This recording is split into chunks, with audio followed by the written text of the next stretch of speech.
doing some mining off stream to make some money.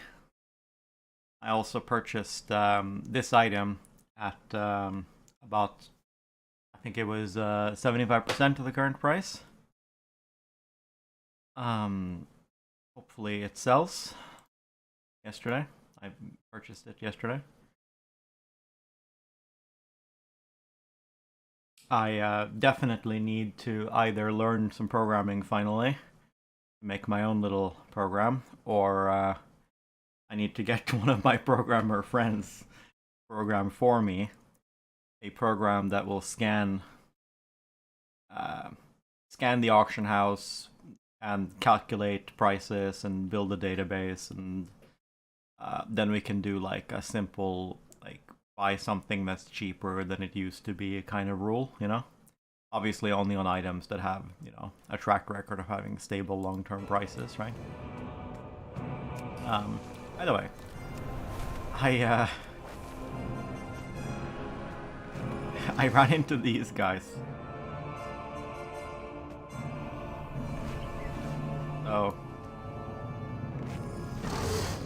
So these must be like Deathwing's followers.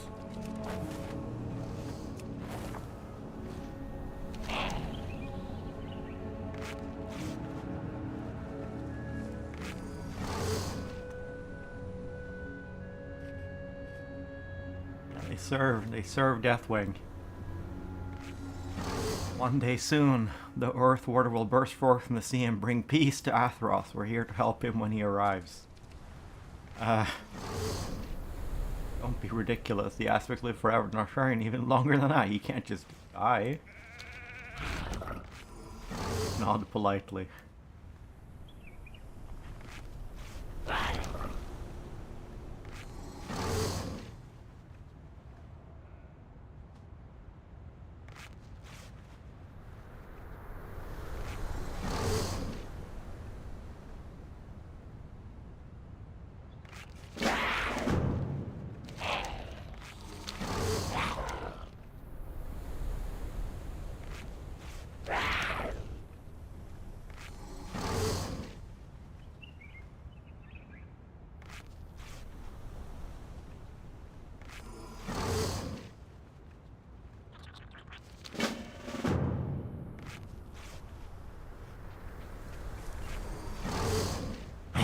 Never gave up hope.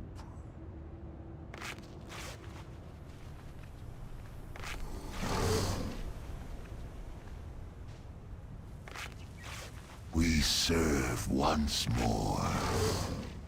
May the flights protect you.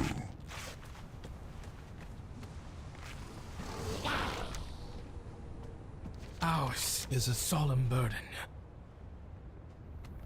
Go in service.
I turned the click and hold casting on, but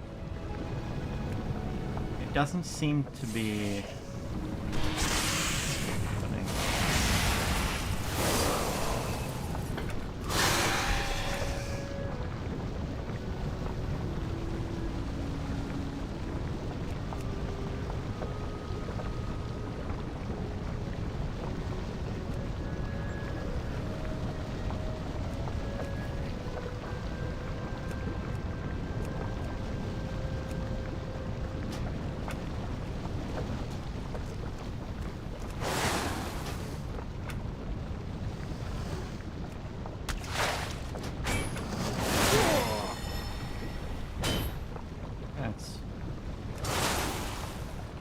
It's not happening.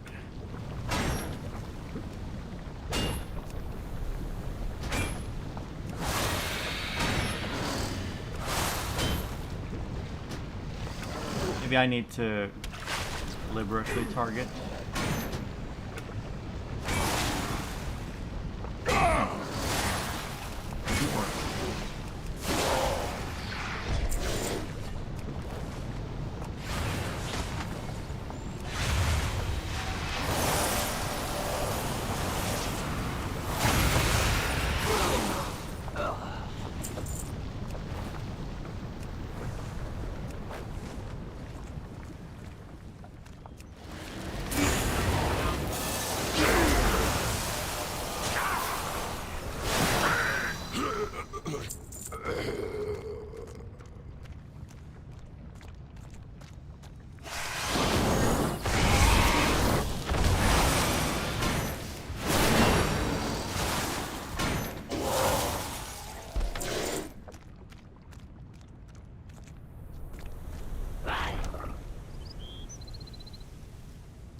Aspect's grace shine down on you.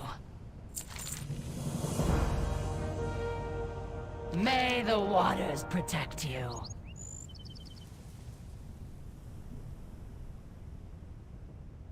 Aspects watch over you.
Maybe they spawned over here.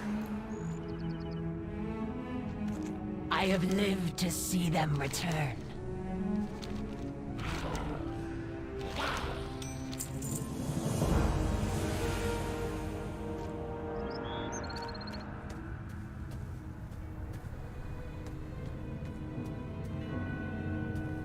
I guess I'll wait for them to spawn around here.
Oh.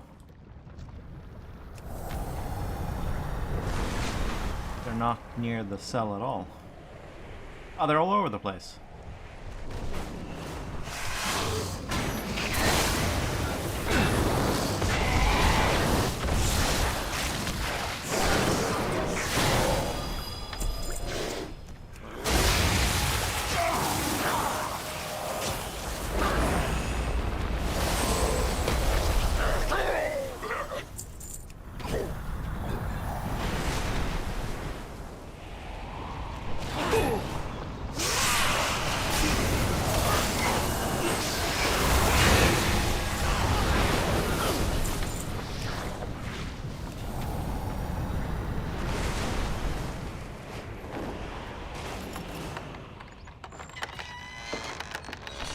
The Isles have awakened.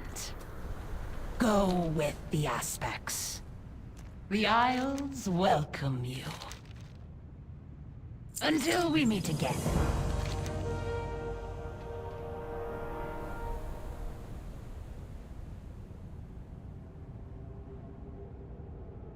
For Dragonkind.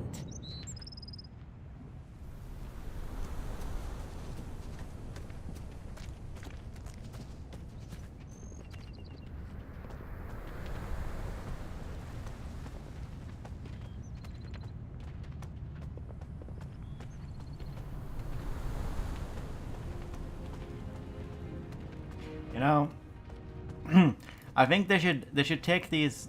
They should do like AI generated voices for all this dialogue, because like it wouldn't be that hard because you have like the samples, right?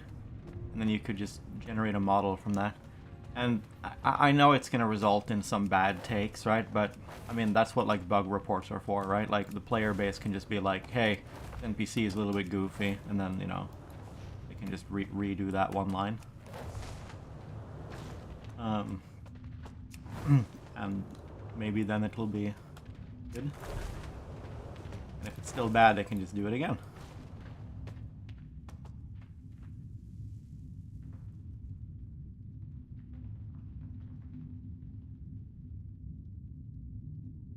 Greetings, traveler. Look to the skies.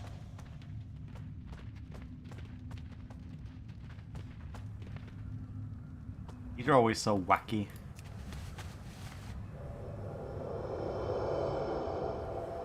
Oh, that one's actually good.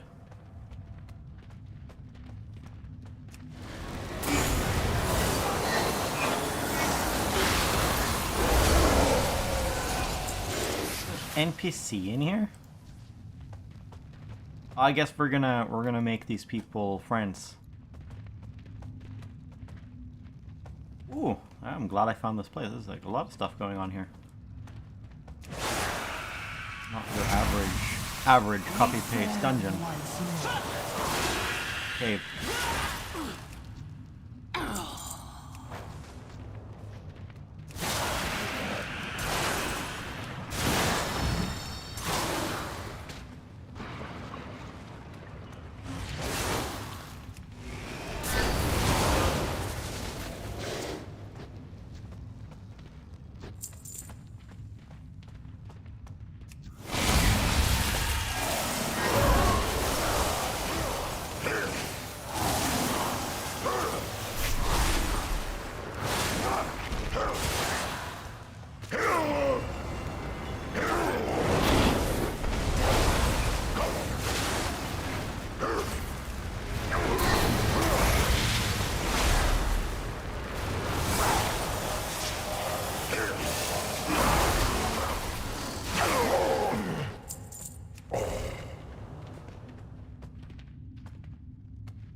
I never gave up hope.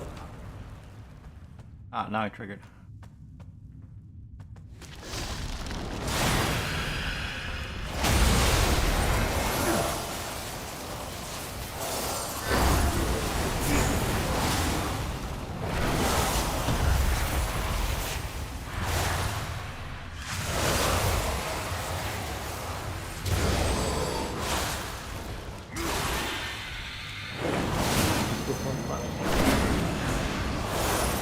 Streaming right now.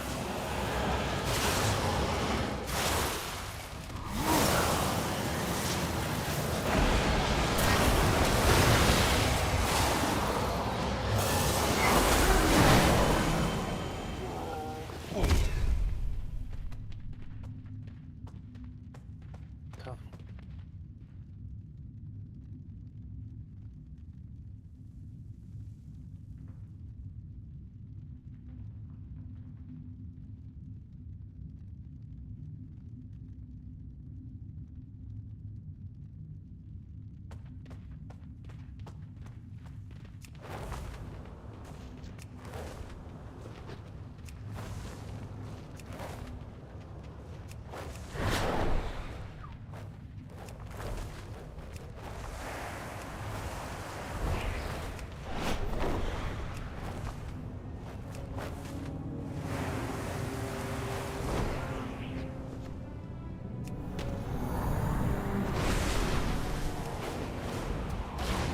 The waters flow again.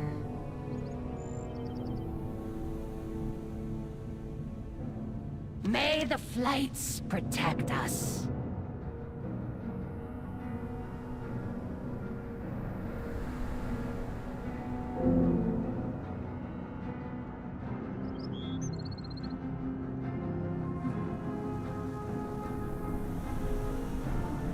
Honor all dragons.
Your needs can be met here.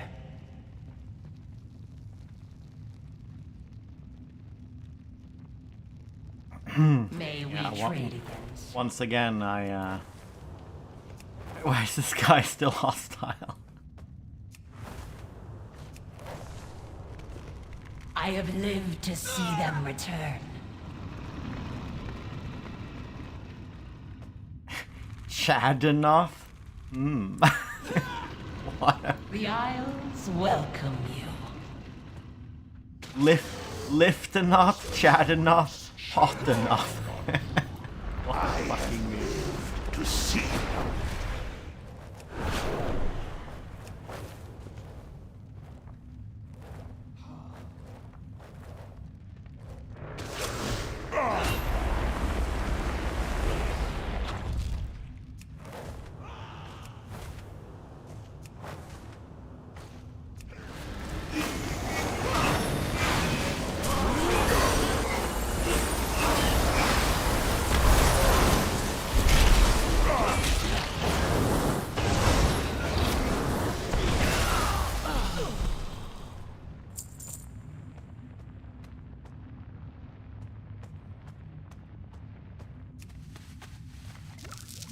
I was just wondering if there was any special interaction.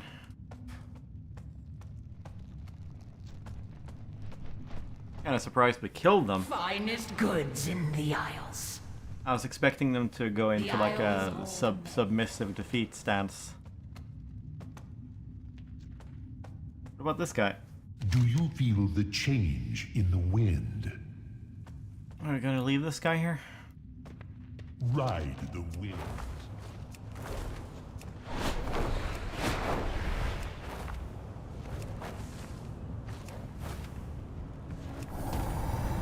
Shapist? Like a racist or?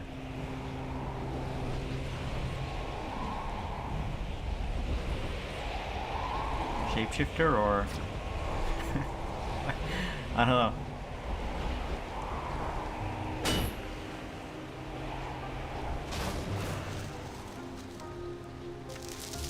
Looks like you could all use some resources.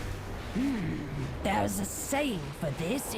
Survival of the fittest.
Well then, let us proceed.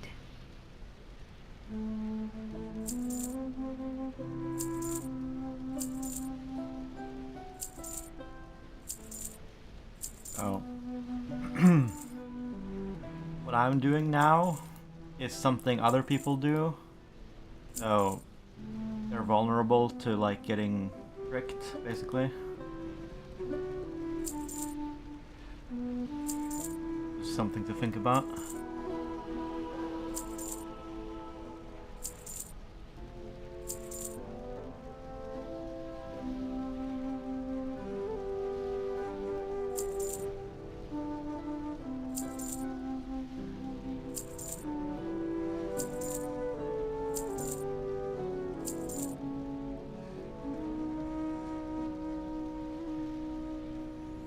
Dude, I need to get one of those auction add-ons just for selling my loot, honestly. Like, forget trying to find the optimal one for trading on the auction house. I need just something to sell loot. It's like choosing what to feed into the trash seller versus what to feed into this.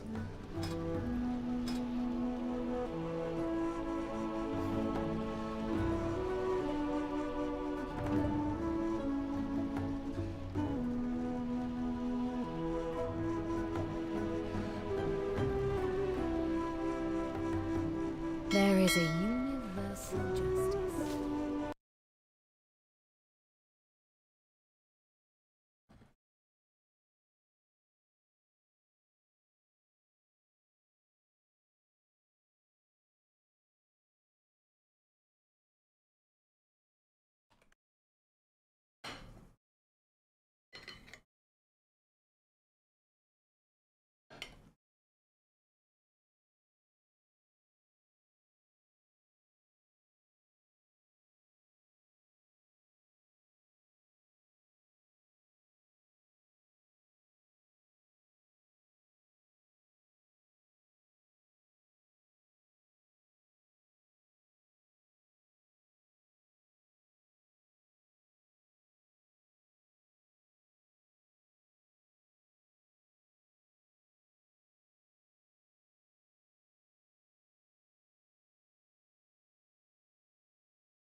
Auctionator.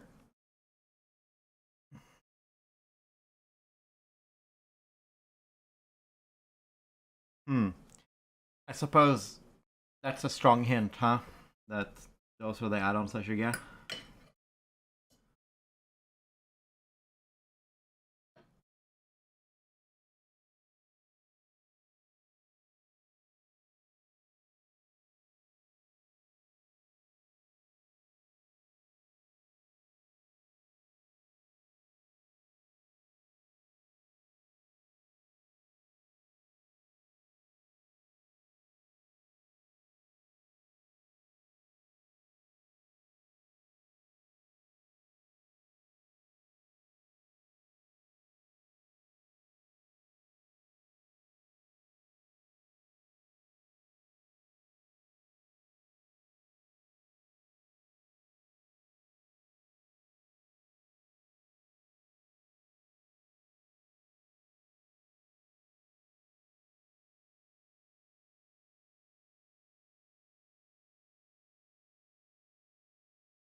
We don't give a fuck about that. I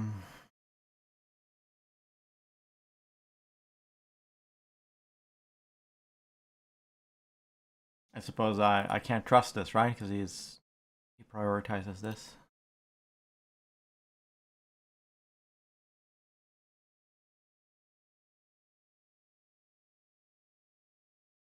$3 years ago, that's good enough.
This TSM is what all of the auction house people seem to use, although they might be more like crafters.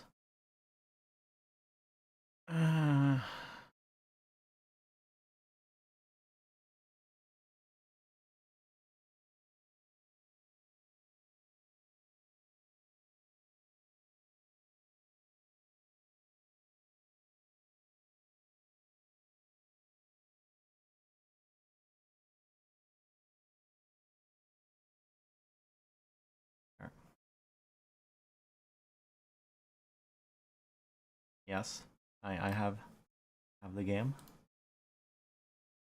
Okay.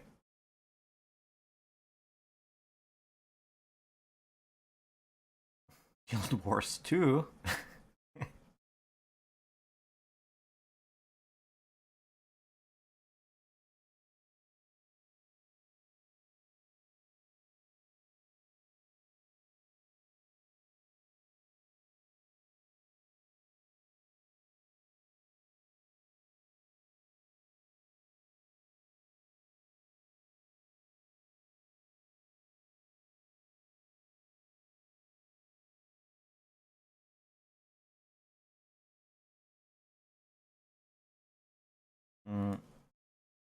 Click a button? I don't think so.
Oh, this is useful. We need to know if we're making money or not once we get into trading.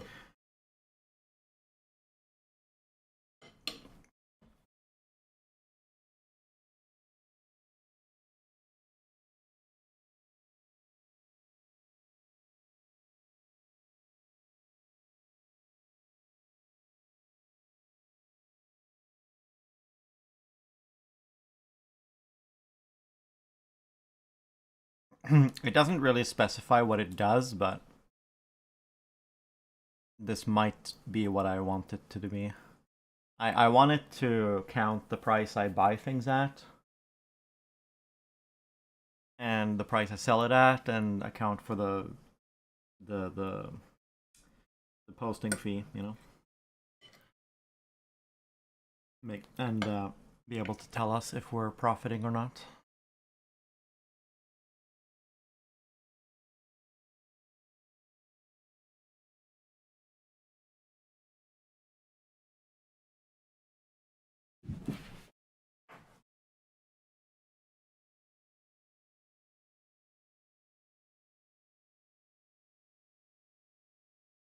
Roleplay? Storyteller. Okay.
Canceling your own auctions.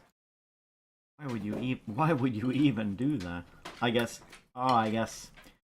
when an expansion launches, those items that go down in price, I guess you'd want to make sure you're on top.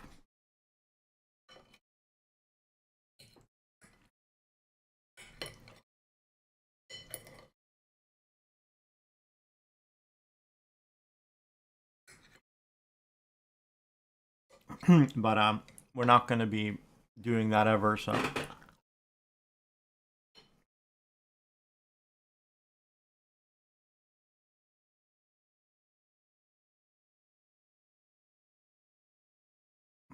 Automatic scan.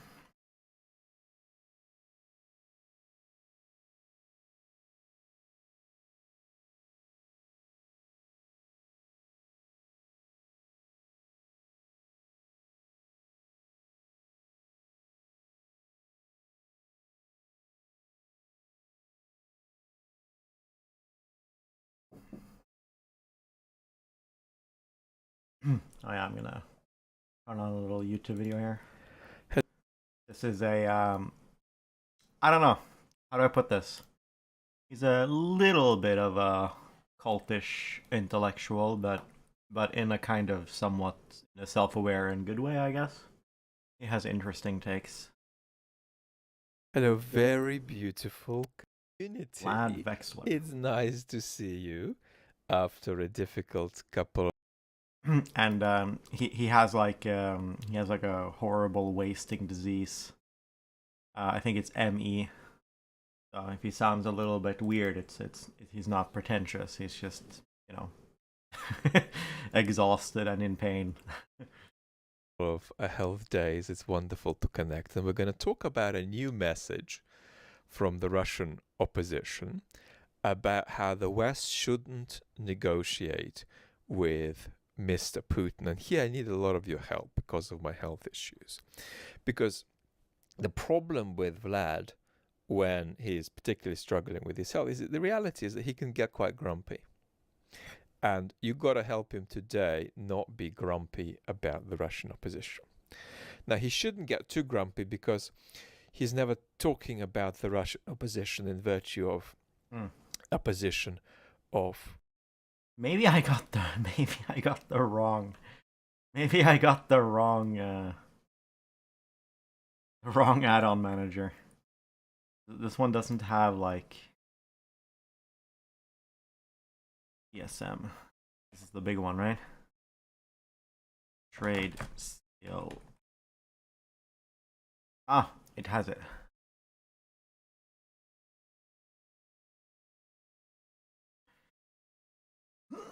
Experienced goblins.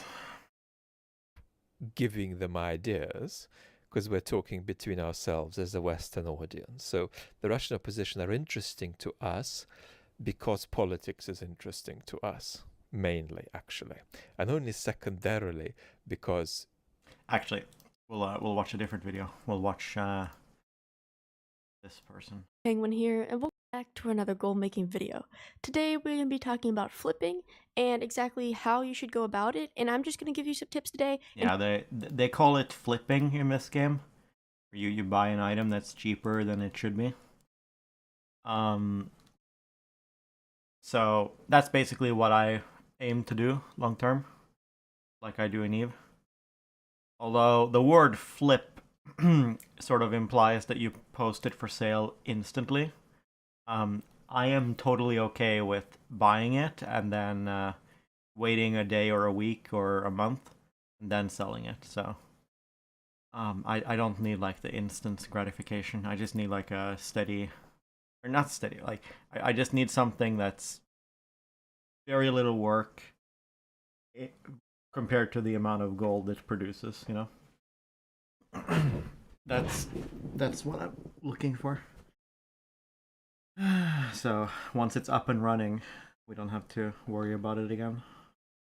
And show you some real case scenarios that I've actually done to help you get a better idea for your flips. Now, this is not going to be a step-by-step tutorial on how to actually flip and how to use different websites and stuff to find them. I've actually already done a video on that, which will be in the description. Also, I've already done a certain video for actual pet flipping, which is just more specific. So those type of full-on tutorial videos are going to be in the description if you're looking for those. So this video is just going to be a little bit of a follow-up, and so I'm just going to show you. Hey guys, it's Penguin here, and welcome back to another goal-making video. Today, we're going to be talking about how to flip high-value items and how to find these flips and exactly how I go about doing this using the Undermine Journal as well as TSM to help us. So this video is going to be about how to flip items on your main server, as well as you can use this on any other multi-realm servers that you are on, and of course, you can just use this however you would like with the information provided.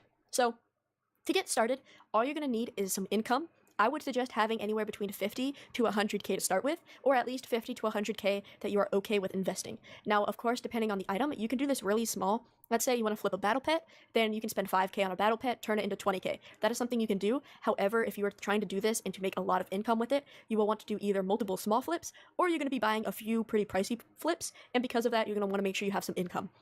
So I would set aside anywhere between 50 to 100k to at least be able to experiment with until you know a little bit more about what you're doing. But of course, let's say you only have 50k, you can of course try to flip with maybe 10k if you find an item that's valuable. But there's many different ways that you can also go about this. Some people use different websites, some people just search up different items looking for deals, or maybe they have a TSM group. However, in this video, I'm going to be discussing how to actually use the Undermine Journal, and I'm going to show you some real life examples of things that I'm going to buy and hopefully flip. So, first getting started, I am currently on my main realm, which is US Wildhammer, and to start with this, I'm going to open up the Undermine Journal. So here we go, and if you've never been on the Undermine Journal before, you're probably going to be on a screen that looks like this, and the only thing you're going to want to do is make sure you pick US, and then make sure you pick your realm. So I'm on Wildhammer, so I'm going to click that. Now this website is really, really nice because basically it's a virtual auction house, however, it's set up a little bit differently. If you've never used this website before, basically, let's just look up Fell Slate. Then it will basically bring up all the items, so Fell Slate's right here, and if you click on it, you can basically see how okay, many so I'm already auction on house, it. the current price of it, the median price, the mean price, and Yeah, my thinking is the median is all you care about because average is poisoned by outliers. My trading strategy is going to be, it's a three-step process. So you verify that the long-term price trend is stable, right? You go like, yeah, sure, it's stable enough, you know, right? So, and the way you do that is you take this half of the data and you calculate the median price, and you take this half of the data, calculate the median price, and then you divide one by the other, and you want a number very close to 1, right? That means stable long-term price, right? And then using whatever look-back period you prefer, maybe 3 months or 6 months or whatever it is, right? Then you calculate sort of the 75th percentile. You calculate the 75th percentile, and you calculate the 25th percentile. Which, maybe they do that already. Because, I mean, they have the 6 and the 2, right? I mean, here stuff just goes, like, off the scale, right?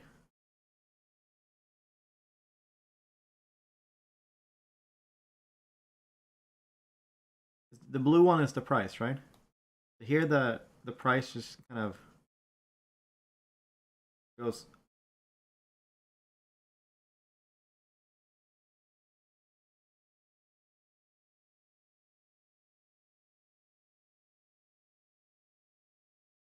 Yeah, so here it just goes like off the scale. So this window, this viewport, is not scaled to whatever the highest outlier is, because that would like squish the entire graph by just one outlier. This might actually be, maybe the median is close to 4 gold. It might actually be. Well, or maybe it's just scaled to whatever the recent price is. Median is 6. Oh.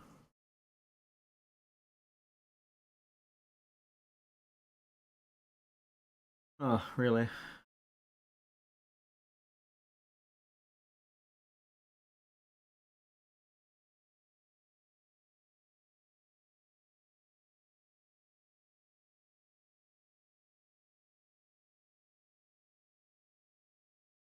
Art.com. Oh. I thought it was like a WoW resource. Okay. Where did it go? Get it back. Okay, never mind. So those lines are not 25 and 75. Okay, so anyway, so the idea is you establish that the long-term price is stable. That's the kind of item you can do mean reversion trading on, right? And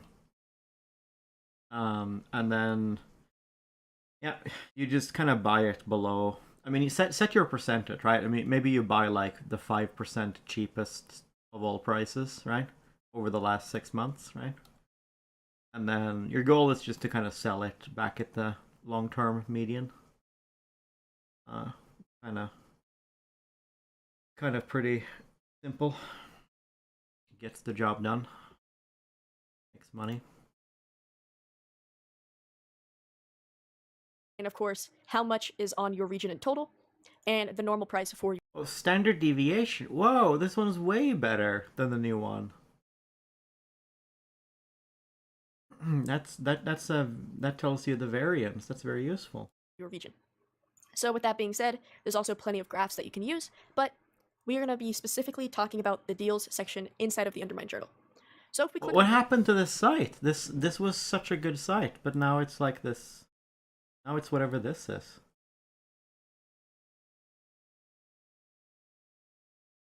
Like, what the fuck?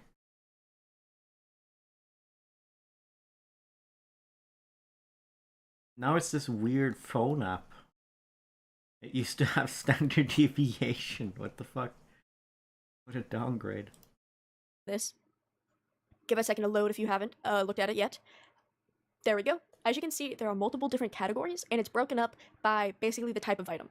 So we have rare armors and weapons, uncommons, then we have crafted armors and weapons, some with bonus stats. We have common gear, we have uncommon recipes, common recipes, consumables, trade goods, companions, and then random other items. So how I look at this is in 3 ways. The first thing I look about is the current price compared to the regional price. For example, the first thing we can look at is the spiffy chainmail boots. Currently on the auction house, they are for 1,000 gold, and there are currently 2 of them. Now the region market value is 25k, and the mean price for our specific server is about 8k. So as you can see, it is currently a pretty good deal on my server. However, we do need to check out the item. If we click on it, as you can see, it looks like a normal pair of boots. And however, if we change the item level, as you can see, there are many of them. As you can see, there are 2 of them at eye level 45, 2 of them at 44, and none of them at 42. Which means I could always purchase these items, post it at this price, and then basically I can make gold off of this. However, since there are 4 items available, and I don't know much about the spiffy chainmail boots, for only about a 5k profit, maybe this won't sell since it's transmog, I'm not going to actually do this deal. But if we go back to the deal section, and if we just look, as you can see, a lot of this is just random transmog pieces that aren't that good, or they just aren't very reasonable to buy. However, the one thing that stands out to me is the Silent Pillager's footpads. As you can see, currently there is only 1 on the auction house for 25k, and the regional average is 280k. That is a huge difference, and that catches my eye. So I'm going to look at these. As you can see, there are currently only 1 on the auction house. There's other eye levels, but they don't have anything on. But there is one at eye level 78, currently for 25k. Now, the median price on my server is about 30k. However, the US median price is This kind of really specific game knowledge stuff is, I'm not that interested in it. Like this, the stuff that requires you to know what the item, what the use value of the item is. I'm completely uninterested in this. I'm interested in pure by the numbers trading. Like you're trading commodities without needing to know who produces them or who consumes them or why. 170k.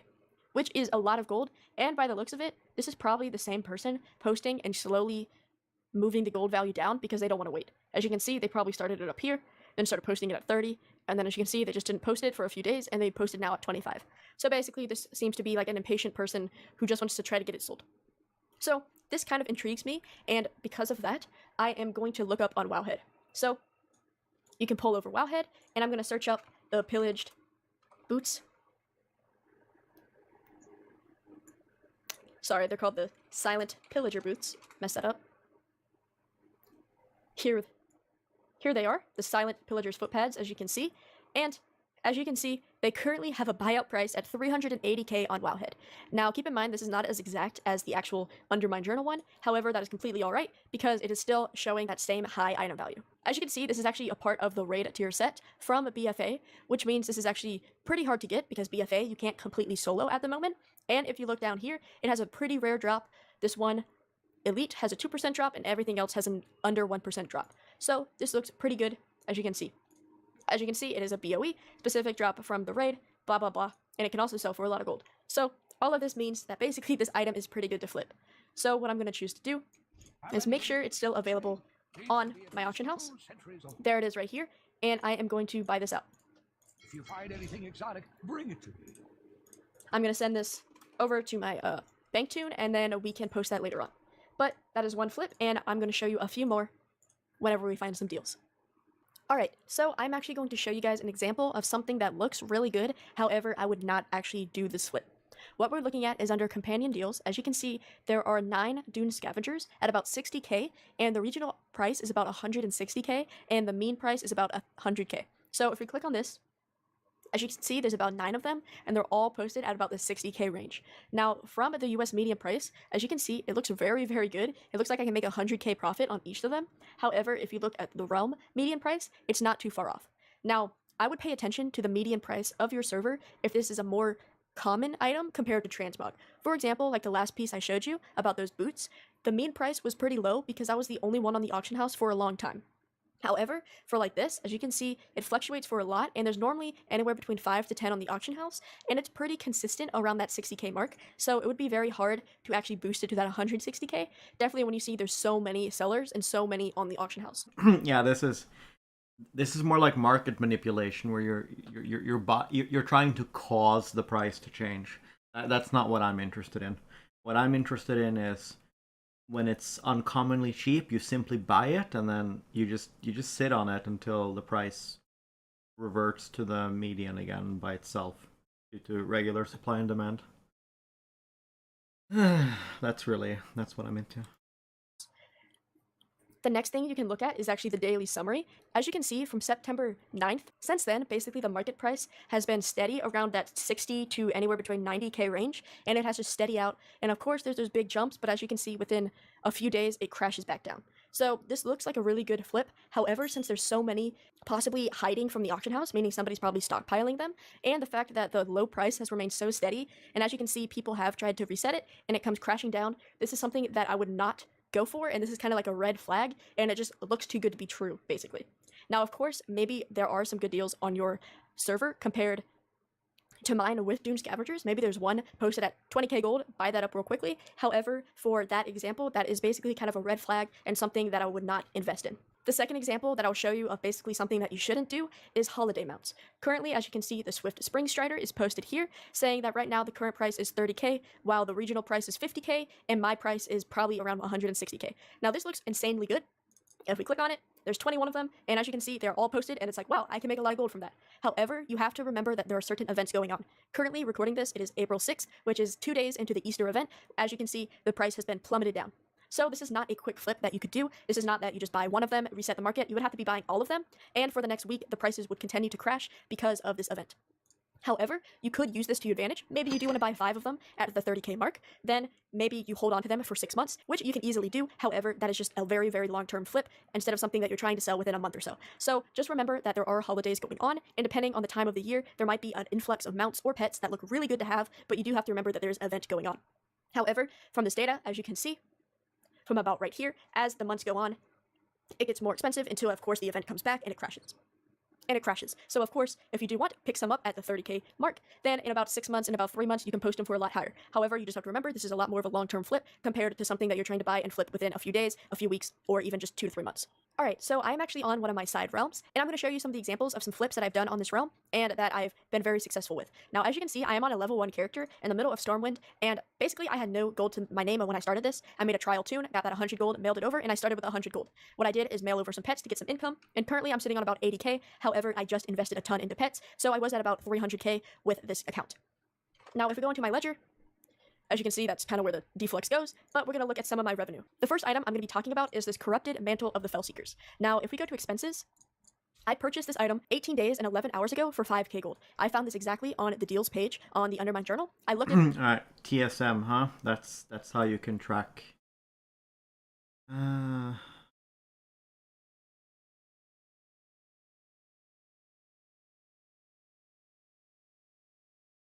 It doesn't. There's no matching sale here. it up, saw it was a pretty cool transmog piece, and so I picked it up. So I bought it for 5k at 18 days ago. And if we go to revenue, as you can see, literally 9 hours later, 18 days and 2 hours ago, I sold it for 145k. Now, of course, this flip is one of the best ones that I've had because it's not just a very high flip. I mean, I made 140k off of this. However, I did it in 9 hours. So this was definitely basically a gem in the rough that I found. So not all flips will be like this. However, these are the examples that you can find by just browsing the Undermine Journal. As you can see right there, bought it for 5k, sold it for 145k. The next thing we can talk about is the Duskhaven bridges. Now, I actually purchased 3 of these 180 days ago, so this was back in BFA. This was a very long time ago. However, I did purchase 3 of these at about 1k each. Now, this was during BFA, and these are exactly from Island Expeditions, and by then, back in late BFA, this type of gear was very good to flip, so that is why I basically bought it out. Now, as you can see, in about 12 days from that, I sold one, and I actually sold it at a loss. I actually sold it for 800 gold. So that means that was a mess up on my part. Not exactly sure why I sold it for that much, but that was a fail. However, 22 days ago, so keep in mind, this took 160 days to sell. However, I sold one for 30k. So that is a 29k profit just right there from buying it at 1,000 and selling it for 30k. Now, as you can see, 21 hours ago, I finally sold the last one for about 11k. So in total, I spent about 3k, and I made over 40k with that investment. Now, of course, this is a long-term one, and that is partly my fault because I actually lost the mail to this character because I took a break, and I had to actually re-get it from Blizzard. Like, I had to put in a ticket and stuff. However, it still was a longer selling item. As you can see, between these 2 sales, it was about 20 days. So maybe I could have sold this in about 100 days or so, but it did take about 160 to about 100, just over 100 days to sell. So this is definitely a very good flip, turning 3k into 40k, but of course it was very long term. Now, this flip is actually a flip that I am doing currently. I have not sold it yet, however, I hope to sell it. I found this once again on the Undermine Journal on the deals tab, and about 16 days ago, I bought this mantle of Bestial Force for about 500 gold. If we hover over this, as you can see, region average market value is about 25k, and market value on this server alone is about 95k. However, it does have a 0.01 sell rate, so it's going to take a while to sell. Currently, I have it posted at about 9. A sell rate? What add-on is that?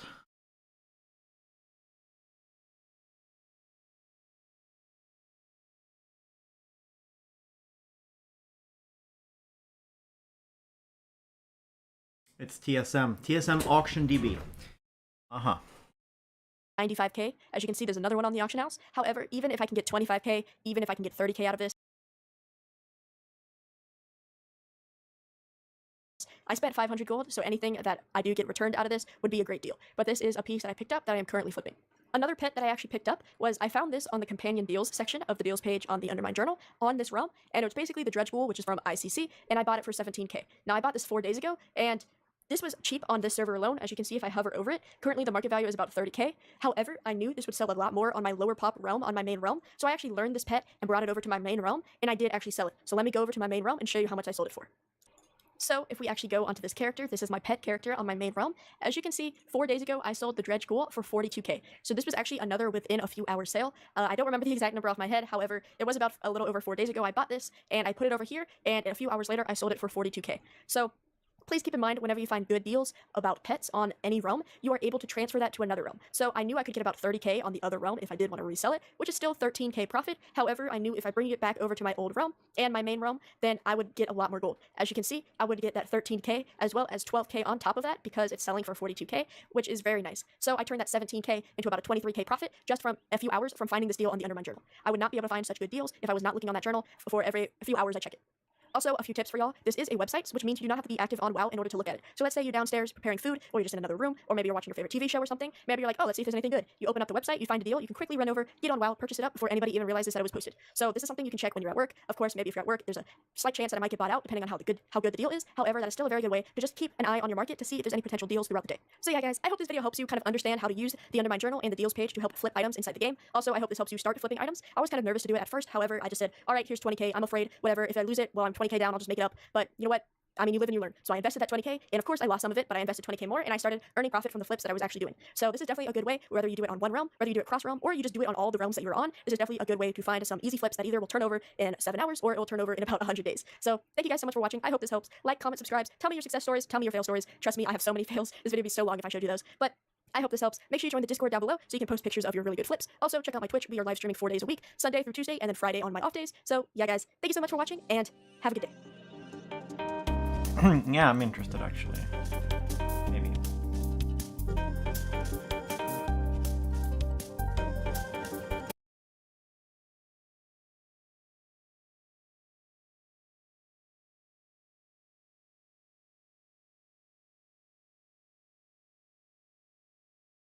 Show you some real world scenarios of the flips that I am currently doing or I have completed in the past, and we're just going to go through different topics. So I'm going to discuss some transmog, some materials, some pet flips, some potential flips that have either failed or currently like outgoing, like I have not sold the actual item yet, and I'm also going to show you some seasonal / holiday flips that I've done. Now, of course, not everything's going to work on your server, but hopefully this is going to give you a little bit of idea on how I actually go about flipping and how you can too. So thank you guys so much for watching, and we'll get right into it.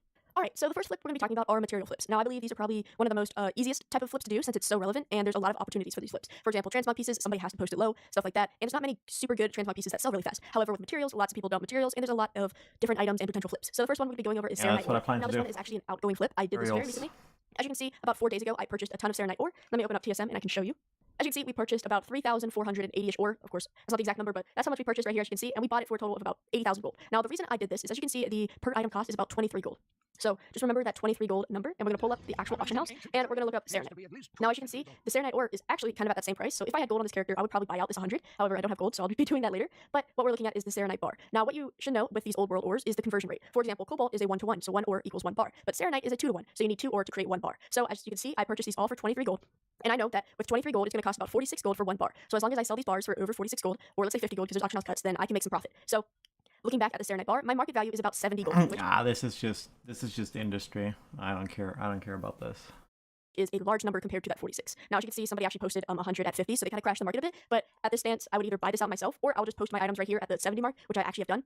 About 400 of those bars are mine, and I'm just waiting for this 50 to sell. The reason why I'm not stressed about this 50 right here is because that is still under the market value. It's not like my market value is 50 gold and I'm trying to sell it for above 270. The actual market value is about 70 gold, so I know eventually it's going to go back up, and I'm not very stressed about it. So keeping that in mind, with the amount of ore that we have, with the 3,480 ore, that equals about 1,741 bars. Just dividing it by 2, that's how many bars we're going to get. So I have actually already sold some Serenite, so we're going to go into our revenue. And as you can see, about 20 hours ago, I was able to sell a stack of 400 for 65 gold piece. So this was just a recent auction that showed up, but I actually sold 400 of them for about 65 gold. And that gave me a total of about 26k, and I only sold 400, and I have 26k out of the 80k that I've spent. So I'm still in the red, however, that's pretty good, and you know, it looks like we have some profit. So with that being said, if we just want to do some potential profit math, we already know that we have about 1,700 bars that we are able to craft the amount of ore that we crafted, and if we sell those bars at 65 gold a piece, that is 113,000 gold. Now, of course, we have our initial cost of about 80k, so that brings us in about 33,000 gold profit. So if I'm able to sell all these bars / ore, because I'm converting them into bars, and I sell them at the 65 gold mark, I'll make about 33,000 gold. Now, of course, if it dips below and it sells at 60, I'll make a little bit less, or if it goes back up and it goes to 70 or even 80 gold, then I'll be making a lot more. So of course, it's only based on that about 65 gold number. However, that's very, very nice. And potentially with this flip, I'm going to see about 33k. Now, as you can see, I actually bought those ores 4 days ago, and I got my first sale about 20 hours ago. So it took me a few days to actually get a sale, and so it's probably going to take me a few days to actually sell everything. However,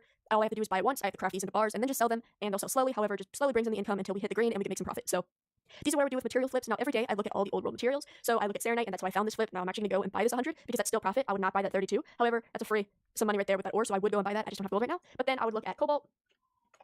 And as you can see, there's actually a one piece of ore posted at 9 gold, so I would just buy that up right now.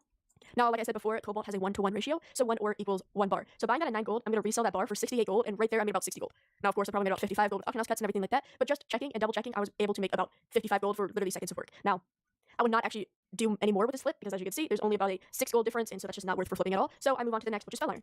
Moving on to fel iron, as you can see, the ore is going for about 30, while the bar is going for about 75. Now, personally, I would leave this alone because I know in my realm the bar fluctuates a lot, and I know it says there's a market value of about 96. However, it crashes a lot, and I'm just not a big fan of fel iron ore. However, if this ore was placed at like 25 gold or 20 gold, I would definitely buy it because there's a large enough profit margin. Now, if this case is on your server, you know your server better than mine, and maybe I will actually purchase some of this ore. Now, you can see it's only about 39 ore, so you're only going to make about 15 bars to sell. However, there's plenty of profit in there and everything like that. So definitely looking at these type of old worlds, technically I can make about probably a 10 gold profit on each bar that I sell. However, I kind of leave fel iron alone on my server, but it's perfectly fine with you as long as you just know your market. And if you don't know your market, don't be scared to test it. Trust me, I've gotten so many insane flips, but I'm like, all right, whatever, I'll spend 5k, whatever happens, happens, and then I end up having like 100k in profit. So definitely testing the market. If you have not done it yourself, you can definitely find some profit with that. But that is basically it, guys. Obsidian ore is also another example.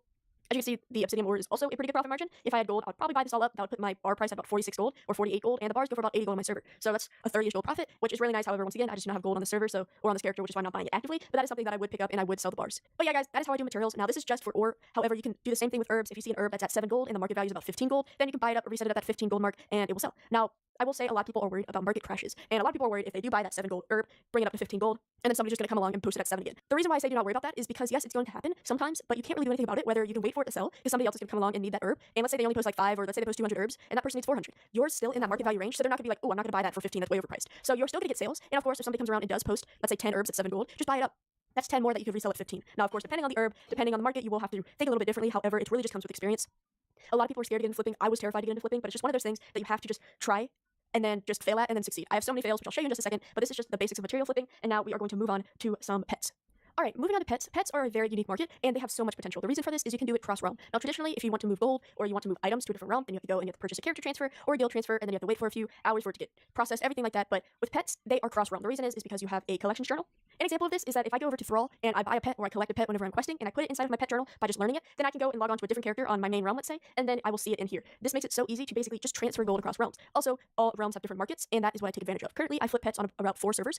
Now, those 4 servers are my main realm, which is about a medium pop, and then 3 of them are all basically full pops. The reason for this is that at the end of the day, I want all of my gold on my main server, so I make sure that my main server has the most expensive pets. That's just the reason for this. Now, if you are on a full pop server, you can take advantage of this and send all of your cheap pets over to a low pop server or a medium pop server, get some really big ticket sales, then turn that into Blizz balance, turn that into game time, who knows what, and that's just a lot of potential gold. So that's just the way I do it, but it's not the way that you have to do it. Now, also, with the pet flipping across realms, it's a really just a play on market value. For example, on a high pop realm, there's a lot of buyers, there's a lot of people playing, so a rarer type pet has more chance of it being pretty low priced. For example, I can buy a pet for about 30k with a market value of about 50k on a high pop server at certain times of the day because there's just a lot of competition. And so I can send that same 30k pet that I just bought over there, send it to my main realm where there's a lot less competition, and I can post it at the 50k market value. And in a few days, in a few weeks, it will sell, and that's just easy 20 gold profit, and that's just cross realm flipping. Now, I do have a video, like I said at the beginning, and a spreadsheet of how to actually do this. So if you do want to look in depth into pet flipping, be sure to check that out. But I'm just going to show you some basic flips and everything like that. Now, so looking at this character, I started posting on this character in about March 2nd of 2021, and we are up to date, and we have made about 422,000 gold. Now, as you can see, there's not a lot of dips in this graph, and that is the reason of whenever I do have an investment, I'll invest slightly, I'll invest a little bit, and then I will send it back to another realm, where then it will sell, and I use that gold realm to come back with more pets over here. So there's not a lot of strictly investment on this one character. It's a lot of cross-realm stuff, so my actual graph does not show that. However, as you can see, in about 3 to 4 months, I've made about 400k, and this is just a side thing that I do. Now, if we do want to look at pet sales, as you can see, my first sale was about 100 days ago, so a few months ago, up till 8 hours ago, where we sold some pets as well. Now, sadly, I cannot show you the actual profit because a lot of this is cross-realm stuff, like I said. However, I can point out a few flips that I know of, and we can actually look at the data later whenever I move to our other realms. One sale that I remember vividly being very, very good was this Dredge Ghoul. Now, I believe I bought this on another server for about 8k. There'll be a picture of it on screen wherever I find that data, but I believe I bought this for about 8k, and within a day, it sold on my main realm for about 42,000. Now, the 42,000 is not the crazy number because, as you can see, the region average is about 38,000. However, the crazy number is that I found it on another realm for about 8,000. Even if it was a high pop, even if it was a full pop, 8,000 is very, very low for this pet. And the reason why I want to bring this up is because of the potential you have on multiple realms. For example, that was just somebody who posted the pet. They probably didn't know its value, or if they did, they just wanted to get rid of it. And if I was not on that other server checking, then I would have never gotten this deal, and I would have never made this profit. So getting on multiple different realms is very, very important due to the fact that you will just find those extra items that you can flip and get in the extra gold. Another thing is the bronze whelpling. Now, at the time of whenever I purchased this, about 50 days ago, there were a ton of bronze whelplings on Thrall NA. There was a ton of them, and they were going for like 7k each, and it was like 15 of them. I think some type of farmer was just dropping them, and so I bought about 5 of them for 7 gold each. After that day, I sent all of the bronze whelplings over to my other 3 servers, one of them being my main one right here, and I was able to sell it for 26k. Now, right now, that region market value is crazy. As you can see, I actually just sold another bronze whelpling for 7k. So clearly the market price has gone down ever since then, but whenever we did purchase those at 7k, I was able to bring it back for about 26k, and that was a crazy, crazy flip as well. A lot of these were just very big flips where I just bought it on a different realm, sent it over, and I was able to make some good profit. Another example of this is the little siege tower. Now, this is actually a realm flip that I did on my own server. As you can see, I've actually purchased 2 of these items on my actual realm for anywhere between 10 to 15,000 gold. Now, it says that I did buy one 60 days ago. However, that is because I bought one initially 100 days ago, and that's the one I'm talking about. As you can see, I bought that one for about 10,000 gold, and I just resold it straight on my server for about 19,000 gold, and it took, about 7 days. It took about a week to sell. However, that was just 9k easy profit, and all I had to do was wait. This one right here, I sent over to another server, which is why you don't see one on this realm anymore. However, right here, that was just an easy on one server flip that I have done, and that's just because I saw this thing really cheap. If you do want to look, as you can see, the market value is actually up right now. It's actually about 29k. However, at the time, I think it was about the 20k mark. So buying this for, half the market value, and I resold it for market value is very good. So that's the type of flips that you're looking for pets. Now, of course, it's better if you can do this cross-realm, but it's really easy just to do, have side income on your main server. You just need to have a little bit of gold to invest. Now, we're going to go over to some potential flips, and then lastly, we're going to be talking about some holiday and other stuff like that. All right, moving to some potential flips that I have done is actually BFA mounts. Now, if you're not sure of what they are, there's the Blood Feaster, there is the Captured Rune Scavenger, there are the 2 horse mounts, I think the Golden Mane, whatever it's called, I don't exactly know off the top of my head, but those BFA mounts, ever since BFA has stopped, a lot of bots, a lot of farmers have stopped doing those actual farms. So whenever Shadowlands came out, a ton of people stopped doing those farms, so the actual quantity has dropped, and slowly the prices have risen. Now, because of that, I took the dive of actually purchasing 6 of these for about 60k, because as you can see, the region average sale is about 200k, and my market value should be about 100k. Now, I bought this thinking there was a few on the auction house, kind of like this right here. There's about 6 on the auction house, and then there were 2 very highly priced, so I thought, okay, if I just buy out this person, then I can just start reselling and make some profit. Now, the issue is that the person that I bought has a ton more stock. As you can see, I purchased these 6 Dune Scavengers about 60 days ago, so about 2 months ago, and somebody is still posting. Now, this is actually the same person who has been posting these, and they always post 6. So I'm not exactly sure if they have a guild bank full, 2 guild banks full. We just don't know, and that's the issue with flips. Sometimes that happens where somebody only has a few of their stock posted, and so they just come back with more and more stock, which has basically happened with this. So I bought 6 of them. I bought off the auction house thinking that okay, somebody was just trying to get rid of their 6, and then I can post these and I can make double my gold. However, this person just keeps coming back and posting 6 and posting 6 and posting 6. I see these go down to 4, I see these go down to 2 as people buy them, and eventually the next morning they're back up to 6. So I don't exactly know when this guy's stock is going to end, but I am not panic selling. Worst thing that happens is that I hold it for a few years, and in a few years it's worth 200k, and this guy has run out of stock, and then I'm perfectly set to go. Of course, if I ever really need gold, I can sell this back at the price that I purchased, so nothing is crazy insane of lost gold or anything like that. But right now, I'm pretty good. I do not really need the extra gold, so I'm just holding on to them. So this is going to be a potentially good flip. A ton of people have already done this flip and have made a killing on their server. However, I just have one of those servers where somebody has a stockpile, so I just kind of have to wait. So this was a deal that looked really good. However, somebody has a stockpile, and so right now it's just kind of a potential, and I'm not exactly sure how it's going to go. So the next potential flip that I'm currently trying to do is actually the black velvet robes. Now I purchased this about 60 days ago for about 1,000 gold, and the reason why I purchased this is because it was a BOE rare vanilla drop that looks pretty cool. As you can see, it's just a classic black robe, and it has a pretty good market value as well as sell rate. The sell rate is a 0.02, which is a very good side for transmog, and the market value is about 15 to 25k. So buying this at 1k, I can definitely find my profit. Now, as you can see, I have not yet to sell it. However, I'm still working on it. I'm just posting it every single day, and eventually, hopefully, it will sell for either 15k or 25k. Either way, I'll make 13 or 23,000 gold profit, depending on when it sells and how much for. But that is the reason why I picked this one up. I found this actually on the under my journal, but that is also a potential flip that I am looking at. Alright, so moving on to holiday flips and kind of seasonal flips, I have 4 items to show off. The first one is just seasonal items that comes from holiday events, specifically the Christmas event. Now, what you can buy at Christmas is wrapping paper. Now, this seems insane, but I actually purchased a ton of wrapping paper from the vendor in order to sell in the auction house. Now, as you can see, I have about 110 of each. However, I have yet to sell this actual purple one, but I have able to sell this blue ribbon wrapping paper for 5,000 gold. Now, I sold that about 50 days ago, and I think I purchased this wrapping paper probably 2 years ago, like not last Christmas, but the Christmas before then, like 2019 Christmas is when I'm pretty sure I actually purchased this wrapping paper. So only within that time, I have sold one wrapping paper for 5,000 gold. However, you know, significant others, people in this game, want to do something nice, whether that's for a birthday, whether that's just something festive, role-playing, you never know. People want this wrapping paper, and surprisingly, they will pay a good amount for it. Even the market value is at 16k right now on my server, which is insane, but even selling this at 500 gold a piece, like the region market value is, you can make a ton of gold. I'm pretty sure I purchased this wrapping paper for silver at the vendor. Like, it was nothing at all, and the fact that I probably made so much profit just selling one piece, and I still have over 200 left to sell. So this is definitely a very slow seller. This is something that's kind of silly. However, people buy it. I mean, that's proof right there. About 51 days ago, somebody bought it. Somebody was in desperate need of some wrapping paper, but this is just something to look out for any type of holiday items like this. Now, the other items I want to showcase is a few kind of random items that That's a really good observation. That yeah, items that are related to sort of real life behavior, like social things, you know, a really powerful motivator. Like if somebody's really into WoW, you know, and they want to give a birthday gift to somebody else who's really into WoW inside WoW, then they need to buy the wrapping paper, you know. Those people are really motivated to buy that kind of item in that moment, right? So they'll pay any price. have surprisingly been some very good flippers. For example, the Nat Pagel's Guide to Extreme Angling. Now, this is just kind of one of those random items. You need it for quests, you need it for other things, and so I was actually able to make a lot of profit on this. I purchased a few, as you can see, I purchased about, this happened about a year ago, but I was able to purchase up 3 for about 500 gold a piece, and I was able to sell all of those back for about 2,000 gold a piece. Now, as you can see, I've actually bought 6 more at even lower prices, however, I've yet to sell them, because as you can see, the market value has gone down to about 600 gold. However, even buying these, the most expensive one I bought was at 300 gold, so I can even just double or even triple my money by just reselling them at that 600 gold mark. But these little items are definitely something to look after. Another good example of that is Lost Mail. Now, once again, this is just used for quests, and as you can see, I've made about 17,000 gold just flipping Lost Mail. As you can see, I have purchased a lot of them. I have purchased about 11 of them, and as you can see, they're all anywhere between about 2,000 to 5,000 gold, and I have resold these for some crazy amounts. Right here, I sold them both back for 8,000. Then I've sold some for 7,000, and I've even sold some for 10,000. Now, as you can see, as the days go on, I have actually purchased some for a bit more gold because somebody was trying to crash it. I bought these for 2,000 gold. I posted them for 8,000. Somebody came along, posted them for about 5,000 gold. So I bought this up too because that's still profit. And then within a few days, I was able to sell 3 of them for 8,000 gold. So definitely looking at those, trying to buy and just make sure the market remains steady is very nice. Right now, there's actually selling for about 2,500 gold. So I'd probably buy those out, reset it back. As you can see, the market value for the region is about 18k. So just these little items that are for quest lines, stuff like that, is very good to have and for flipping.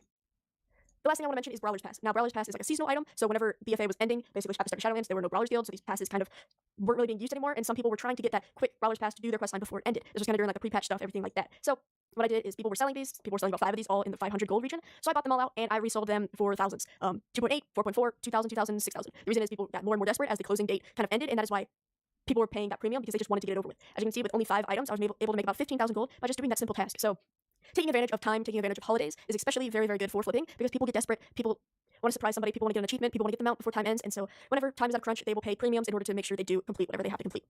All right, now moving on, the last thing we're going to be talking about is Transmog, and I'm actually on the server that I would say is probably my most successful flip server. This is Velen NA. And currently, I only have about 156k. However, if you do want to look at my character, as you can see, I started this in about March of 2020, and I kind of took a break right here. This is when I stopped playing the game for a few months, and then starting September 2020 is when I got back into it. As you can see, there was a huge upclimb of sales. Then I bought a bunch of tokens, and I went back down to literally 0 gold. And ever since then, this was about January 2021, so the beginning of this year, I've just been slowly growing back. And as you can see, I got an insane sale right here, and ever since then, I have been slowly growing. As you can see, I used to be up to about 230k. However, I just recently bought items, and that is why I am back down to about 150. But this server, I have gotten the most insane flips on, and so I'm going to show you exactly what they were and just kind of how I went about it.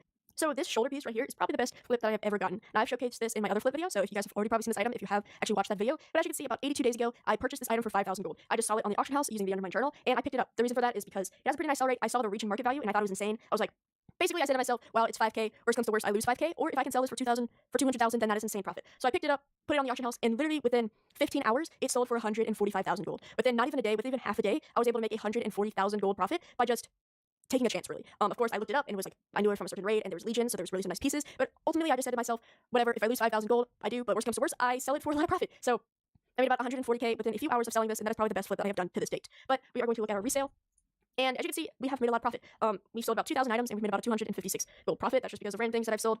However, what we're taking a look at is the Razor Fin and all of the Island Expedition gear. Now, Island Expedition gear was really big back in BFA because there was Island Expeditions and you could get BOE drops that looked pretty cool. Now, actually, one of my first videos on this channel was about Island Expedition gear, and I talked about flipping it, and I talked about how good it was going to be. And surprisingly, I was very, very right, and it has turned crazy. As you can see, this happened literally almost a year ago. I was picking up these pieces of gear for 500 gold piece, buying them for 1,000, buying these for 1,000, and at the time, I was reselling them for a pretty good profit. I bought this 4,000 gold. 8 days later, I sold it for about 2,000 gold. So I doubled my money there. And that's kind of what happened with a lot of these pieces. Within a few weeks, I sold this piece for 5,000 gold and I bought it for 500. So that was very nice to see. And as you can see, that happened pretty often. It took, about 10 days, a few weeks, even a month to sell, but I was doubling, tripling my gold. However, something that I did not actually see coming, and it was a very nice surprise, is that whenever Shadowlands came out, Island Expeditions got very hard to do. The reason for this is because you have to have a group in order to do them. It's not something you can just go out and solo as many times as you want. So the demand was still there. However, the quantity, the people running these Island Expeditions dropped drastically, and the prices went crazy. As you can see, if you scroll up here, this piece, like I said, I bought it 250 days ago, almost a year ago, and 2 months ago, I sold the same piece for 88,000 gold, which is literally 88,000 gold profit. I bought it for 400, sold it for 88.4k. Now, the reason for this is, like I said, the quantity has dropped drastically because Island Expeditions are not happening. Now, if you guys do want to go out and try to do some of this stuff, keep in mind at 9.1 Island Expeditions are going to become solo queuable, which means if people are going to start going to go farm those for the mounts and stuff, these actual items are going to come back, and so the value is probably going to drop a bit. Now, is it going to drop back to 500 gold? Possibly, possibly not. Maybe it'll drop to 20k, maybe it'll drop to 5k, depending on how many people are doing them, but the flips right now are in pristine condition, basically, so if you have any sitting in your auction house, sitting in your banks, your bank, if you accidentally have some, be sure to sell them off now before the drop happens. But like that being said, this was just an accidental flip that went crazy. For example, I bought this thinking I was going to resell it, for 5k, for 2k, for 10k at the most. However, I held on to it for almost 200 days, for almost a whole year, and I sold it for 88k. Now, of course, 88k in a year doesn't sound too great. However, keep in mind, all the other flips I've done, it really adds up. I'm going to scroll down. As you can see, I bought these for about 500 gold piece, and I sold them for 5k as 170k. This piece right here, as you can see, I bought them once again for about 700 gold each, and I've sold 2 of them so far for about 19k and 18k, and I still have one on the auction house, so if that sells, it's even more profit. But that is literally, I bought these all for about, let's say, 2,000 gold, and I've already made over like 36k on just doing flips. Right here, I bought this for about 1.5k, and I sold it for 10k. So just these transmog pieces that are very well known are very, very good to try to flip, and that is basically what I've done. Like I said, this sale right here, this is not Island Expedition gear, this is actually a drop from a Legion raid, and I just took a chance and I was able to make over 100k. Now, one thing I will say is Hope Ender. Now, I bought this about 3 months ago, or 2 months ago, and I bought 2 of them. I bought them for 5k each, hoping I was going to make a lot of gold. Right now, as you can see, they go on this realm for about 60k. However, I got impatient because I posted these for about 50k whenever I bought them. However, slowly people started to put the price down, and as you can see, I sold both of these for about 10,000 gold 4 days later. Now, for me, I still made, I still doubled my money. I invested 10k and I got 20k out of it, so I did come out with profit. However, if I was not very greedy and I actually was patient, I would be posting these, at 60k right now, and hopefully maybe that would sell at 60k, and I would make a lot more gold. So this is definitely, it wasn't a failed flip, I would say, because I did make, I did double my money. However, if I did hold on to it and not get greedy and not just, go with a price push and buy them and try to sell them off very, very cheaply, I could have definitely made a lot more gold. But it is what it is at the end of the day, and it's completely okay. Now, if we do want to actually go into the auction house, there's plenty of things I'm still trying to flip. As you can see, I have a ton of pets, like I said before. I purchased this other legendary shoulder. As you can see, this is probably a very famous one. You've probably seen it around a lot. And I purchased this, I believe, for about 20k on the server, and I've still yet to sell it. And right now I'm trying to sell it for 140, which is very overpriced. However, if it sells, it sells. This one is what I recently purchased a few days ago. I purchased it for about 1,000 gold, and I'm trying to sell it for about 5,000. I've bought a ton of these plans. I bought a ton of these plans for about 2,000 gold, and I'm trying to sell them for about 30,000 for some profit, but I've still yet to sell one, but that is completely okay. This is that belt that I said that I had earlier. Right now I'm selling it for 100,000 gold. So if that sells, that is insane. But right here is a true test to how crazy this Island Expedition gear has gotten. This is all just the Razor Fin gear that I just literally bought ages ago for 500 gold, and now they're selling for 20k plus. This helmet somebody's trying to sell for 500,000 gold. It's not even, it's a pretty cool looking set, but it's not anything super insane, and people are paying a premium for this because they want it, and there's just not a lot available on the auction house anymore. So that is kind of how I go about transmog. If I know where it comes from, if I know it's hard to get, and if it looks pretty cool, that is basically what I judge. But yeah, guys, that is basically it. Hopefully this video is pretty long. However, I hope some of these explanations and some of these flips that you have seen me actually do personally can kind of help you with your gold making and with taking the chance of flips. A lot of people on my Discord have been talking about how they're a little bit scared to get in flipping because you just never know, and I completely understand. It takes some time. Now I just kind of know when certain things are right for my market. However, there are plenty of flips that I've shown you that I've not really gone to plan. For example, I never really know if that Dune Scavenger is ever going to sell. I don't know how many that dude has. Maybe he only has those 6 left. Maybe he has 100 left. Maybe he has 500 left. I really don't know. And so that's potentially a failed flip. I just really don't know, and that's just something that I took a chance for. Now, of course, many of you are probably going to take some chances, and sadly, some things are not going to come out the best. However, every time you fail, there's going to be 2 more times where you succeed. That's just the way that I think of it, and it's just the way that you kind of have to go into it. Think about it. Set aside 10,000 gold. Do it for a month. Spend that 10,000 gold. Make it 50,000 gold. Make it 100,000 gold, depending on how much gold you have. Worst comes to worst, you lose that gold, and you have to make it back. But best case scenario, you find a transmog piece for 5k, and it brings you back about 100k in profit. So definitely looking at flips, definitely getting into flipping is another way to make some insane money, and I just really recommend it for anybody. Take some chances, take some risks. That's how the millionaires do it, and hopefully this just helps you. Thank you guys so much for watching this video. Be sure to let me know if there's anything that you didn't like, if you didn't like any of these flips I did, or if you have any more suggestions with the flips, or just general video content. Feel free to let me know. Once again, make sure you check out my Twitch. I live stream 4 days a week. I'll be live streaming tonight at 8. Back to another gold making video. If you're watching this video, I'm super excited to announce that my free TSM profile for The War Within is officially out for everybody, and you can get it right now. Which means in today's video, we're going to be covering exactly how to get this profile, how to set it up, how to make profit with it, as well as some just generic market as well as TSM tips to make as much gold as possible.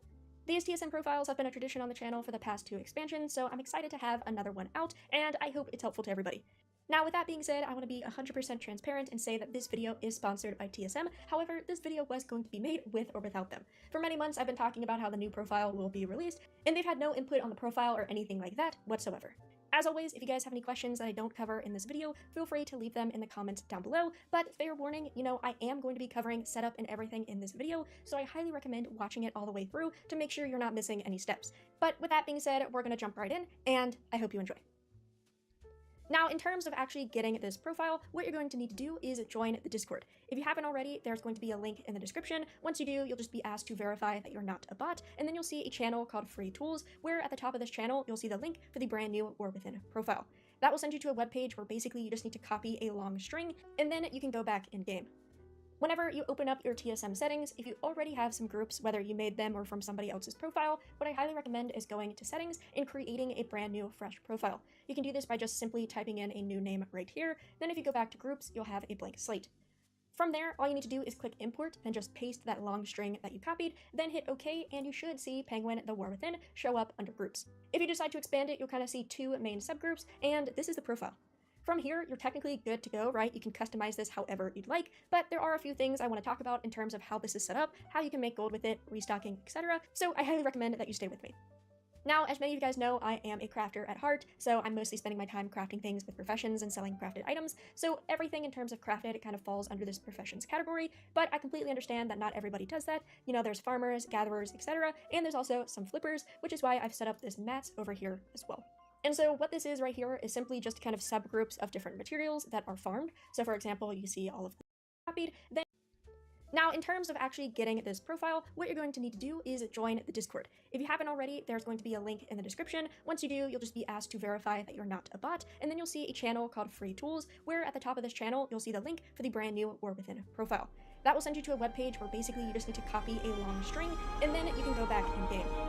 Whenever you open up your TSM settings, if you already have some groups, whether you made them or from somebody else's profile, what I highly recommend is going to settings and creating a brand new fresh profile. You can do this by just simply typing in a new name right here. Then if you go back to groups, you just need to copy a long string. Now, in terms of actually getting this profile, what you're going to need to do is join the Discord. If you haven't already, there's going to be a link in the description. Once you do, you'll just be asked to verify that you're not a bot, and then you'll see a channel called Free Tools, where at the top of this channel, you'll see the link for the brand new War Within profile. That will send you to a webpage where basically you just need to copy a long string, and then you can go back in-game.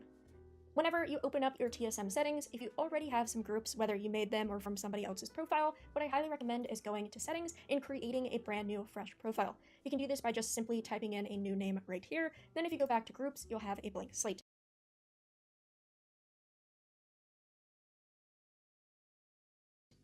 From there, all you need to do is click import, then just paste that long string that you copied, then hit OK, and you should see Penguin the War Within show.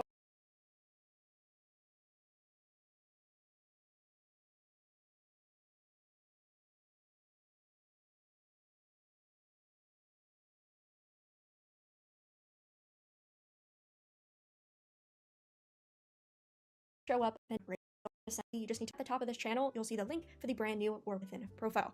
That will send you to a webpage where basically you just need to copy a long string, and then you can go back in-game. Whenever you open up your TSM settings, if you already have some groups, whether you made them or from somebody else's profile, what I highly recommend is going to settings and creating a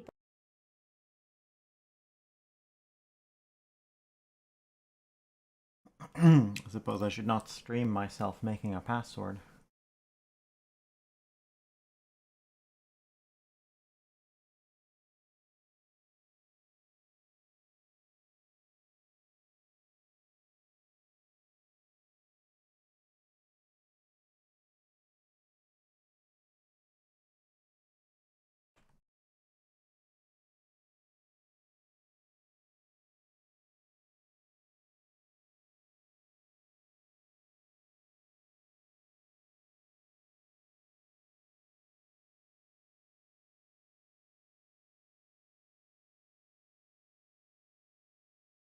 From the moment the dark. Wait, can I turn this shit off?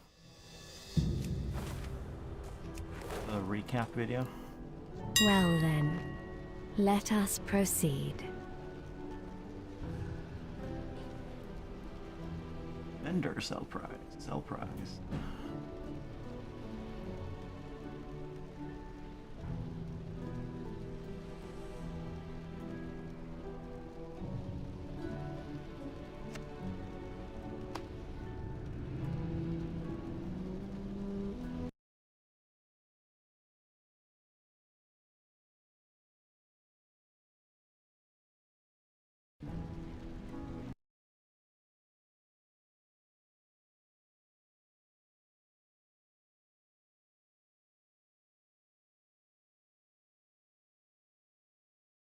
You will do well.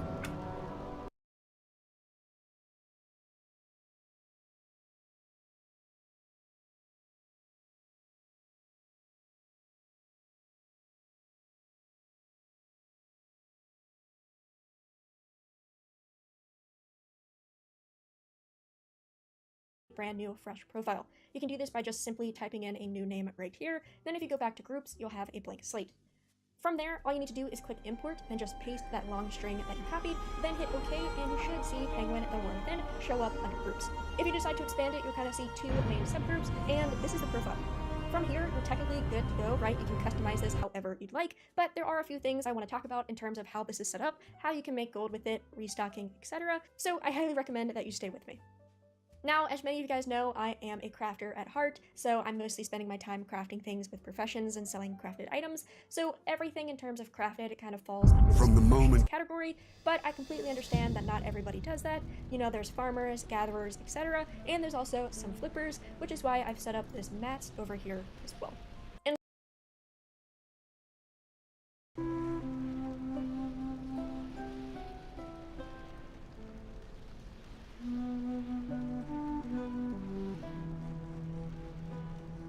So what this is, you guys know, and then if you go back to whenever you open up your TSM settings, if you already have some groups, whether you made them or from somebody else's profile, what I highly recommend is going into settings and creating a brand new fresh profile. You can do this by just simply typing in a new name right here. Then if you go back to groups, you'll have a blank slate. From there, all you need to do is click import and just paste that long string that you copied, then hit OK, and you should see Penguin the War Within show up under groups. If you decide to expand it, you'll kind of see two main subgroups, and this is the profile. From here, you're technically good to go, right? You can customize this however you'd like, but there are a few things I want to talk about in terms of how this is set up, how you can make gold with it, restocking, etc. So I highly recommend that you stay with me. Now, as many of you guys know, I am a crafter at heart, so I'm mostly spending my time crafting things with professions and selling crafted items, so everything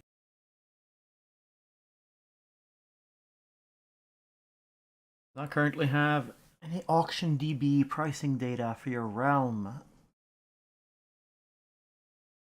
Update your database and back up your settings.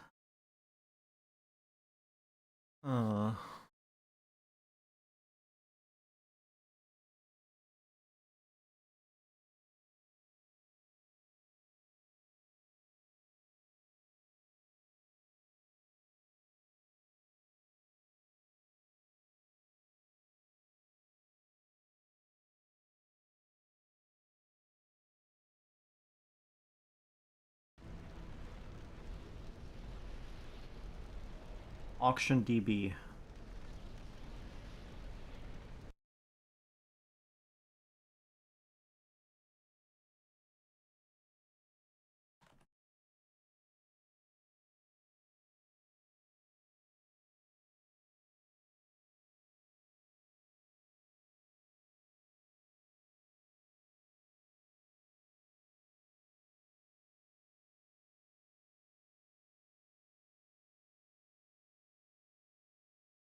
BCC.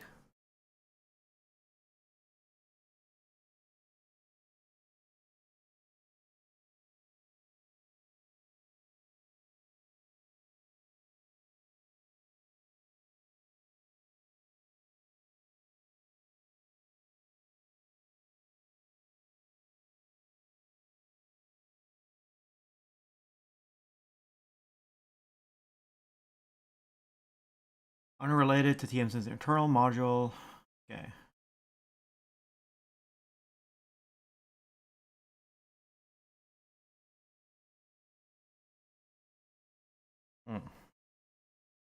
Everything in terms of crafted, it kind of falls under this professions category, but I completely understand that not everybody does that. You know, there's farmers, gatherers, etc., and there's also some flippers, which is why I've set up this mats over here as well. And so what this is right here is simply just kind of subgroups of different materials that are farmed. So for example, you see all of this bunch of leather, you see meat, you see ore, you see different threads, you see herbs, etc. But not every single material is currently in this list. That's where it's going to come down to you to kind of change this exactly how you want. For example, tinder boxes as well as residue, you know, are ungrouped items. So if you wanted to sell them in terms of like this farmed category, you just need to throw them into a group. But that's where, you know, your preferences come to play. In terms of operations, all of these farm materials have one main auctioning operation, and I've set this up so whether you're a farmer or a flipper, you can utilize this operation. If we take a closer look at it, all I've done is I've set the time duration to 12 hours. That's what I recommend for any of your operations, especially current content, because so much competition is happening. Keeping it at 12 hours is as long as you should. Technically, you should probably be cancel scanning, etc., but I don't recommend posting for 24 or 48 hours at this current moment. Then, because we're focusing on large amount of materials, I have the post cap set to 200, which simply means it'll post 200 at a time.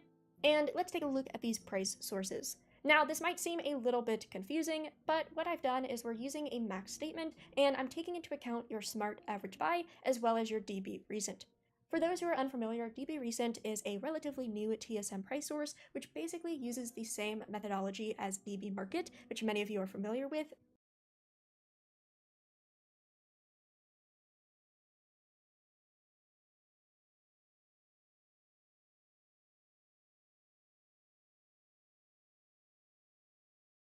Which is a weighted average of the past 14 days, and what DB Recent does is basically uses that same algorithm, but instead of it being for 14 days, it's simply just the last screenshot of the auction house. So technically DB Recent would update every time TSM updates, which is about every hour. I personally recommend this because it's a lot more up to date, especially with how, fast prices are moving, but I'll explain that more once we look at our tooltip. Secondly, what I've also taken into consideration is your smart average buy price, and this is for people who are using this to flip. For example, if we take a look at this Duskweave right here, as you guys can see, the minimum buyout price is currently 70 gold, which was just the cheapest price on the auction house that was taken an hour and 38 minutes ago. And then we see that recent value, which is at DB recent, which is at 71, because remember, it's a weighted average, but it still was updated that. So it seems to me that this program probably is a framework where I can implement my trading strategy, because I'm not a programmer, so I don't know how to do the back end stuff, but this seems to have done that for you. As long as their definitions of prices is sensible, this probably works for me. Hour and a half ago, and then as long as I can adjust the look back periods and such, this probably will work. If you compare that to market value, which is at DB market, which is at 14-day average, you'll see that market value is a lot higher. And that's simply because, market value is considering the last 14 days, and especially with current content, prices have moved a lot in the past 2 weeks. Which is why I recommend, considering that DB recent. But if we take a look up just slightly, you'll see that smart average buy price. What smart average buy is basically just the average purchase price of the items in your inventory. In this case, I only have 3 Duskweave cloth, so the average purchase price of these 3 cloth were 76 gold. Now, I personally, bought these for a craft, but let's say you want to do a bunch of flipping, and you purchase these at, for example, let's say 76 gold for the means of flipping them.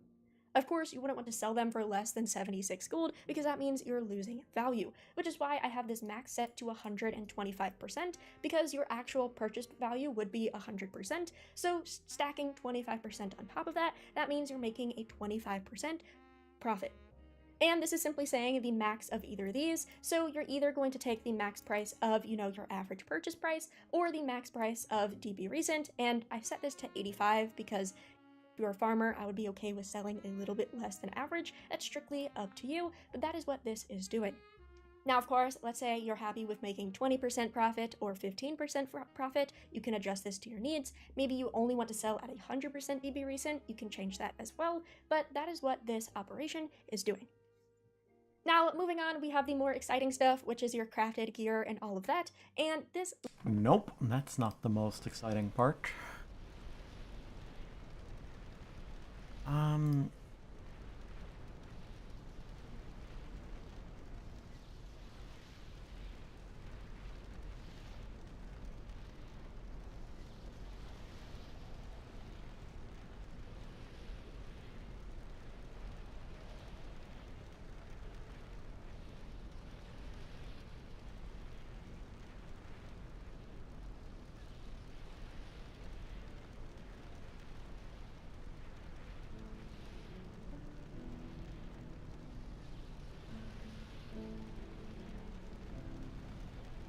Well then, let us proceed.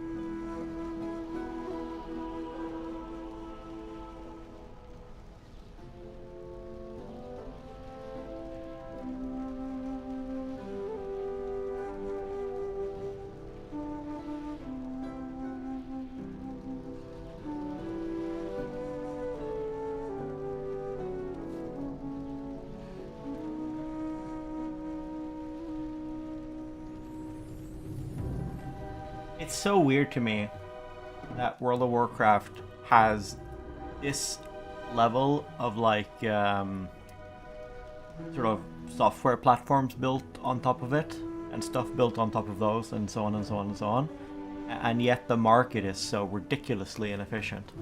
I suppose it is possible that what I see as inefficiency could just be I'm basically saying you're stupid, right? But it could be that there's just a very like when you see something in the market that looks stupid, like it could be stupid, but it could just be that they want different things out of life than you know? It could just be that people in WoW are just incredibly impatient, you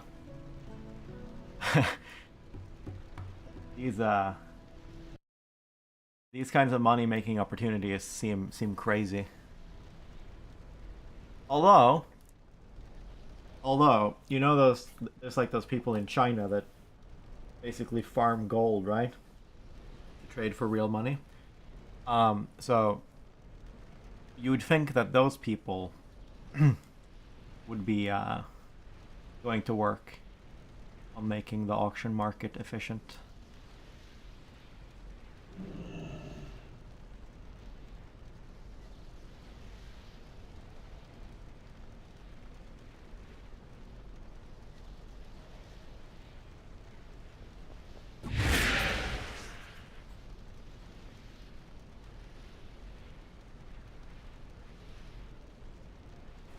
I don't even know what I'm doing here. Somehow though. So this thing failed? Is it just because like there's no data yet? Like do we need to run this program for some number of hours before it like has data? Maybe.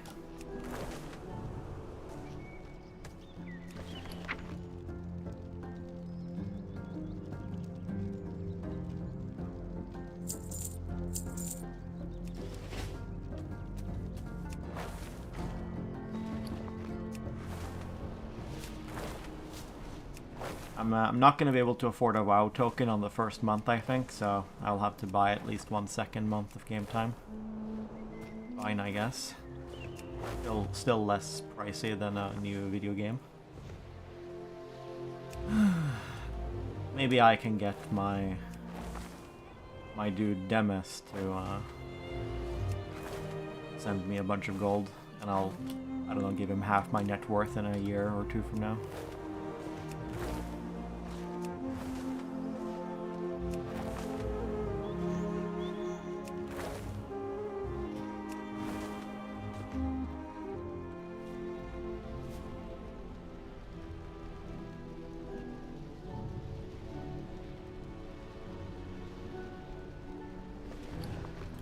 I guess we can go back to... Okay, let's go back to farming.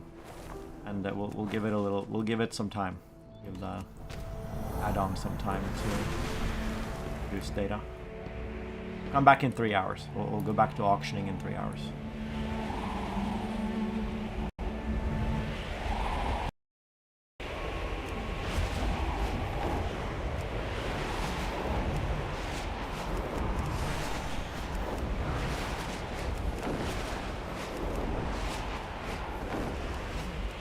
There we go.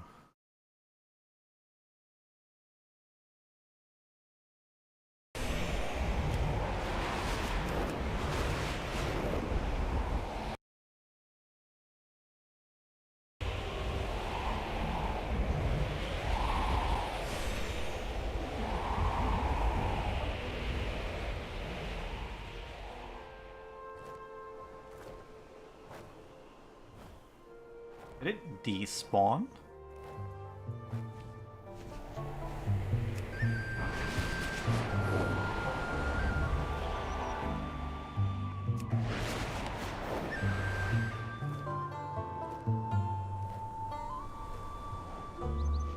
I think I just figured out a way to easily land on gatherables. We just fly up and look down.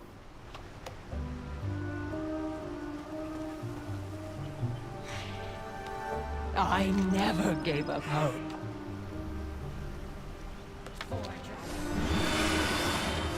Stupid Drake. Wish I could...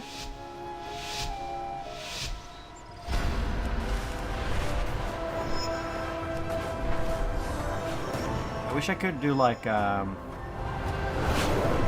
why do I gotta be in the stupid dragon? Why can't I be like myself?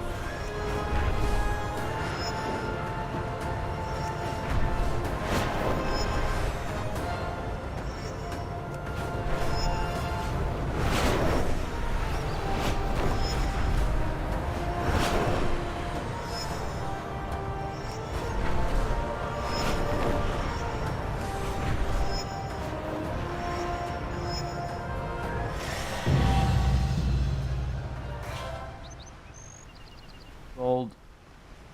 Oh, we got gold right away.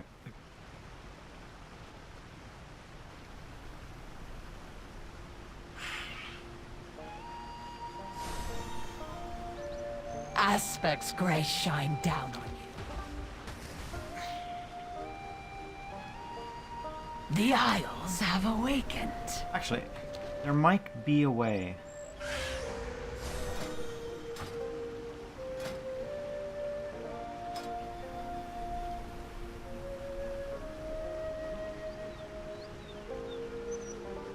Oh, this one's smaller, right? It's not as obtrusive. We serve once.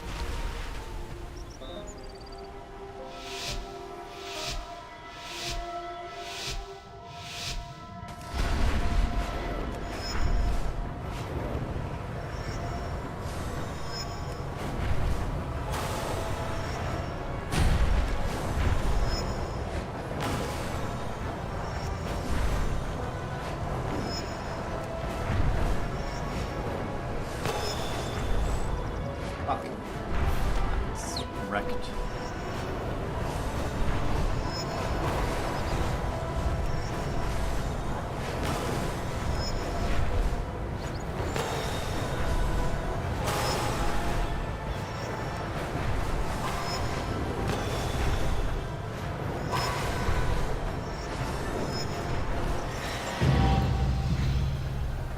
I have lived to see them.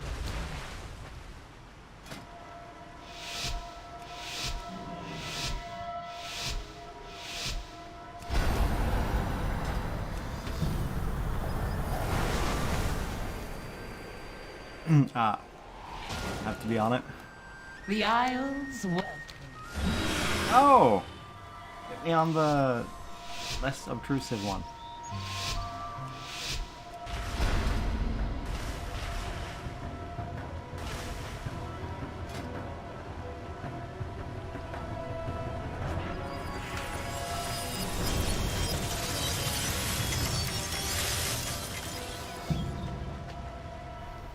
The waters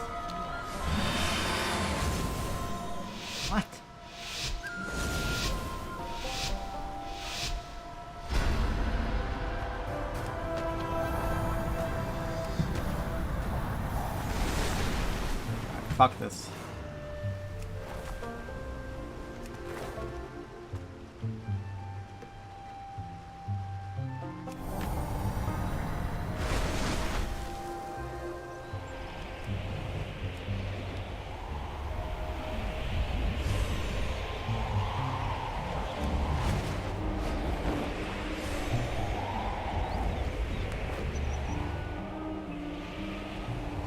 Yeah, that's how you do it.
Oh my god, it's deadly. It's deadly adorable.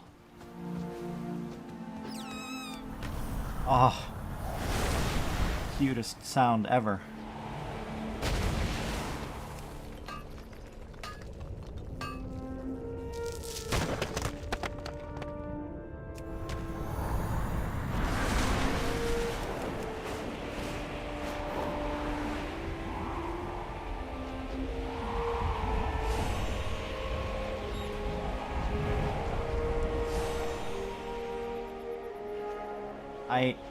I should look up like where I should gather.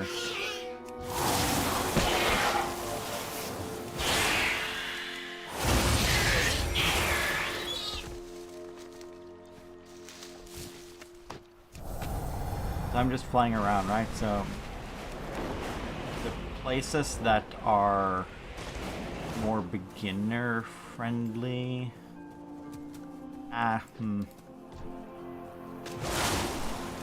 Suppose it's really, I mean, it's just supply and demand, right? So I mean, it's not necessarily the case that the beginner friendly places are worse.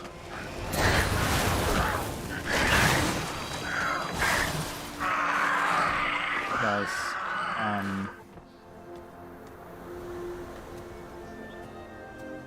where is it?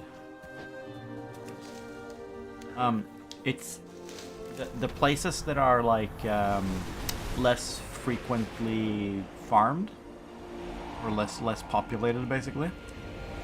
There's going to be a shortage of those materials, or well, there's going to be a reduced supply of those materials anyway.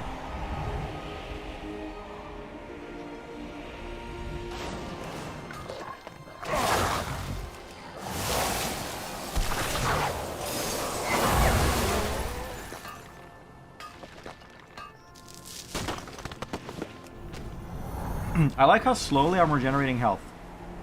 While I was doing the campaign, the regen speed was just really high. Like, you would just, like, your health would just come back, like, right away. And I was wondering if that was, like, just how the game was. I was starting to believe that, but it seems that was just, like, some kind of temporary buff.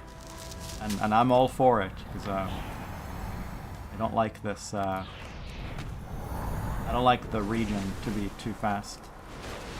I like cooldowns, I like slow regen, you know, lasting consequences, like that.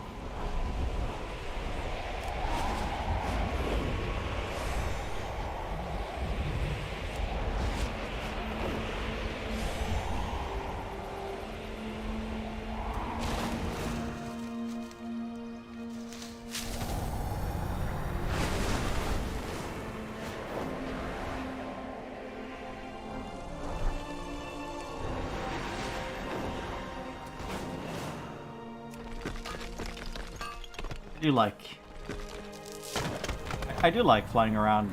Now that I discovered the technique, it's a lot less painful.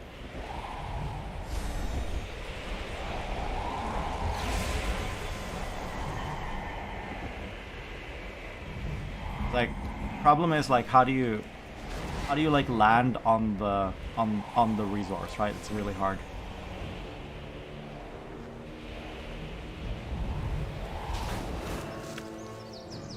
I must get closer. But yeah, by just swooping Looks up. like you could all use some resources. There's a saying for this. Survival of the fittest. The problem essentially is that you move too quickly, so you can't actually see the thing on the ground. Yeah, by swooping up, you of course slow yourself down.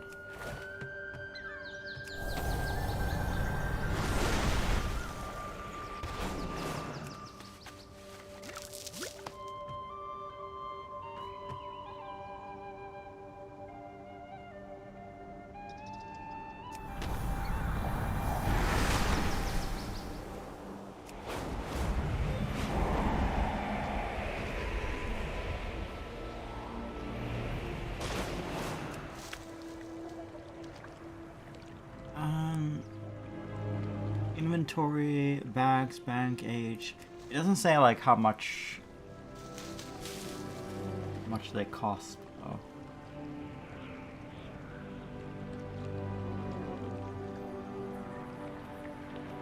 Vendor sell price. It doesn't give you auction house price though.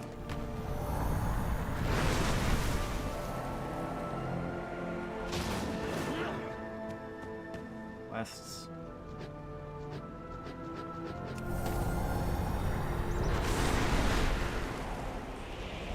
I don't know what I think about this. Like, should I, when I'm flying around like this, should I like accept all quests or? So far, I've had this attitude of I'm just following the main story and I'm doing every quest I run into related to the main, like every quest I run into as a consequence of traveling to where the main story wants me to travel, I do those quests. And then I do quests that those quests lead me to. But now I'm obviously kind of sequence breaking here. I'm moving ahead of where I am in the story.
quest is a mystery. I don't understand, like, targeted ads. Recover flyers.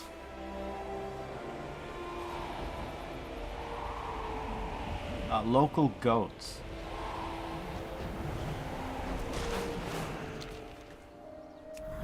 Not a goat.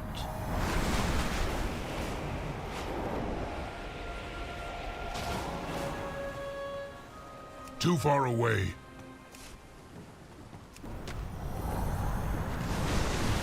Fishmonger.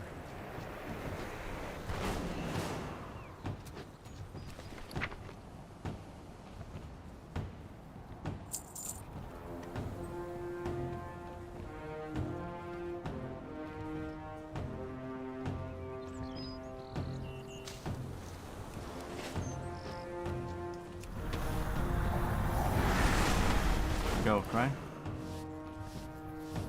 Oh. It's a llama or something.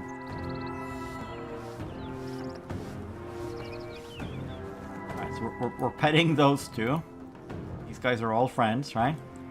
And then we're just gonna kill this one.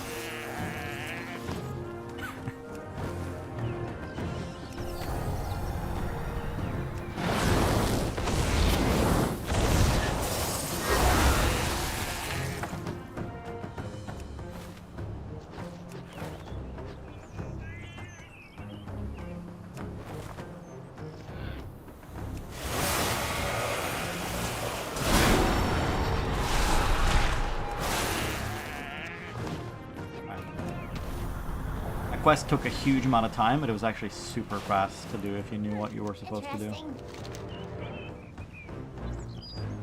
Does it even matter? These are bad, right? Mining tool? Sure. Have a good one. Hurry back.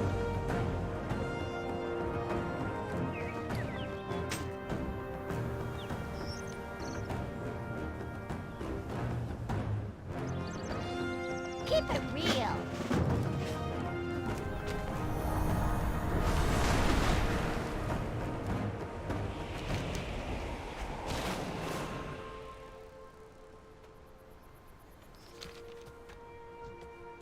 What you want, rich man?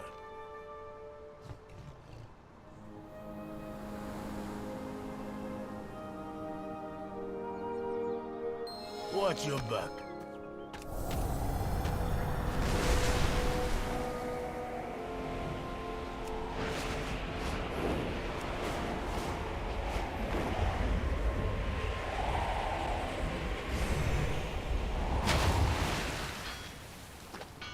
I'm no much for small talk.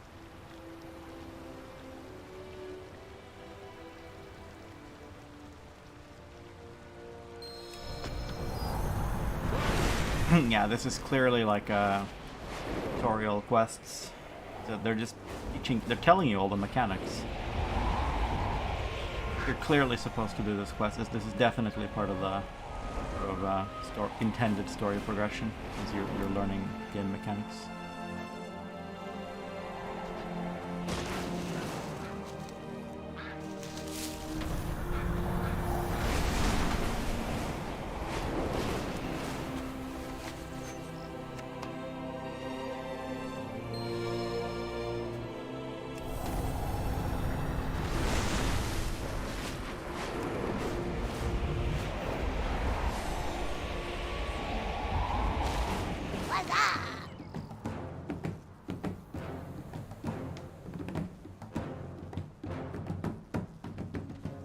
Careful out there. The loon be with you. Do you feel the change in the wind?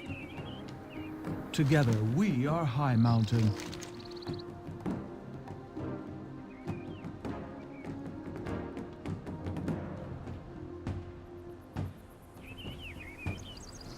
Bag of cloth armor reagents, leather reagents, plate armor, mail armor.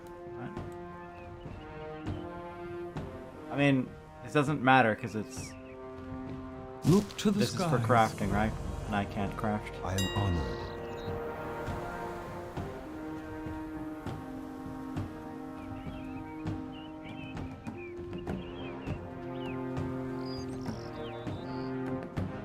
Oh, you can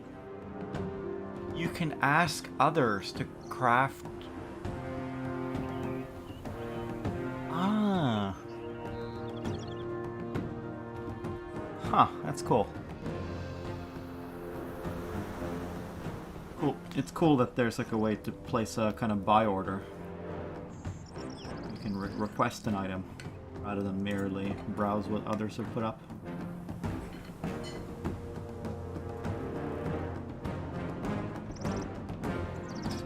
Good luck, friend.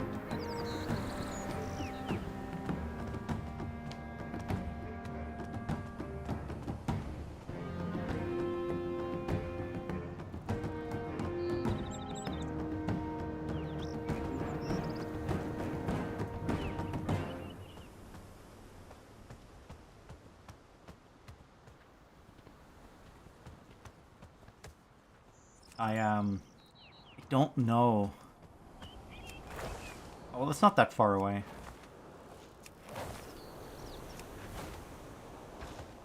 Oh, is that just a portal? I got this random heartstone to Dalaran in the mail or something. I don't know. I don't think these are like.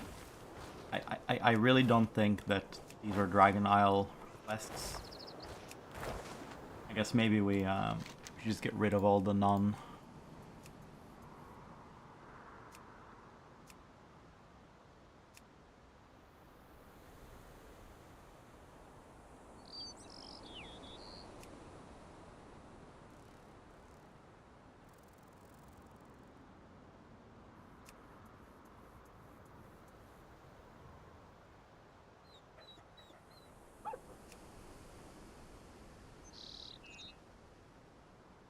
Yeah, go to Stormwind.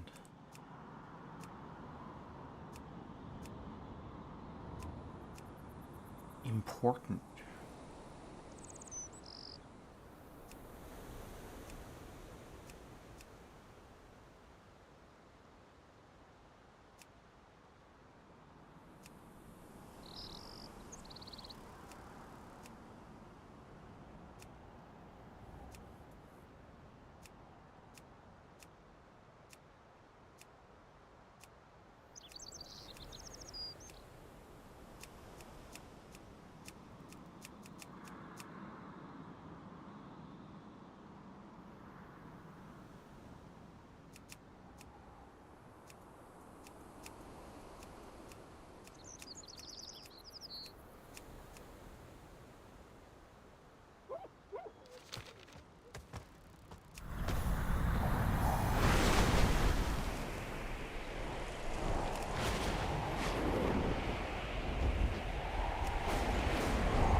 How are you?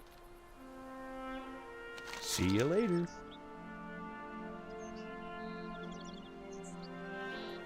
See you around.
These are like all...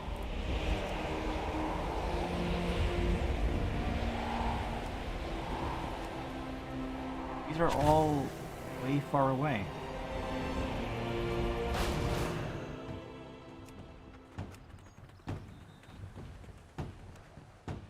I want the ones nearby me to be...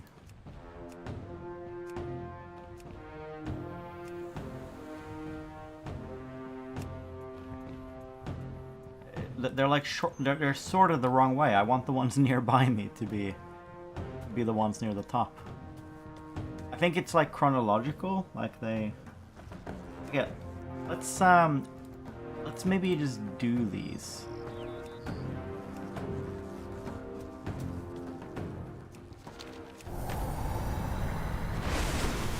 We'll just get them out of the way, and we'll try to just not do any more quests in that area.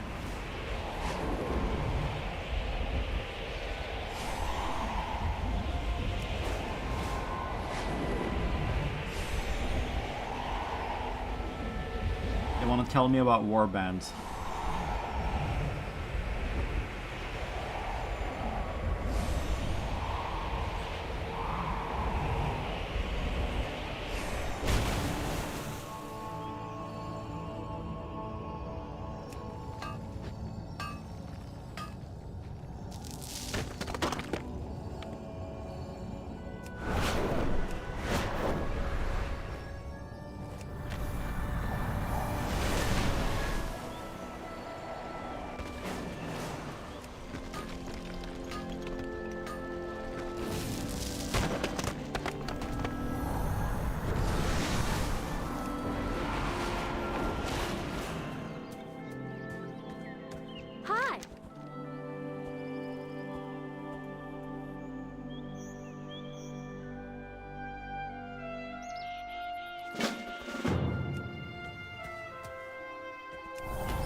Dragon Glyph.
I hope to leave word with you directly of what we'll have to do. The aspects are needed elsewhere. For how long, you cannot say. Something threatens the world. Not even Malagos seems to know exactly what we're freezing. It seems in this we fly blind. If it's placed, dear one, keep it safe, both for the dream and for me. I will return soon enough, hopefully in time for the new bloom. And even more together. Your dreamer.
Shall we talk a while? May your life be long.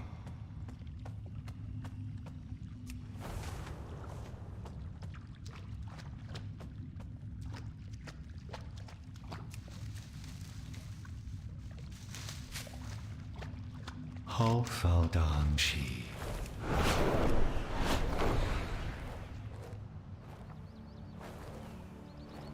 What is nature's call? Is there trouble? Oh my god, they're getting so much use out of these recorded lines from Warcraft 3. Best investment ever.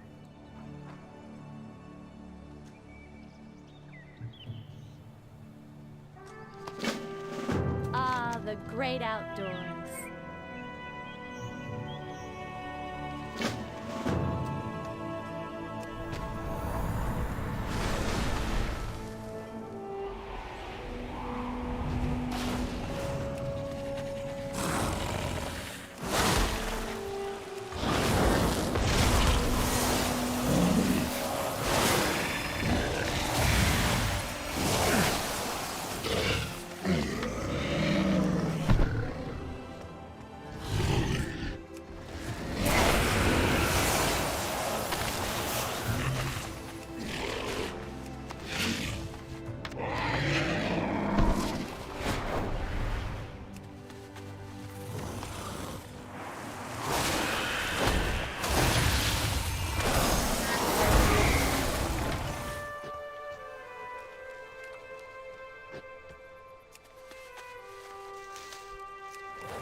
I streamed for long enough now to get the the viewbot ad.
Is there trouble?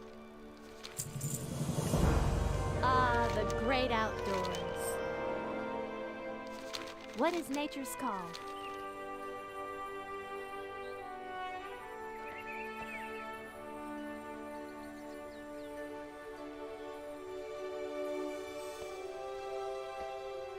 Hi! Is there trouble? What is nature's call?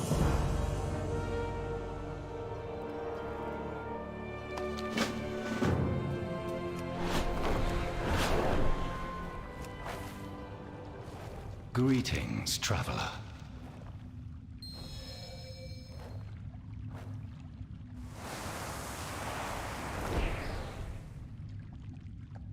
Life awaits you.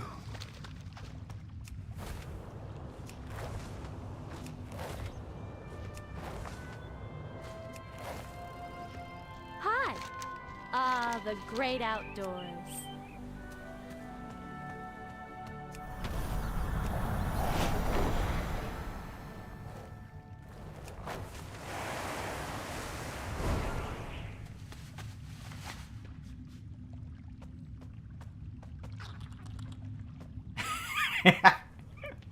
Fuck.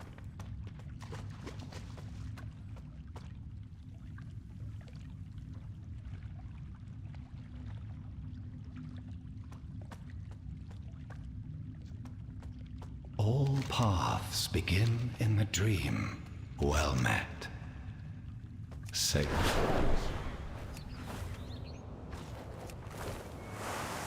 Hi! Ah, the great outdoors. Is there trouble?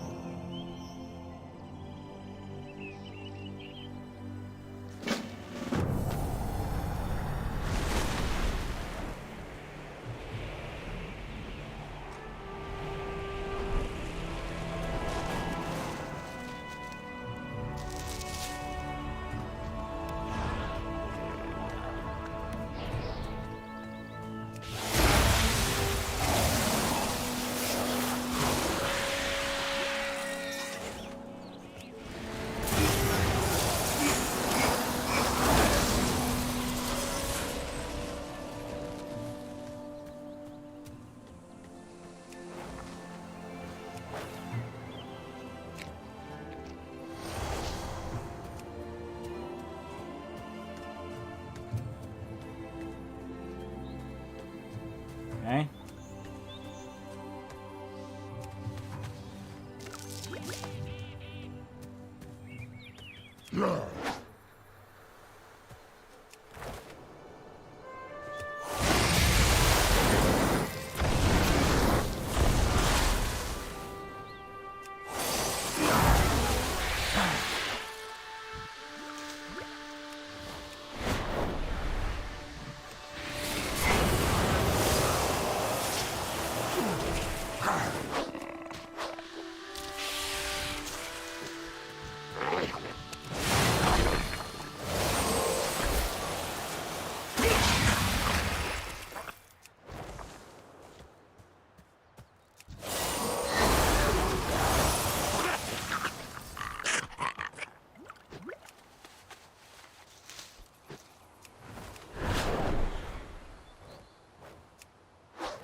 What is nature's call? Ah, the great outdoors. Is there trouble? Hi!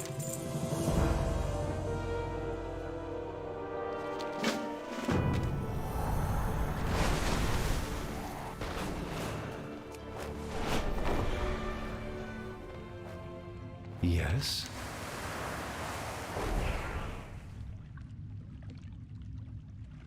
Farewell.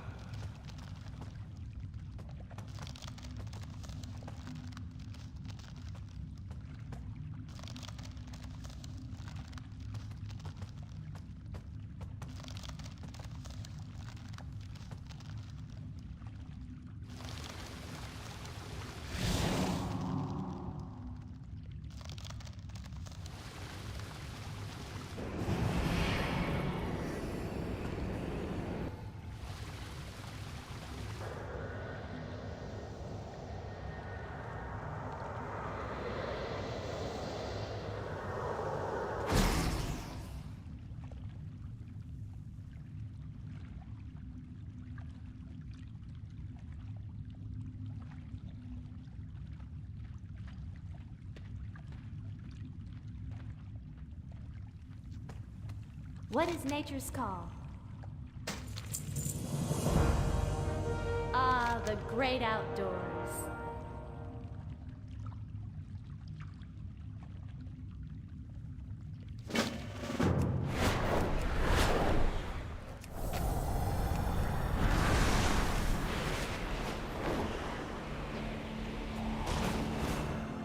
Life awaits you.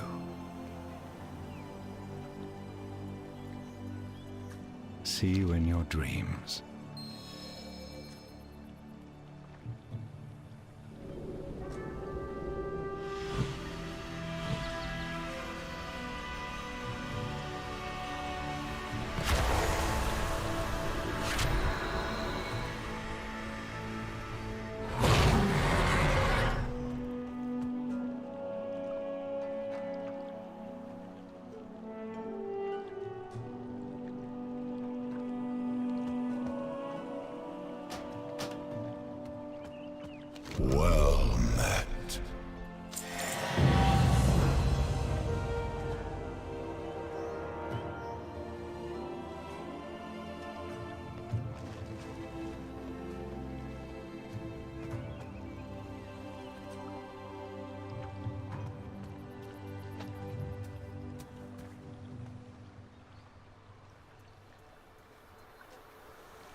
Oh my god, we just murdered this bear. How sad.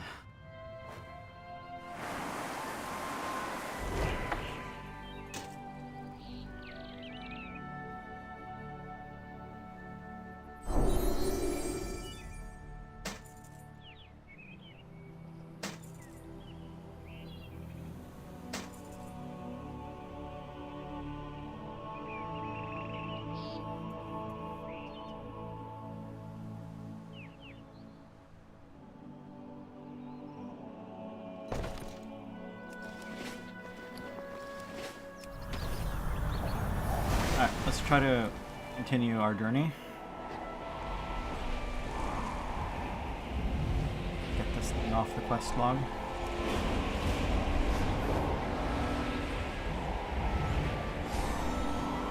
Actually, this one, you know, this is actually the wrong approach. I shouldn't clear it out because it's simply better to do all the stuff in the Dragon Isles and then the new quest will just be on top, right? Trading post. No, not like that.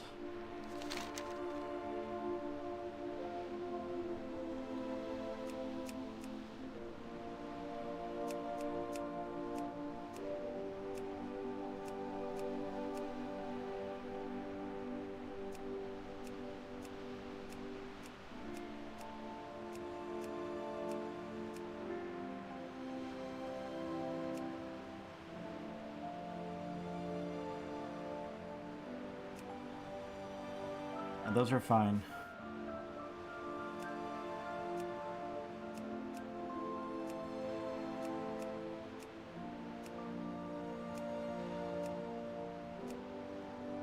Alright, we should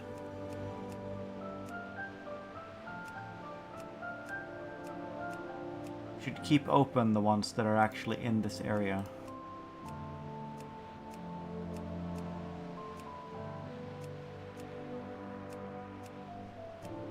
That's how we do it. Okay.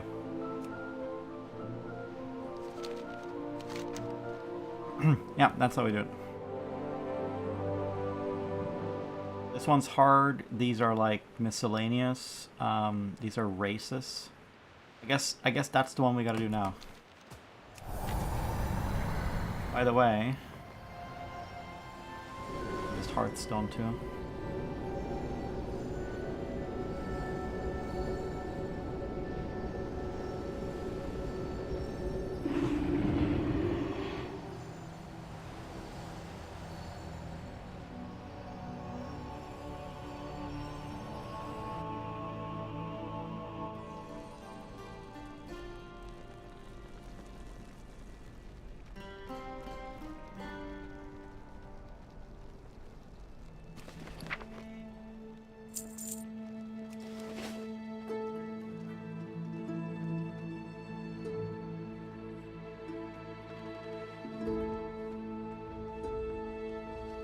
I've not gotten here in the lore yet. I just randomly happened to fly here from the archaeology quest, so I decided to sequence break a little bit. I won't do any quests here. Pick up any quests here until I get here normally.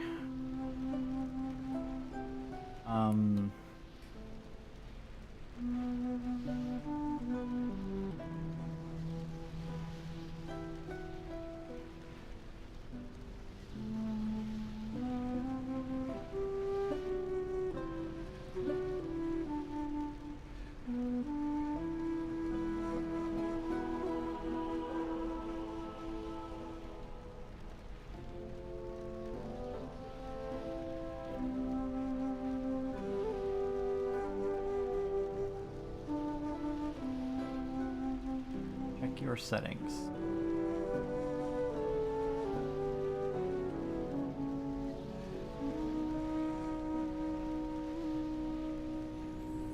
Go and defend that which cannot defend itself.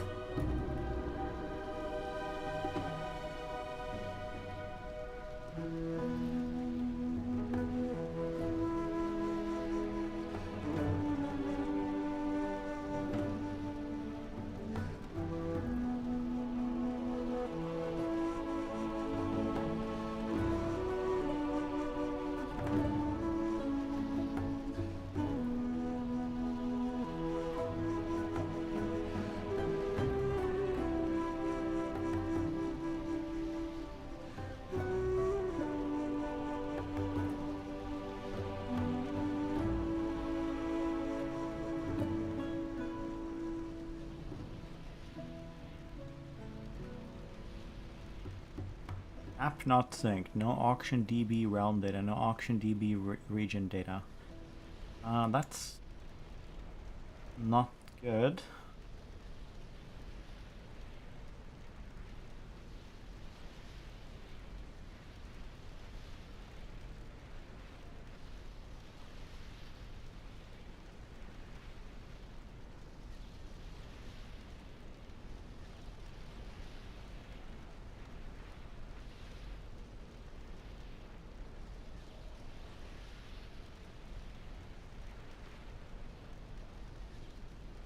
Hello. Hello. Hi, dude.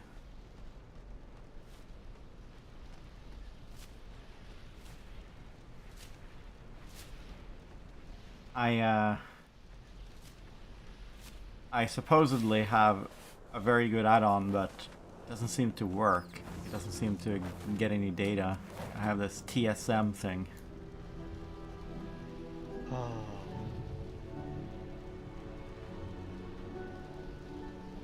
I don't know how that one works, unfortunately.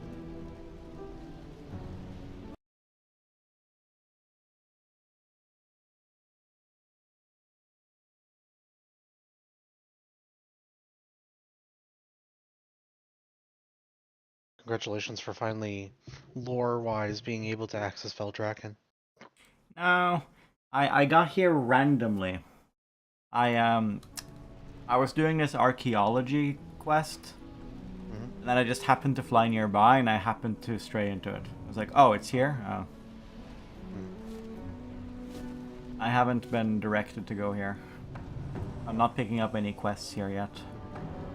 But I did break my own rule a little bit. Since I already found it, it's like, okay, fuck it. I'll just set my Hearthstone here, and I'll just use the auction house here.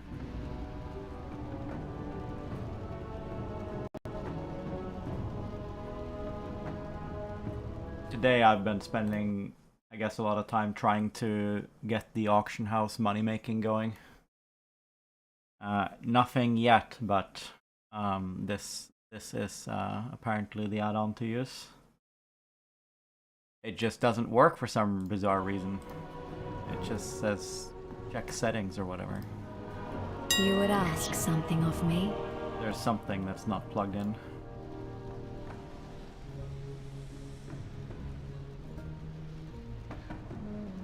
It's strange, you should have been directed to the city by now.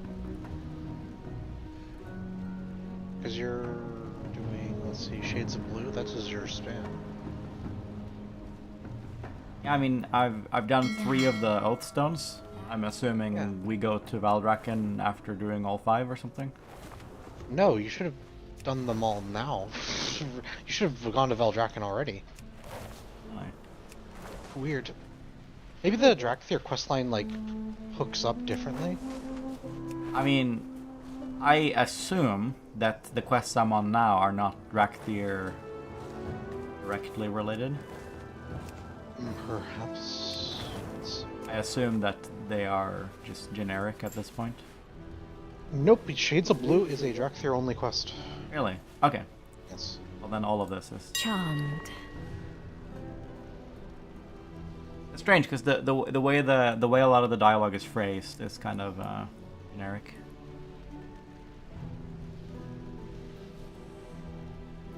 You will do well. I know it.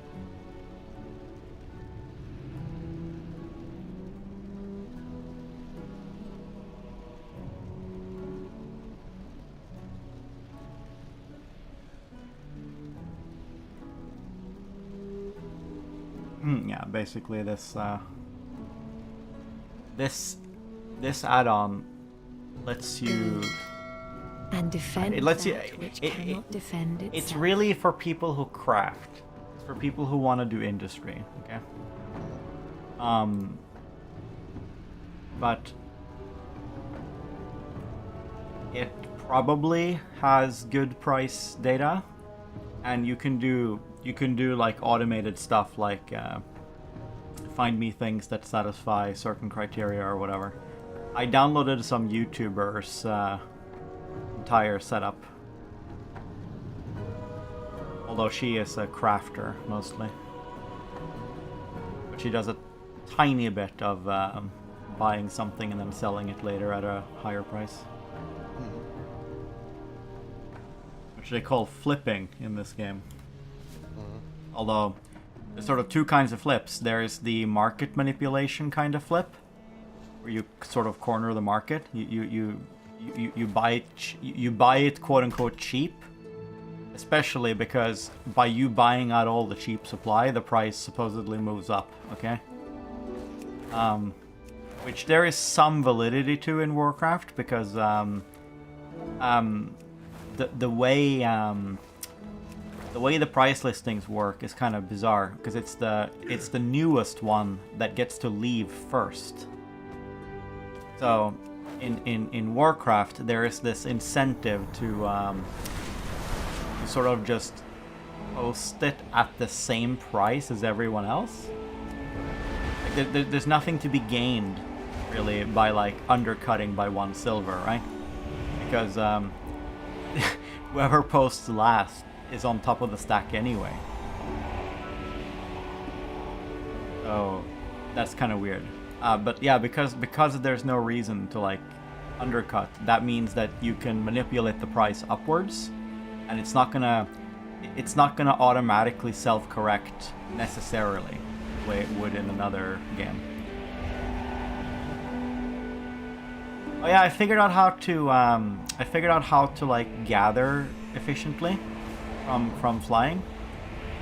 What you do is you fly along, right, and then you just fly like up.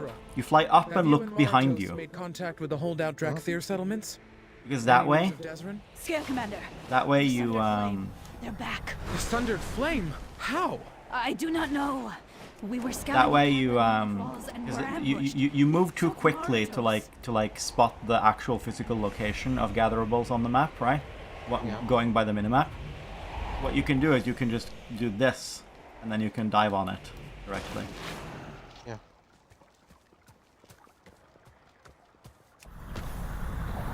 I've been doing a fair bit of just random gathering.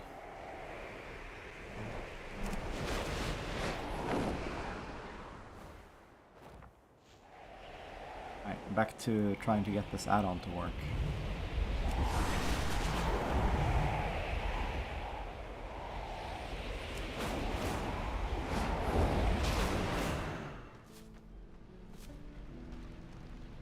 Am I dreaming?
Okay. The desktop application needs to be installed and configured correctly. Okay. You know, I find it really weird that WoW has such like software platforms built on it that you can then build your own strategies into. Because this add-on literally seems like you can just define your own trading strategy essentially, and it will scan for you and do it basically, right? Well, I mean, it will scan and you can click buy, I guess, and it will post stuff in your inventory. You know, like it's basically automated, right? Like it's very close to automated, right? It's really weird to me that this exists, but then simultaneously the money making opportunities in this game are far vaster than in EVE Online, right? Yep. Like the market in EVE is so competitive compared to this. So that's just weird, right? Because like even if the WoW players are just gaming and can't be bothered, right? What about the Chinese gold farmers? You know, like they have the same incentive to make gold as to make ISK, right? There's no difference.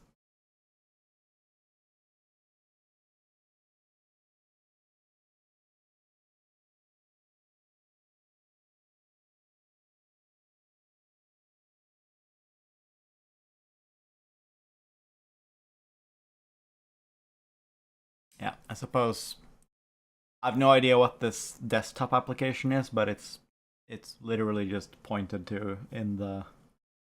There is literally a page about this specific error, and it mentions this desktop application.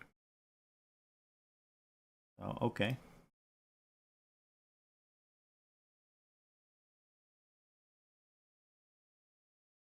It's so weird to play this hyper popular game because you have all this software stuff on top of it.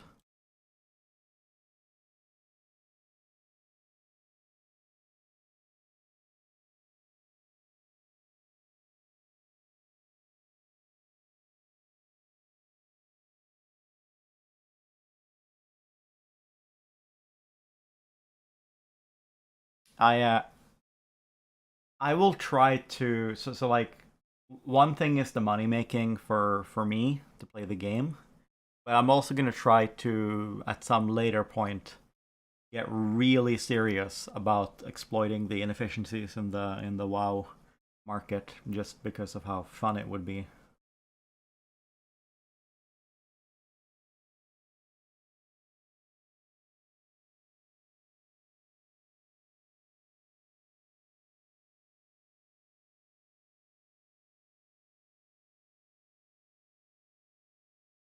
Are you kidding me? I fucked it. I used an auto-generated password for my TSM account for once. I almost always use a custom password, but for once I use like a auto-generated password. And can you believe it? This is like one of the few web pages where I now need to retrieve that password to log into some stupid app. It's so Jover. Oh my god.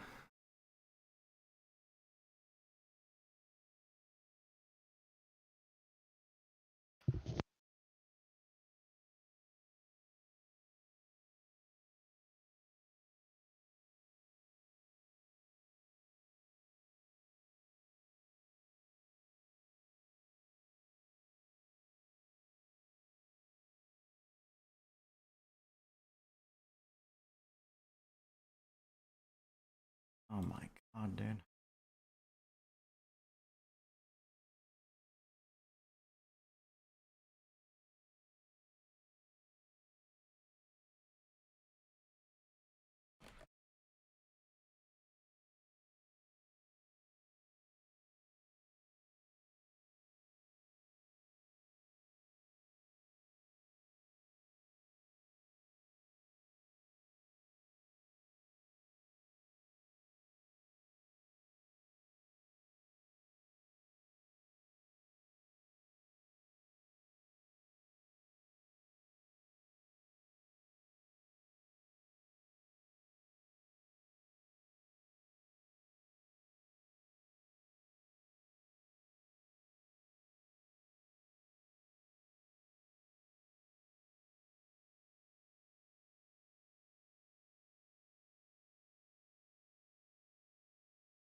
there is now enough tabs to justify its own Chrome session.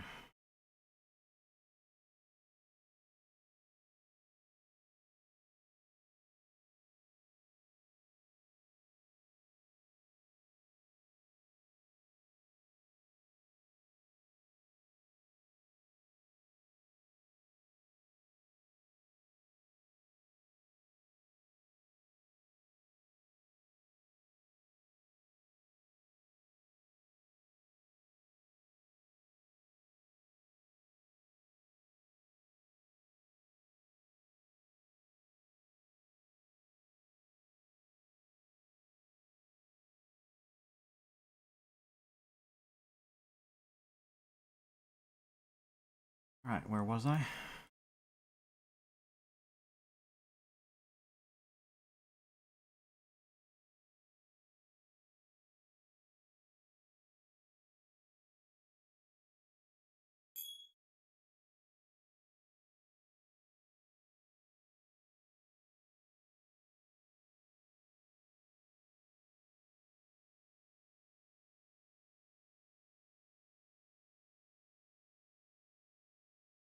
Yeah, where is WoW?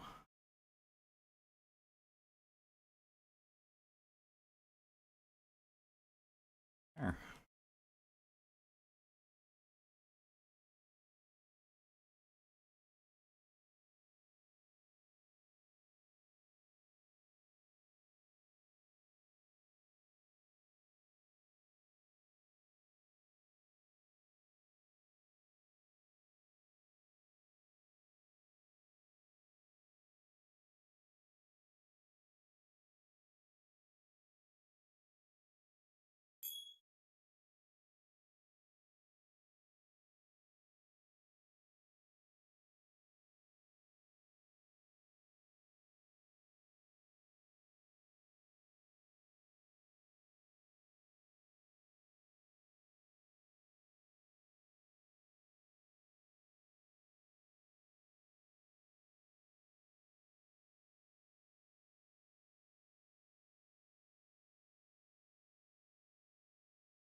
Links to a Twitter post.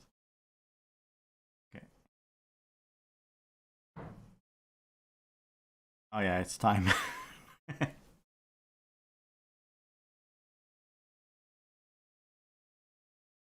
I accidentally installed this like Cataclysm thingy here, which I don't want. But I guess I can't remove it now. You know, this might be irrelevant because this might just be like the direct install of the same program. This troubleshooter might have been very unhelpful because it might have just sort of served as an advertisement to install their app rather than the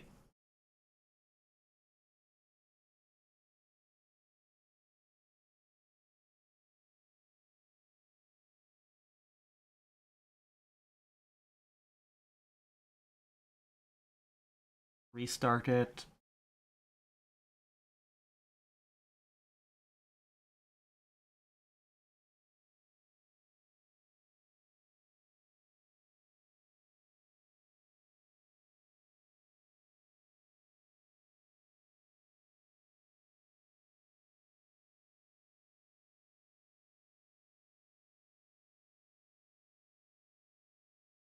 And then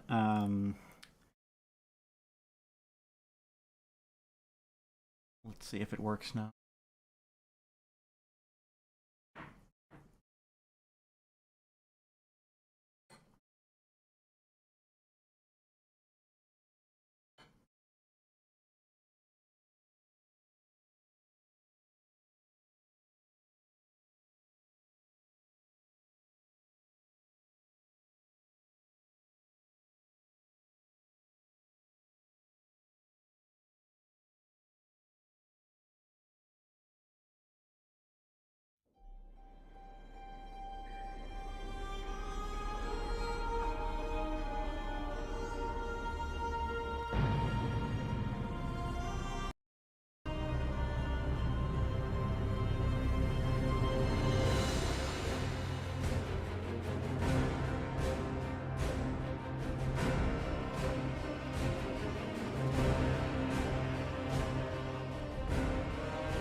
From the moment the dark tides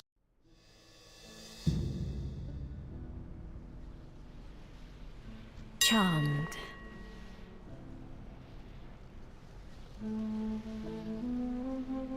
Oh. Now it works. Nice.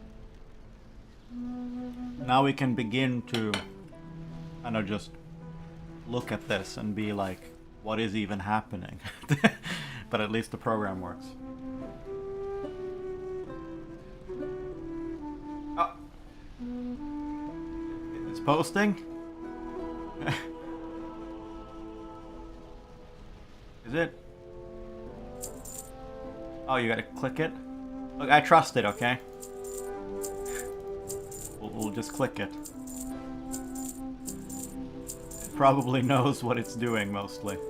Yeah, WoW terms of service basically says it cannot automatically, like, do actions for you, but it can do everything else for you. Ah.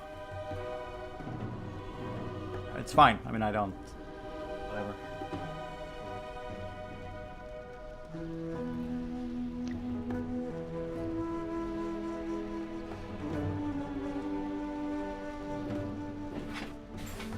I'm gonna walk Fenris. Okay.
Yeah, I'm back. Welcome back.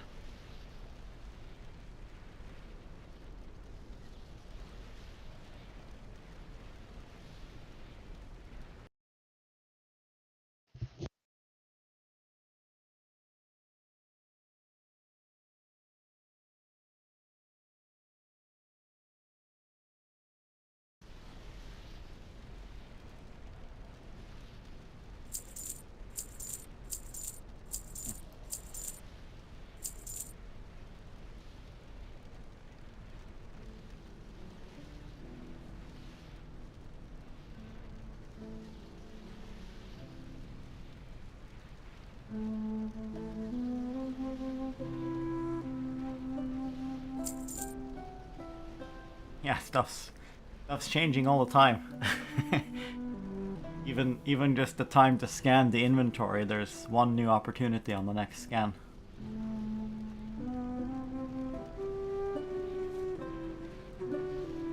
I suppose a method you could use is you could just have very small order sizes.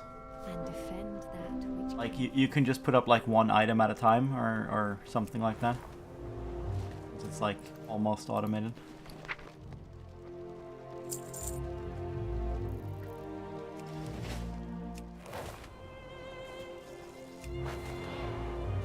Alright, so I'm earning like 4,000 gold a day. That's about a third of what I need to sub the account, if I'm right. I think so.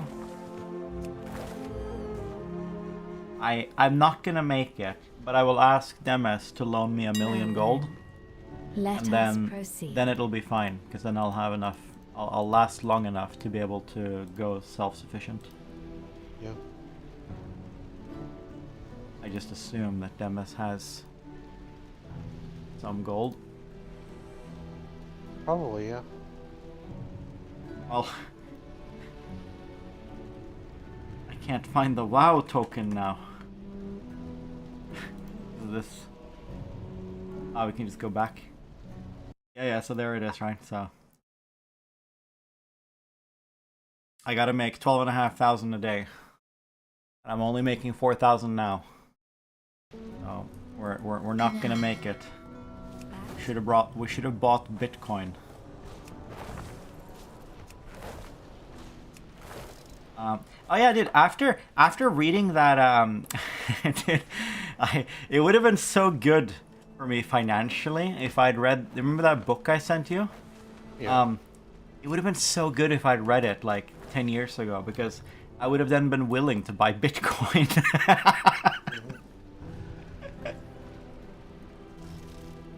Because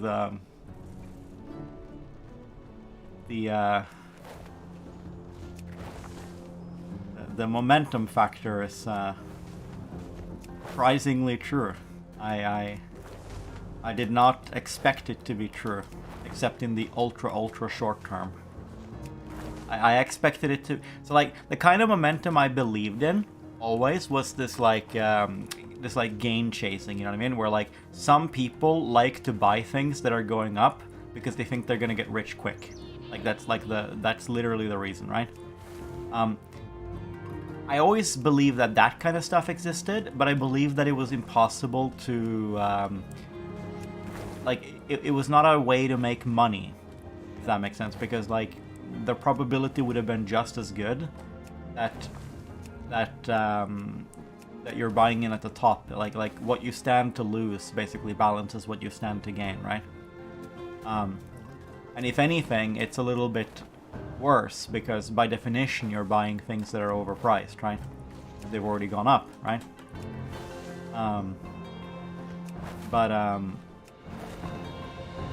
But the kind of momentum that I really got my eyes open to by reading that book is this idea of like and the reason I was convinced because I also separately hold this belief, right? But I just never made the connection, I guess, that I believe the book said information travels slowly, which just has to be true. Well, it doesn't actually have to be true, because it could be that the market leads reality, that it like forecasts the future, right? Unless you believe you can forecast the future, so I have the belief that you can't forecast the future, right? You can't predict the macroeconomy, right? So forecasting is not possible, right? The best we can do is to sort of like chase the moving target of the data that comes in, right? And in that situation, it has to be true that that can't happen instantaneously, right? Because that would require an infinite amount of computation or infinite amount of data collection, right? So that has to be, you know... I'm not making a super strong statement, because it could be that I'm literally just saying that it moves at the speed of light, so, you know, the Europe Stock Exchange can move before the American one moves, okay? So, like, it might be the weakest of weakest duh statements, right? But the point is just that something like that has to be going on, right? And probably it's a lot more significant than that scenario, right? Yeah. And it turns out that this basically causes momentum, right? Things that are going up in price are probably like some people who realized that something was more valuable than it's priced at started buying it, right?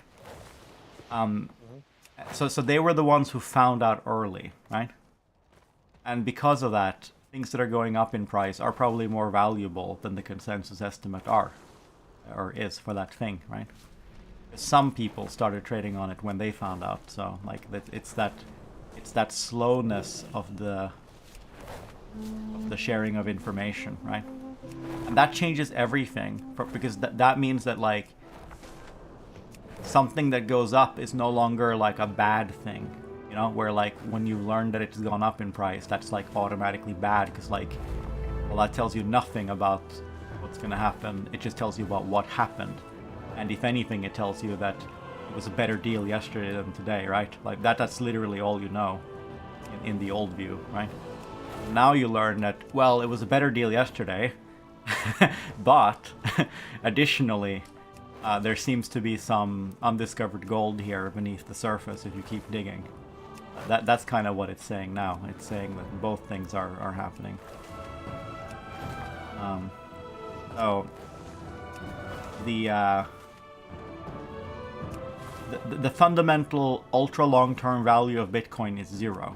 Right? The question is just, you know, how long until it goes to 0, right? It'd be thousands of years, right? And I'm not a gambler, so I want to have like an expected positive value meme, right? So, yeah. Basically, if I'd read that book earlier, I would have been willing to consider buying Bitcoin without any fundamental anything. Because, while it's true that in the long run, it will go to 0 for sure, that can take a very, very, very long time, and in the meantime, it might be used to perform transactions and stuff. Like people might have like convenience from using it and holding it for a while, right? For a while, it will have real value, right? I mean, Bitcoin has real value today to the extent that it's actually used.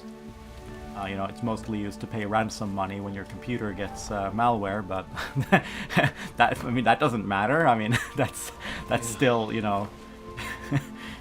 Because it's not legal doesn't change how useful it is.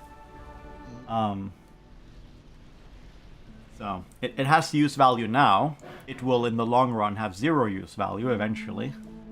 But that drawback, that very slight mean reversion towards 0 in the long term, is more than made up for by the great momentum it's had. So anyway, my point is just that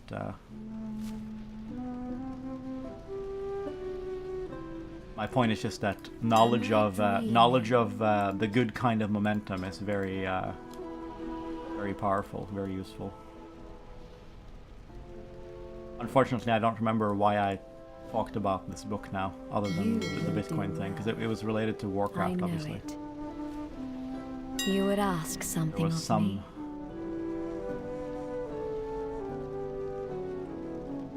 Something related to the WoW token, maybe.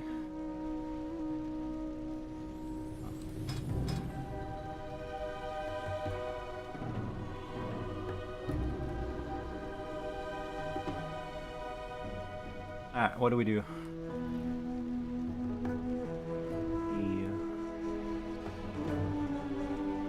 I mean, I suppose, okay. I don't have an obvious thing to do now, but that's what I gotta figure out. I need to figure out how to make money with the little gold I have. It's going out on... Oh, actually, that's the thing I could look into.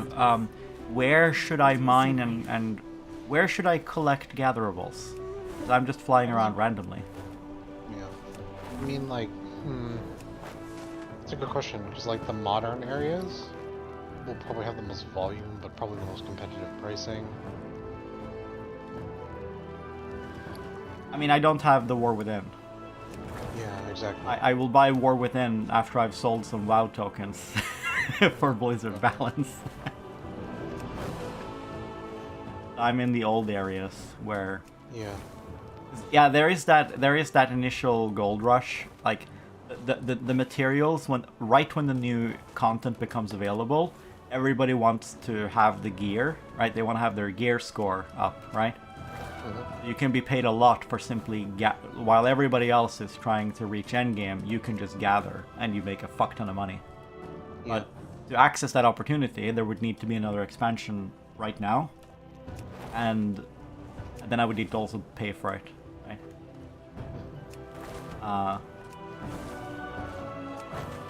So first we just can't do it because well, I don't want to do it, and even if I could, maybe it would be smarter to simply buy a few WoW tokens and sell them for the same amount of money. I'm in the old economy. I'm in the items that have no gold rush anymore. Oh yeah, that's actually something I'm interested in talking to you at great length because there's so much to learn. What are the consumables that people actually use in PvP? And which ones? I don't do PvP, so I couldn't tell you. Okay. Fortunate.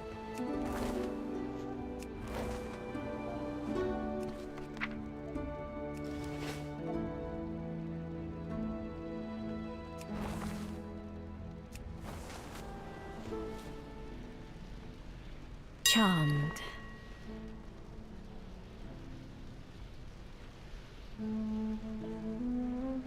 But yeah, so if I'm gonna make money on the auction house, I need some kind of trading strategy.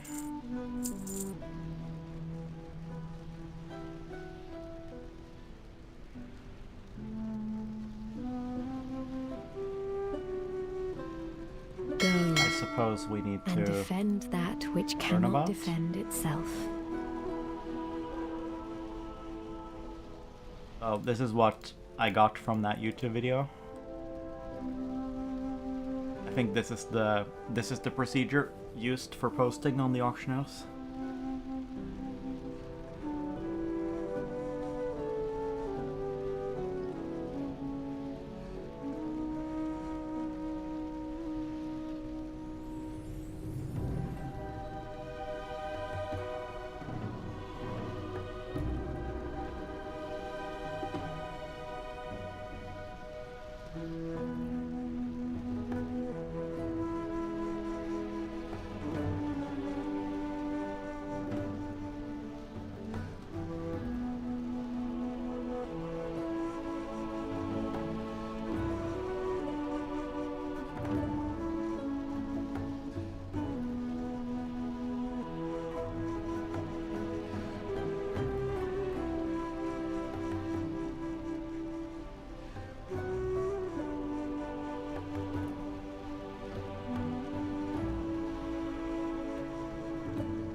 Alright, the reference is to smart average buy and something called DB recent.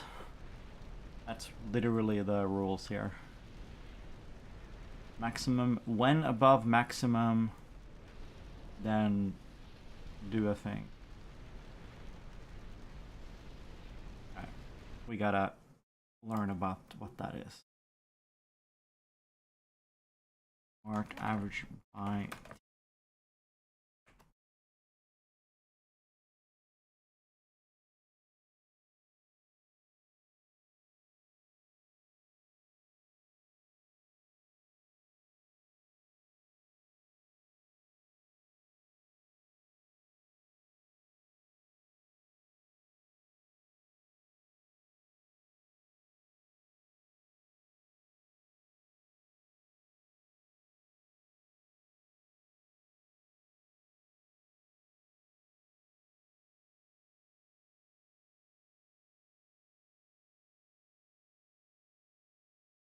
Average buy, average sell. What? What? What does that mean? I didn't know there were two kinds of prices in WoW.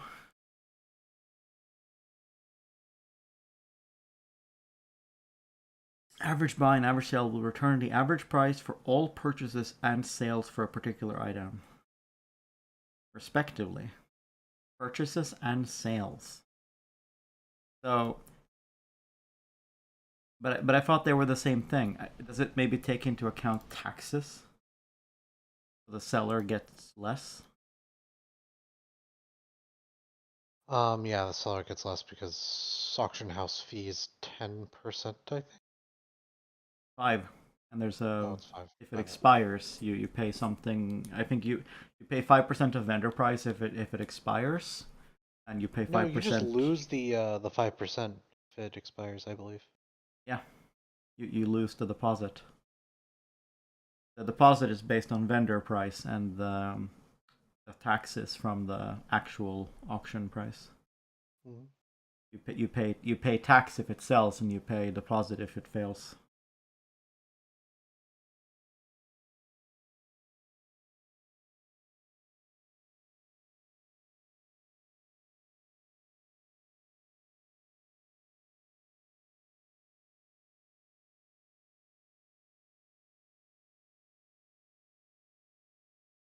Marked average buy. This will return your average purchase price across your last X purchases of the item, where X is the quantity of the item you currently possess. What?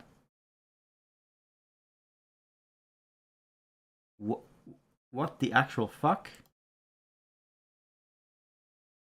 So, okay. So it's calculating the average price you paid for what you have in your inventory. Mm-hmm.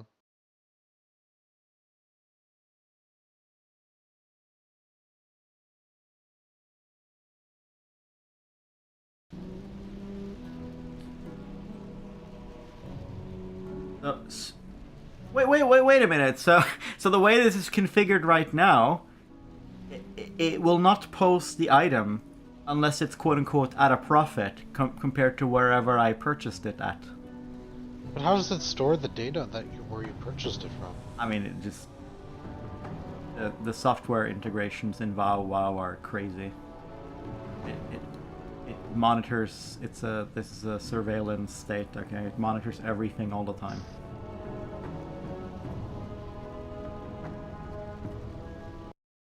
This add-on.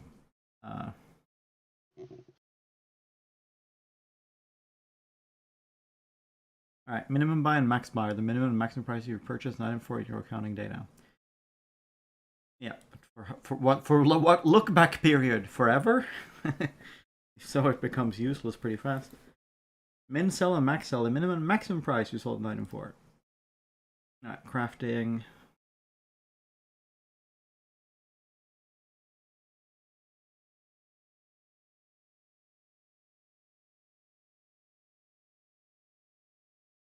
I suppose I could use this add-on and just disenchant stuff as a money-making method that is mind-numbingly boring.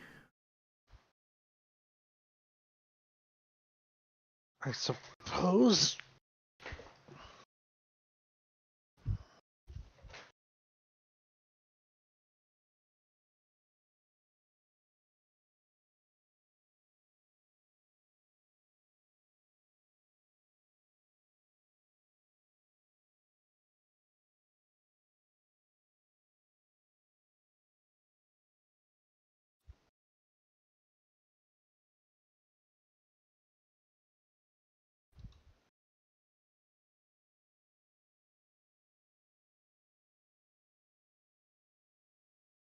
Yeah, this oh, what happened there? I must have managed to hit the button.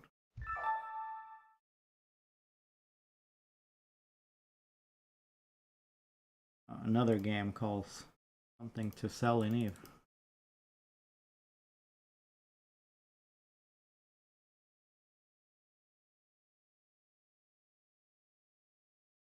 Alright, so we already have kind of like a very weird kind of trading strategy because there's no intelligent purchasing, but there is basically a kind of like I refuse to sell. I refuse to sell unless I turn a profit. Mm-hmm. That's kind of how it's set up right now. Yeah. It's where like it's so strange because we have the opposite problems in this game as in Eve.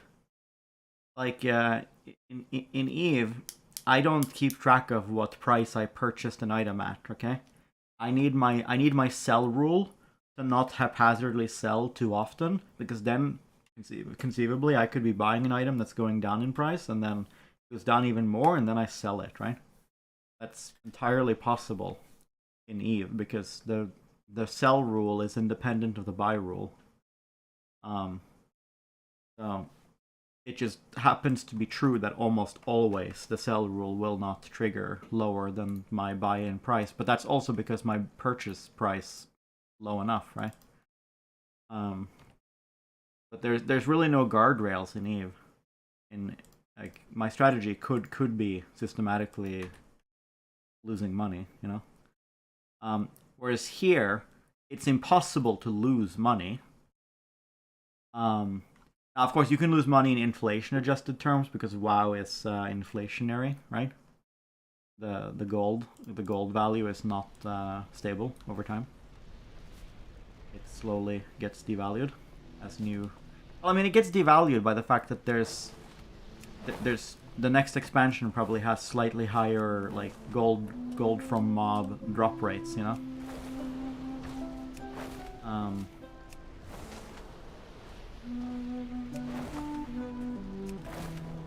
Or alternatively, the higher gear score of the new expansion can farm old areas faster with more DPS, right?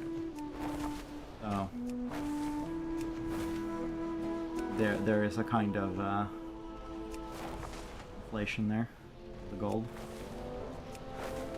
So this rule that waits for you to make money, it guarantees you will not lose money in nominal terms, but you could be losing money in inflation-adjusted terms. But that's when you get stuck, right? As long as you don't buy it too expensively, you're probably not going to get stuck. And in that case, this sell rule, because it knows what you did to get the items, we don't need as clever of a buy trigger since we have this sell trigger to guard us. Like in Eve, I need my sell rule to only trigger after my purchase decisions have worked out, right? I need to design my purchase trigger, but that happens more often than not, you know. So I expect to make money with the two strategies running in parallel, right? Whereas here, that's far less constraining because this thing will baby us on the sell part of the process. Alright, what is this DB recent? I'm assuming, oh, that's probably just recent price.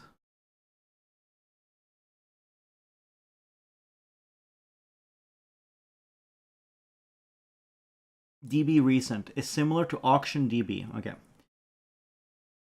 What is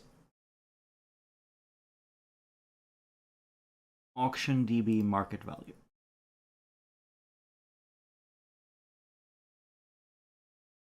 Auction DB value calculates the market value by using an algorithm with a bunch of steps, making it accurate as possible, using as little memory, disk space, and storage data as possible. Following dataset.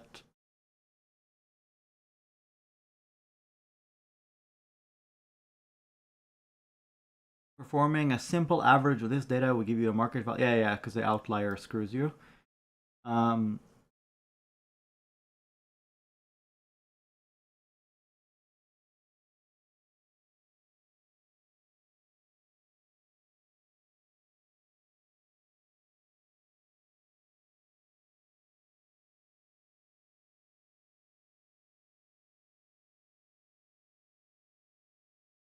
That's good first step, yeah. You weight it by how many there are, obviously. It doesn't quite work because the cost to list it on the auction house is based. If you list a troll price, right? If you list a ludicrously high price, right? You pay the vendor sell penalty. You don't pay the penalty proportional to how ridiculous your proposal is, right? So this doesn't quite work. This by itself is not the answer, but it's good that they do that at least.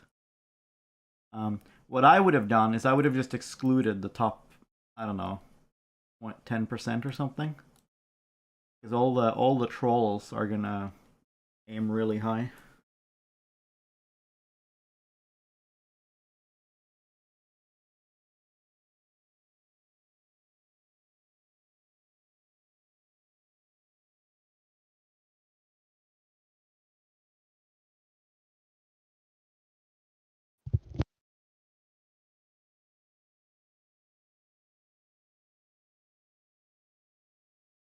After it's through 15% of the auctions, any increase of 20% or more in price from one auction to the next will trigger the algorithm to throw out that auction any above it.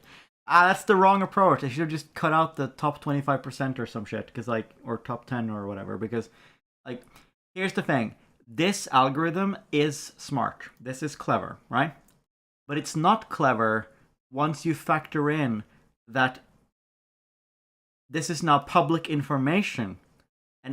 And anybody who wants to fuck with you are gonna adversarially not trigger this thing, right? They're gonna make sure that prices only go up by 19% per offer, you know? This is such a good example of being too clever for your own good, because whoever came up with this didn't just want to eliminate the top 10%, right? They wanted to be but sometimes it's okay, sometimes it's troll, but sometimes it's not. What if we made a clever filter that could detect when it was troll and when it was not, you know? Yeah. And it's so clever, it works, but it doesn't work when people are going to deliberately attack it. At least with the cutoff X% method, right? You're forcing them to pay up, right? You're forcing them okay, you want to contaminate the results? Well, guess what? You gotta be 10% or more of the number of market orders, and they're all gonna fucking expire because they're all ridiculously expensive offers, right? So you gotta actually sacrifice if you want to pollute this data here.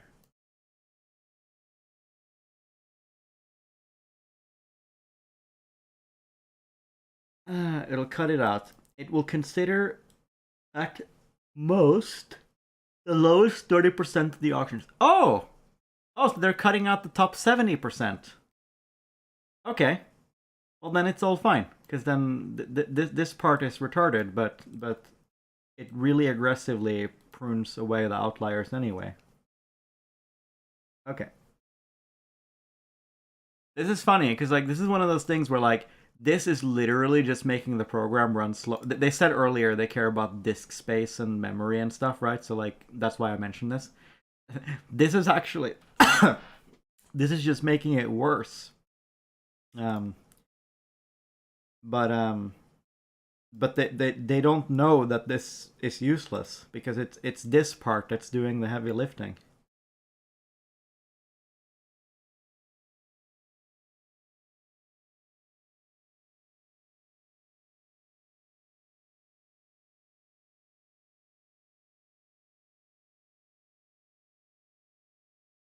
Alright, we now simply take the average of the data that survived step 1. In this case, the average is something. Now we find the standard deviation of our data. Okay. Fancy. well that, well then, well if you're calculating that,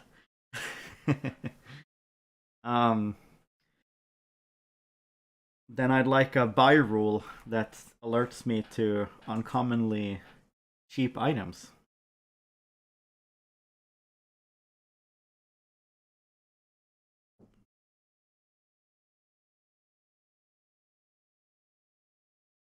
In this step, AuctionDB throws a data point that's more than...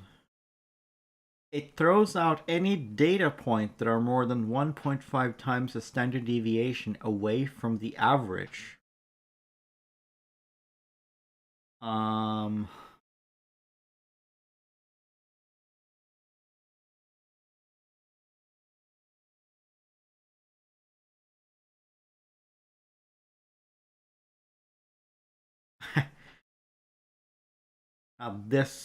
This one I don't know if I like.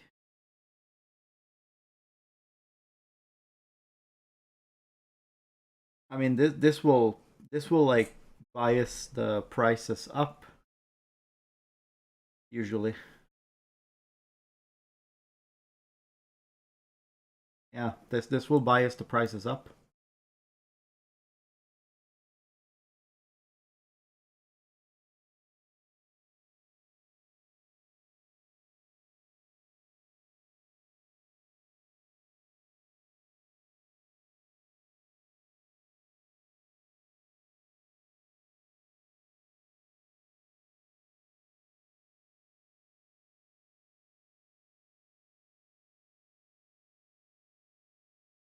But okay, yeah, so you don't know about PvP, so... But, yeah, I guess ideas for where to gather in the Dragon Isles? Just, there are routes that are already posted that basically a lot of people like to use. That cover a lot of the spawn nodes.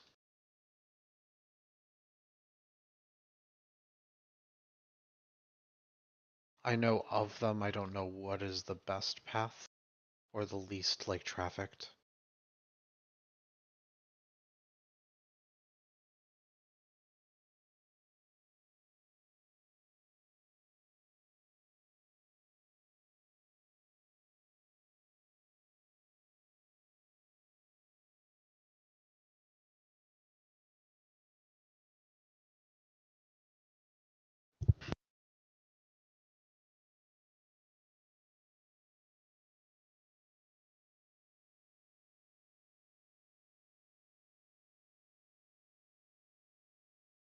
I'm taking suggestions in general, by the way, for what to do. If you think I'm like... If you think there's a more, quote-unquote optimal, or fun optimal, ordering of places to go. The way I see it is basically you're way too behind the established crafters. If you were to start a new, technically the next time if you want to get into like the active crafting market would be either you get... I didn't mean that, I meant like where to go, where to quest. Well, I mean like your max levels, so...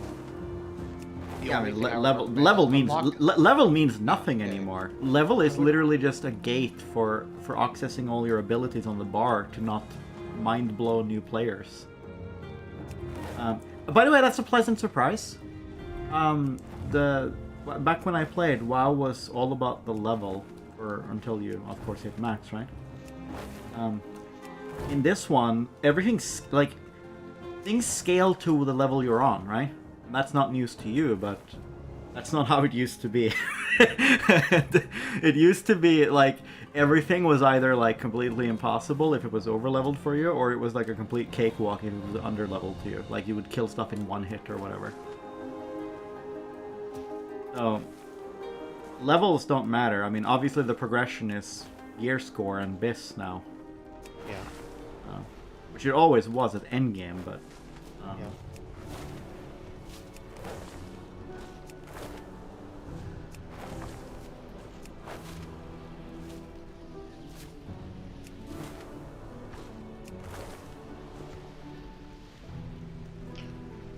I don't know if this is available, but there's a side quest you can do that basically unlocks the ability to get your catch-up points. What? So basically, every week there are side quests that unlock you the ability to get more talent tree specialization points for your profession, right? They then implement later a catch-up mechanism through a quest system, and perhaps it may benefit you to unlock that ability. Yeah.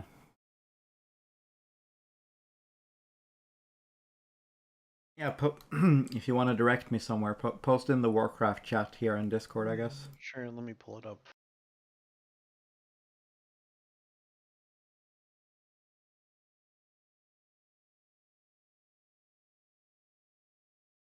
Yeah, I'm doing mining and herbalism for now. I mean, if I'm my theory is I want to do whichever one lets, like, basically I'm farming, really. That's what I'm doing. I'm doing the primary farming stuff, okay? Yeah. I'm not crafting. I'm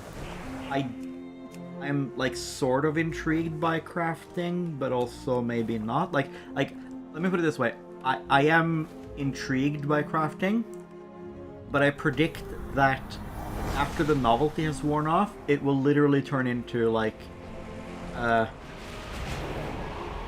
just, I mean, because it is ultimately just like trading with extra steps, right? It's literally just like, okay, you can buy it on the auction house, and then you run to your mailbox, you collect it, and then you just stand there for an hour while your guy like rubs his hands together, and the bar fills up a million times to craft a lot of items, right? Which actually, now that I think about it, that's actually fine, because I don't want to play the game all the time, right? So like sometimes I can just like leave the game open for an hour and I can craft, right? Yeah. My power just died. Yeah, and then your power in terms of volume went way up. Yeah. Very funny.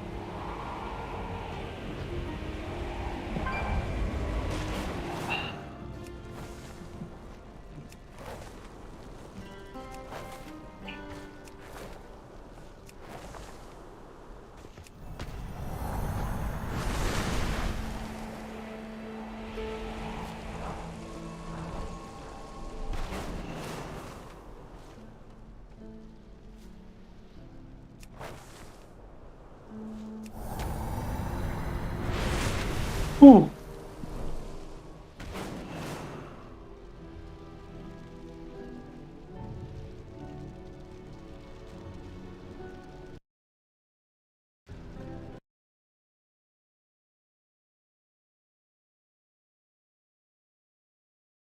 So yeah, let's see. Other than that, we can find you the route data.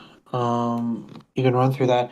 Oh, you should get some rep with the Dragon Scale Expedition specifically, because they will then sell you these shovels that you can then find dirt patches all over the floor, and you can find more profession points that way.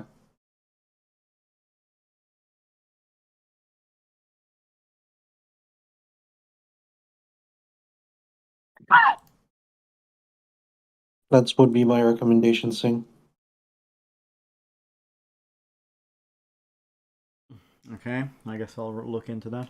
I don't know where the Dragon Scale Expedition even is. I mean, they're just kind of in the area with the boat, right?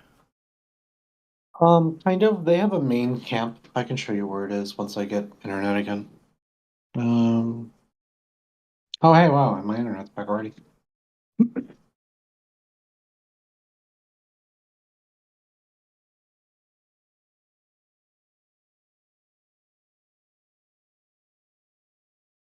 Okay.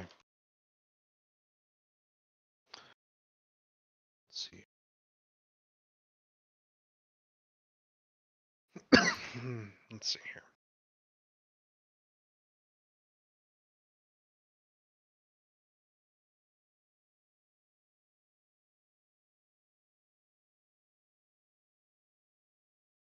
I'm pretty surprised at how fun WoW actually is.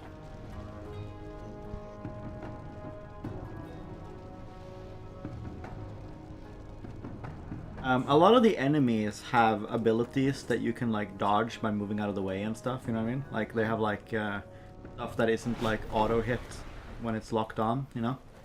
So that makes me really hopeful that they're sort of slowly, bit by bit, moving in that direction. That like a couple expansions and class reworks down the line, right? Like I want the game to just kind of slowly turn into BDO. Like imperceptibly, just bit by bit, you know, like you know how like they have like the targeting thing where like you target what's in front of you now, right? Like they're already like kind of there in terms of like a lazy targeting method, right? Like I thought about it. The solution is so simple. Just make it so that like if you want to cast your Frostbolt or whatever, right? Just like at some future point, just don't have tab targeting. Make it so that you need to like aim the center of your camera at the thing you want to target, and there's like a 20-degree cone or something.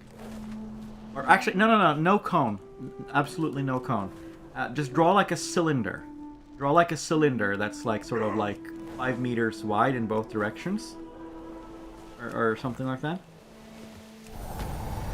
So like, if the thing you want to shoot is really far away, you gotta kind of aim at it, basically, right? Like I'm not saying it should be like, it's not like you need to like headshot them or whatever, but like, you need to be mostly looking in the right direction to actually target something. Like they can sort of go in that direction if they move to like cylinder targeting.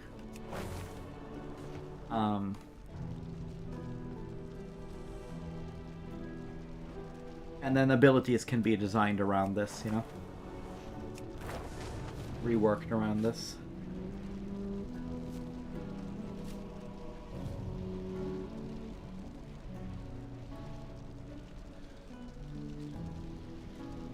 And then we can have like moving hitboxes, you know?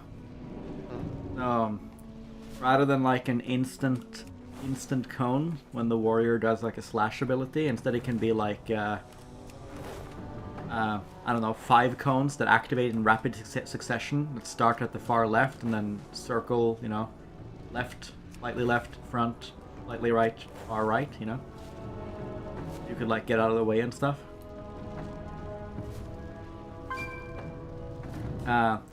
They could... I don't know how your character's hitbox works in WoW. I mean, I assume it must be somewhat three-dimensional now since there's like flying in the game, right? Like I assume like, you know,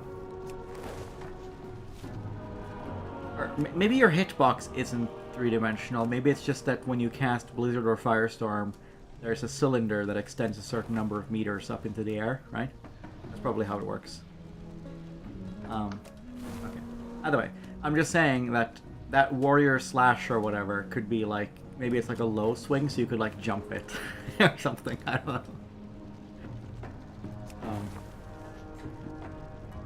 know. I just mentioned this because I see the sort of early signs of like it's totally unexpected. I did not expect to find this in WoW at all, because it's the kind of stuff that like you kind of need to decide what your end goal is to like rework or gradually bit by bit rework in that direction. And I don't believe that's happening in WoW. I think what's happening is literally through pure chance we've somehow randomly walked a bit closer to BDO than back when I played. And if that continues, that would be awesome. And I would not have expected that at all. I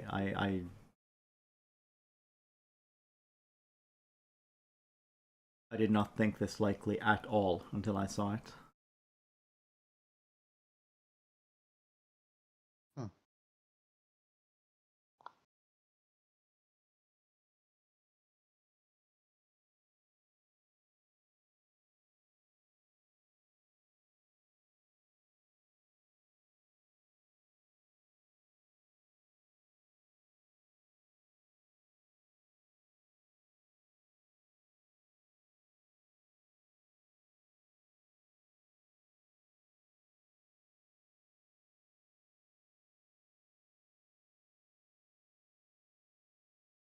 AuctionDB will store the market values from every scan you've done today. But once it becomes tomorrow and you log in, it will combine the market values from all your scans into a single market value using a simple average.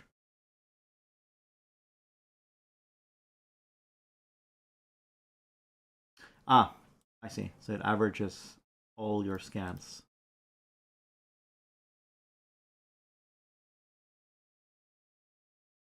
For the purpose of calculating the market value at this instant, in the past or in the present, we also average today's scans, but each individual scan is still stored separately. Okay, I see. For final use, yeah.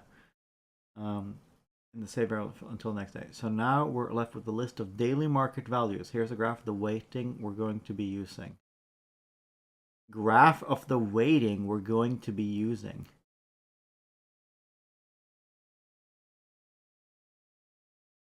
What? Why does the weighting go up? What?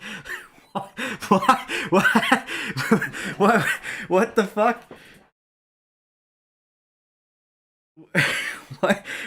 What is this random? This looks like it's a bunch of real data, you know, from real experiments. But this is a graph of the weightings we're going to be using. Like, what? Why does it go like this?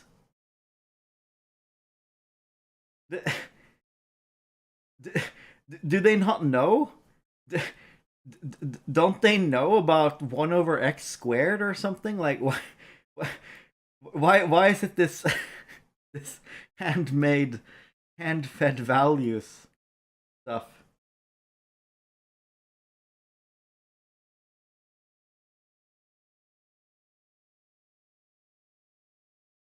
What?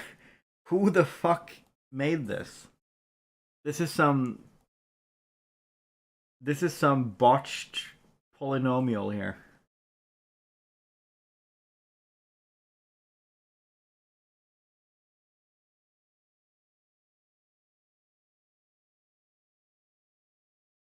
All right, but it weights very heavily towards recent data. So, that's kind of sad though. AuctionDB is, it goes through a few outlier elimination steps and importantly eliminates the top 70%. So I trust it. Okay, I'm with it here. Okay. It then biases it upwards a little bit for no reason by doing this standard deviation meme here, which effectively biases it up. And then it does that every day. It'll average it if you do it multiple times, but you know, you get a value. If assuming you log in every day, you'll get 2 weeks of data, and then in the end, they'll mostly throw away all of the old data because they'll they have a half-life of a little bit over 2 days. So, this AuctionDB market value is mostly a kind of, it's an estimate of what the price is over the last 3 or so days. Like, that's ultimately what it is. And it does that through a bunch of mostly irrelevant steps. But importantly, it does eliminate the troll high price outliers, so I trust it. Okay, it's a somewhat lagged estimate of the current price. So perfectly fine for trading stable price items. Not quite so fine for trading current content items that are dropping in price rapidly.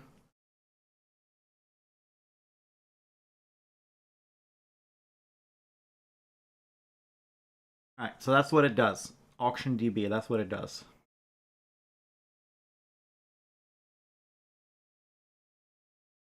The DB recent is similar to AuctionDB market value of a particular item on your realm's auction house. However, the calculation is not averaged over time, Not averaged over time. So that's...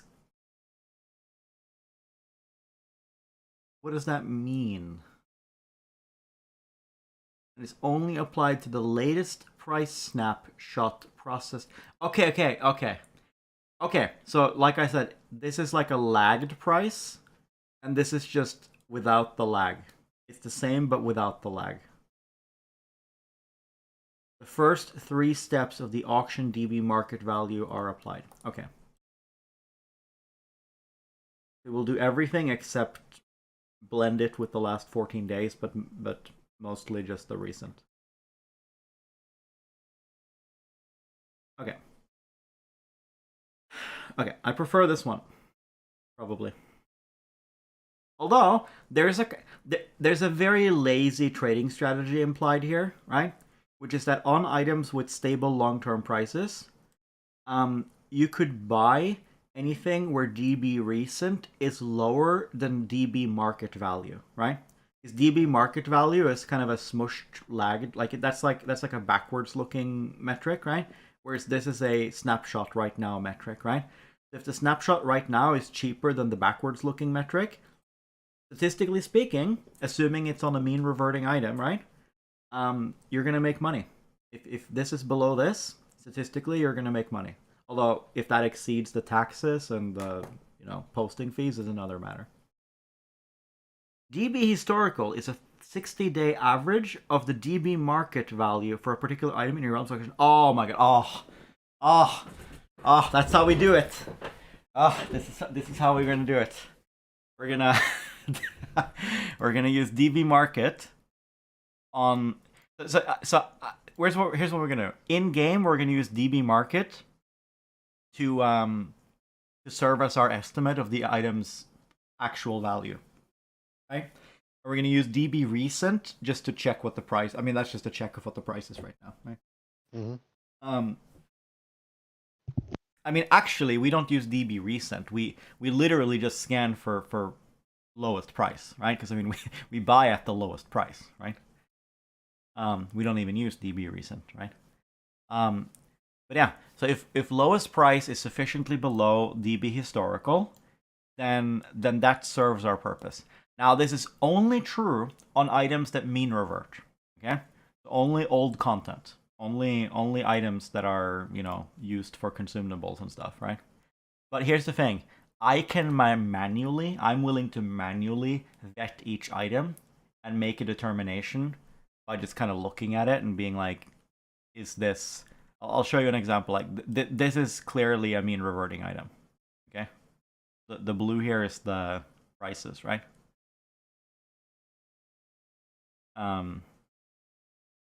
Like the average price of this item is about the same now as it was. This is a 2-year long ref. So the average over here is pretty similar to the average over here. There's no major inflation going on. So I'm willing to have the Great Sea Catfish on my list of like items to scan for and use the... Is it 25% under the 60-day recent average? If so, we buy it, because this is clearly this is an item that comes back. It's not an item that's just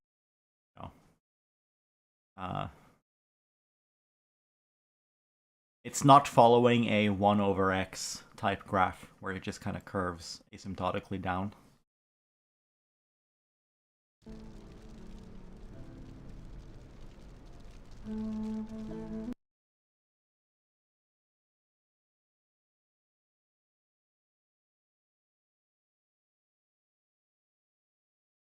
Let me just quickly... I'll just link this. Price lower than DB vertical.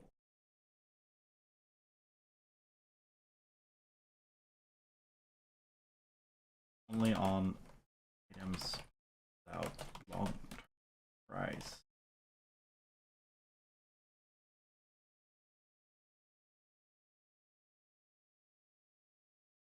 Region. What the fuck is DB market again? DB market is a weighted 14-day average of the auctions listed for a particular item.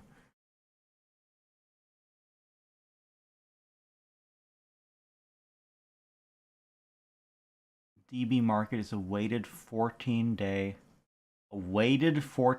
average. What? As in you weight the most recent ones more, or what?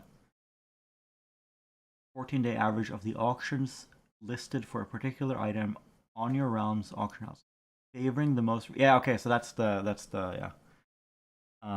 Yeah. Okay.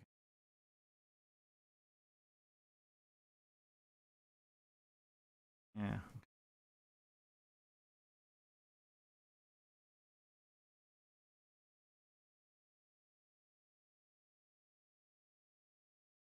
And then region. The average of DB market cost all the realms in your region for a particular item. Yeah, in the same way you can do crafting, right? You can also do like cross-realm arbitrage by having characters on both and just shipping stuff between them. If you want to do industry and WoW to make gold, it's easy. Although I'd rather craft. I would rather do crafting arbitrage than log in, log out, send stuff over. Because that's just more work.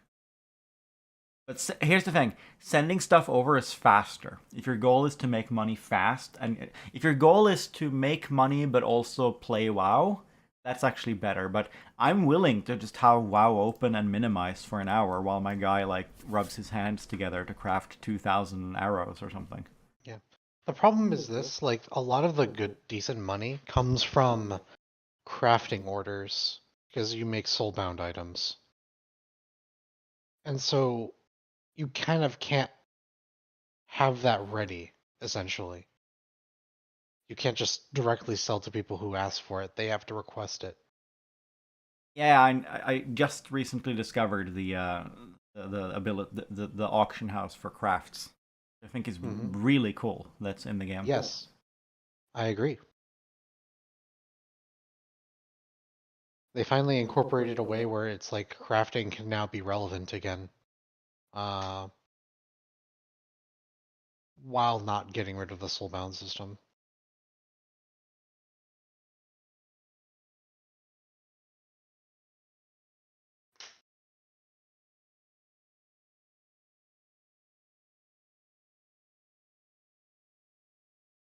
Here it is again. The average sale and purchase price for a particular item in your region. I wonder, could sale and purchase price, could this program be recording actual transactions? Like when somebody actually hits buy?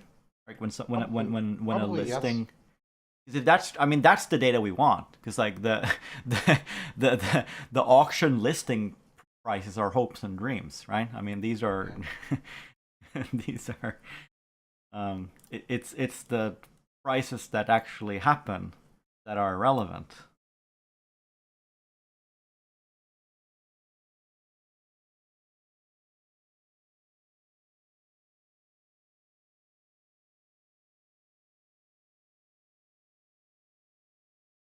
Average buy and average sell will return the average price for all purchases and sales for a particular item, respectively.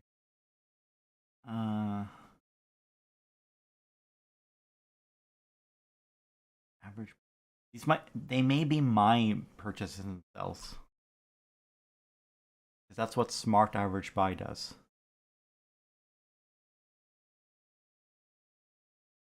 But then this thing talks about average sale and purchase price for a particular item in your region. Surely that's not my accounts, right? On the EU server. It's your server. Yeah, surely, right?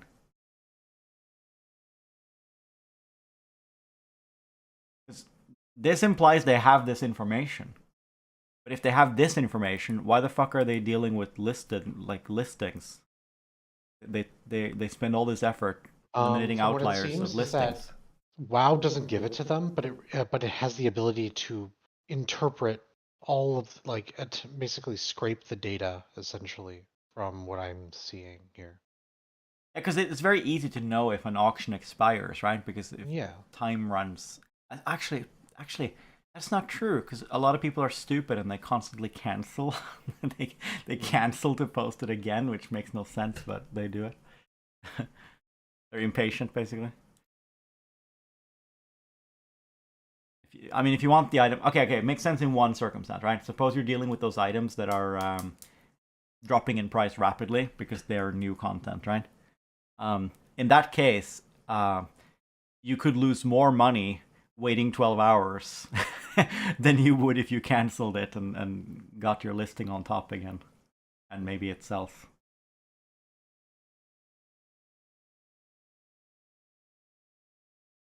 Alright, but we have this... I'm going to try making my own little rule here. Because it is as simple as...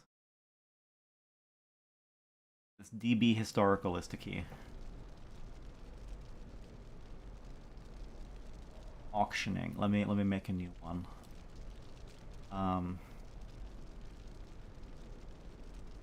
My price lower than DB historical.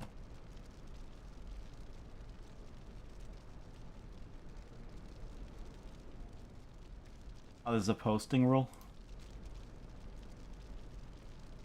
That's not what we want.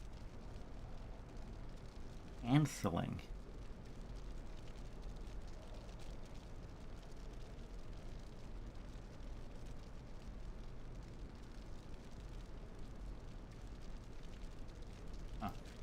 So, it seems that an operation is for, like, posting, mostly. So I guess the buy rules are in here? Are they? There's no buy rule here. Auctioning. Shopping?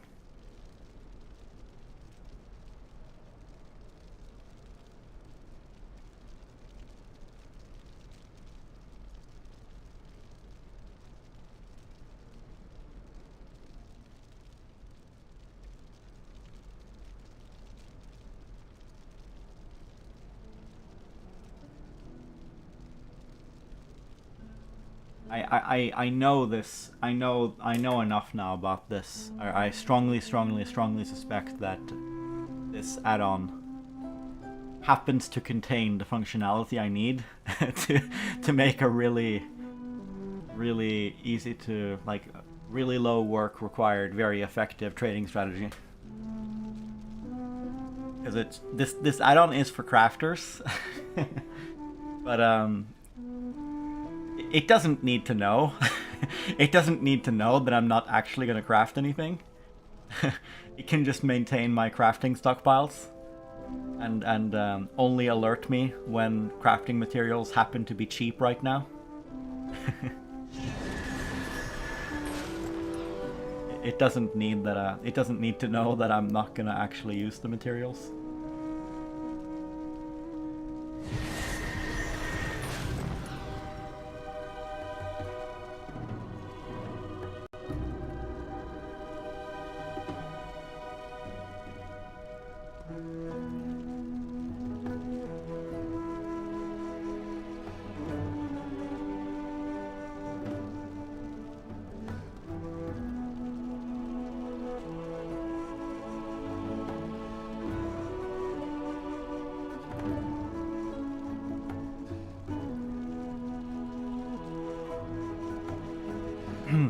Alright, so show me maximum price. This is a filter.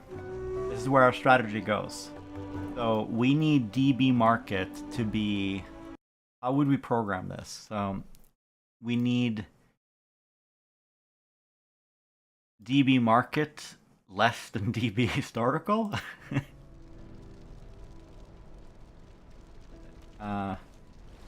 DB market multiplied by 125%, less than DB historical, something like that. Oh, well, that's not what that box is.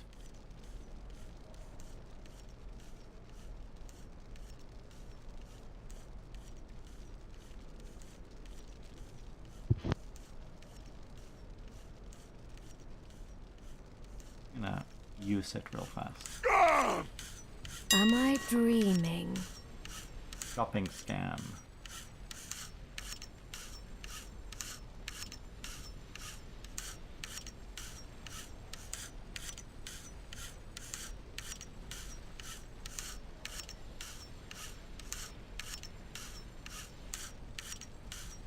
Now, back to my There has to be a garden. rule against crafting right next to the auctioneers. This has to count as like harassment. This has to be illegal.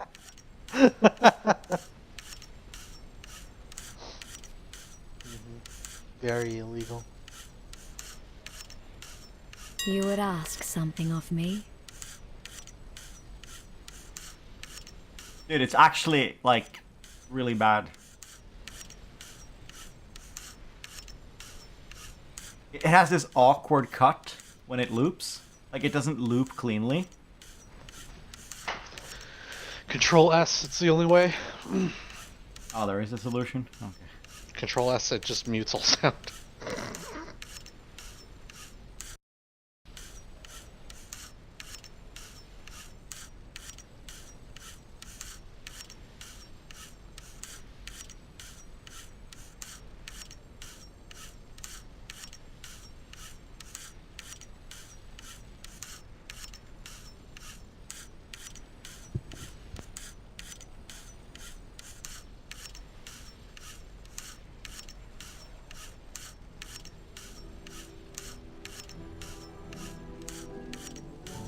There is a universal justice, and it is life.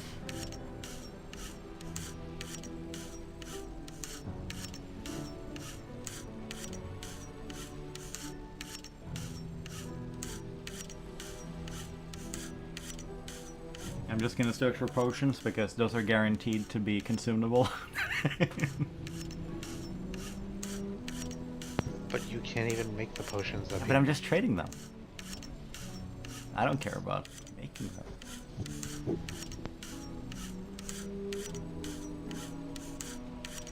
Anti-stealth potion?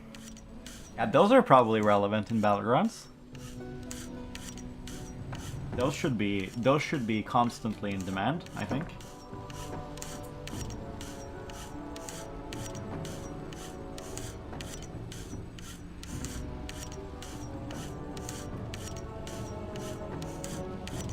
Draught of shocking revelations.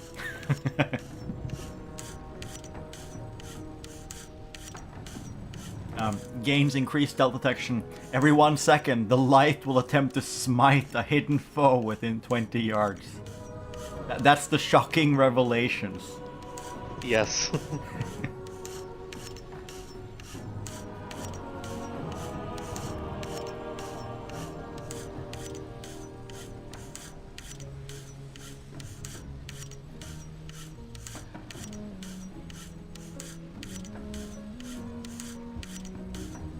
I've streamed enough hours now that I'm on the radar for those like viewbots selling bots on Twitch again.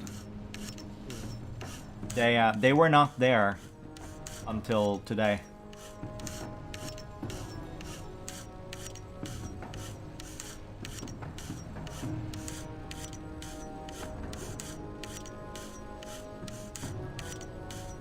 I suppose I can add cheap viewers to the banned phrases list to get rid of these things.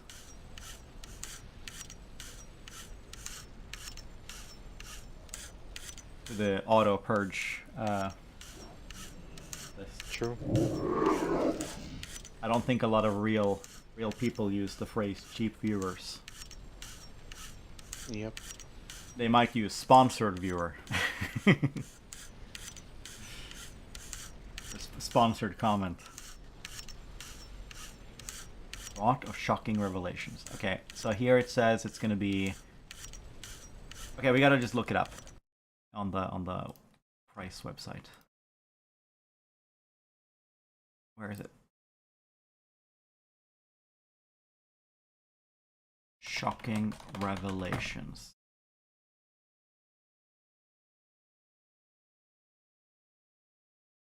And it is the intermediate quality one. Let's see if it's stable long term. Unfortunately not. This is a newly added item. It has less than 6 months of data. So I don't trust it at all. Olgari Mana Potion. That's probably also new.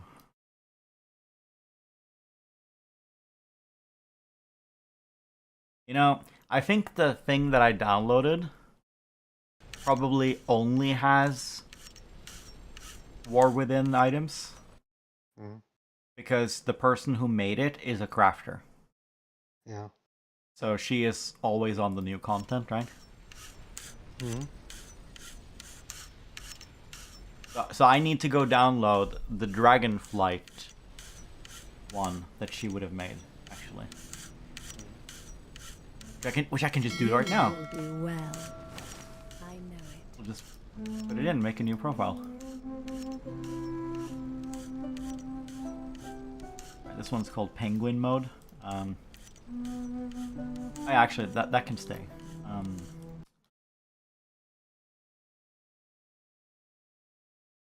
Where is the Penguin Discord?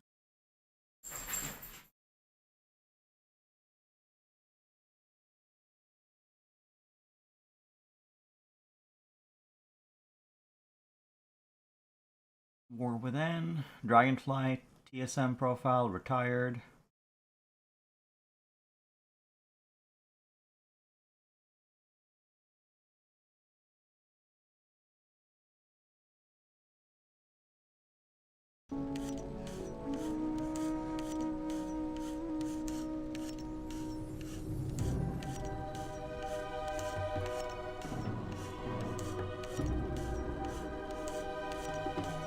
All right.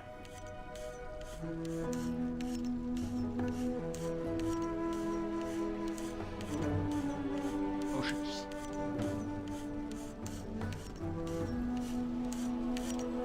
Now we're gonna search for Dragonflight potions. Let us proceed.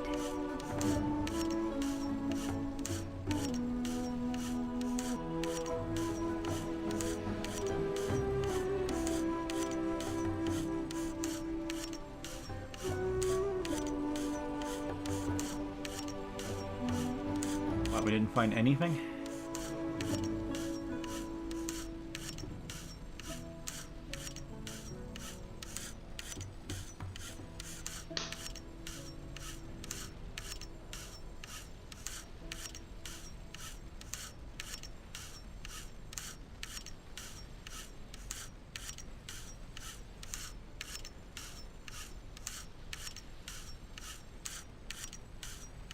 Oh, this is posting. But what we want to do is shop.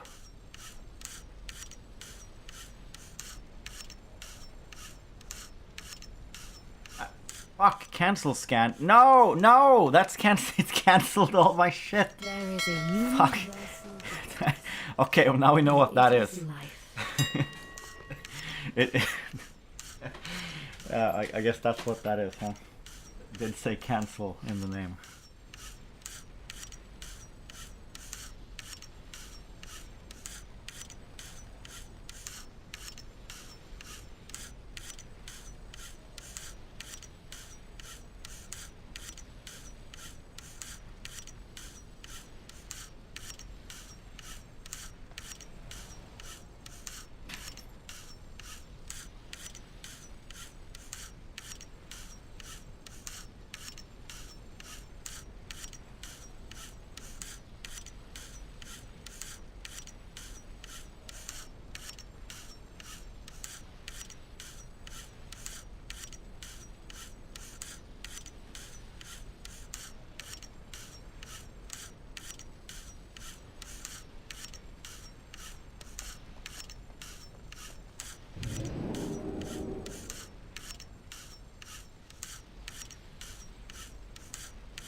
I don't know why, but there's no potions for the Dragonflight stuff, or at least the group that I downloaded when I clicked potion, didn't produce any results. Okay, Mhm. for Dragonflight, but it did for the this herb. Oh, supposedly that's the price right now, 45. Supposedly that's the price. Supposedly that's cheap. Let's verify. Median price is 54. Yeah, that is in fact cheap. That is very close to this number actually. It's not quite the same. Like it's not calculating exactly the same, but this does seem, unless this is a freak coincidence, this is probably a current, you know, it's a current price divided by median price approximator. Bubble Poppy basic should be really cheap allegedly now.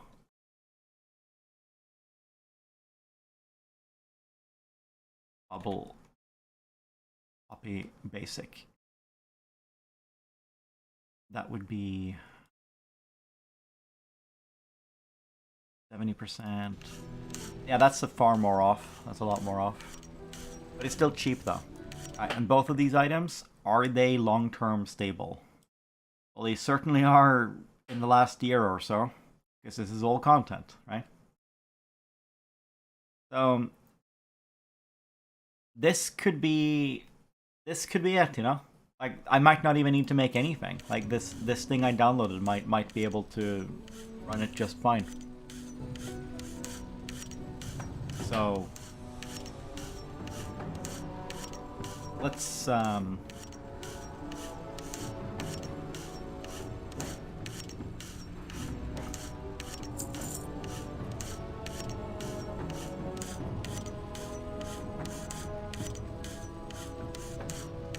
whoa. Go crazy now.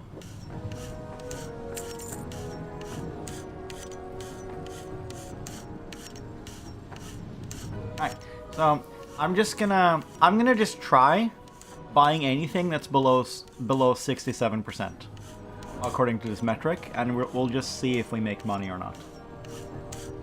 In fact, I should make an auction house character to make it easy to know if I'm gaining or losing money. I guess it's it's actually time to log into the monk again. I need to get the monk. I need to progress the monk to the auction house. And then I'm gonna send my monk 10,000 gold, and we'll just see if this turns out to be profitable. Go and defend that which cannot defend itself. Or maybe I'll send less than 10,000 gold, because you know you don't actually need that much to perform an experiment.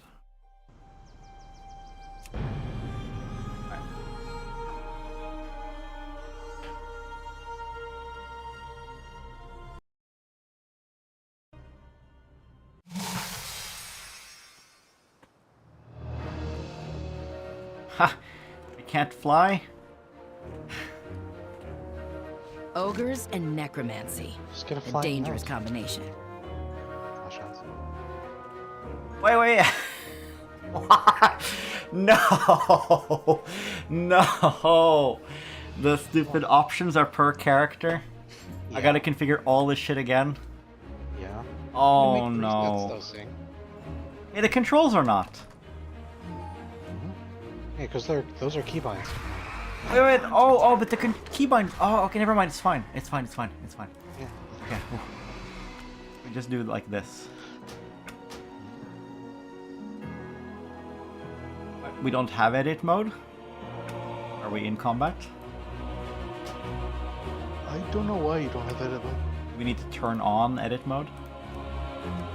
I don't know.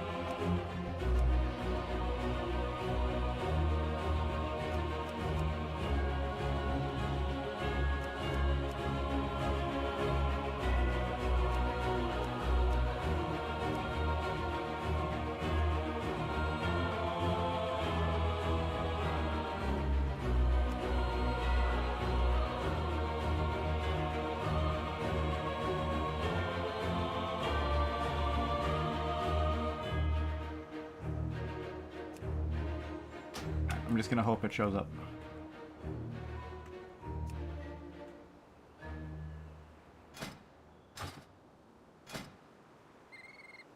Use the group finder.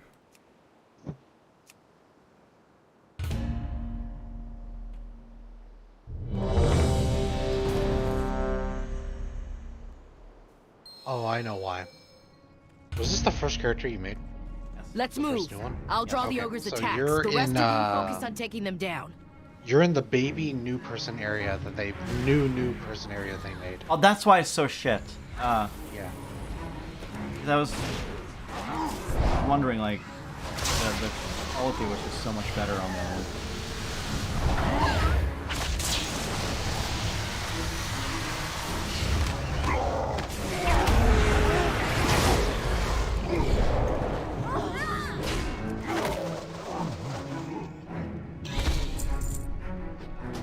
We've almost cleared the room. Keep pushing. This place is full of necrotic energy. They must be close to reanimating the dragon.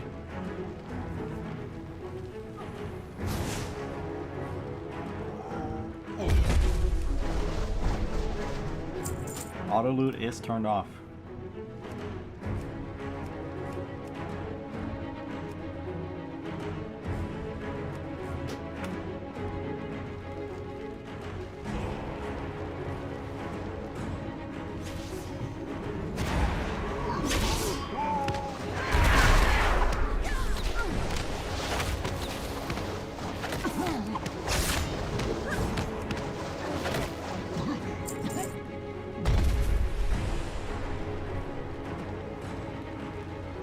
That's one of Gorgroth's top lieutenants.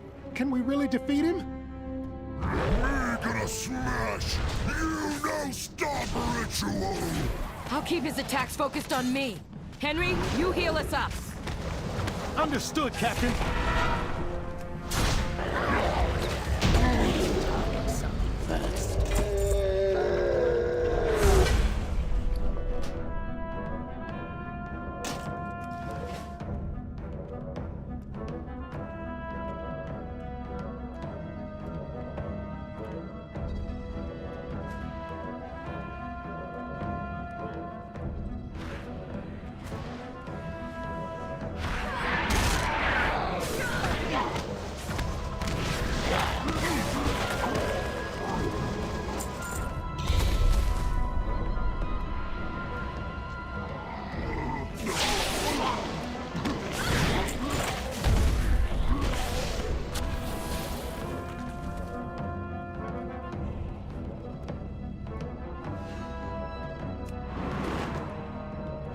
There's Gorgroth, and the dragon he's trying to reanimate. Puny vermin! You will not stop the ritual! Not after all we have done! I can't attack that target. Ramir will destroy you all! Now, everyone, for the Alliance! Will be our final sacrifice! No! He's completing the ritual! Nothing happened. I think we stopped it. Foolish ogre! You have given me nowhere near enough power! Don't give up! We can still win! Pathetic mortals! Your deaths will not need a target!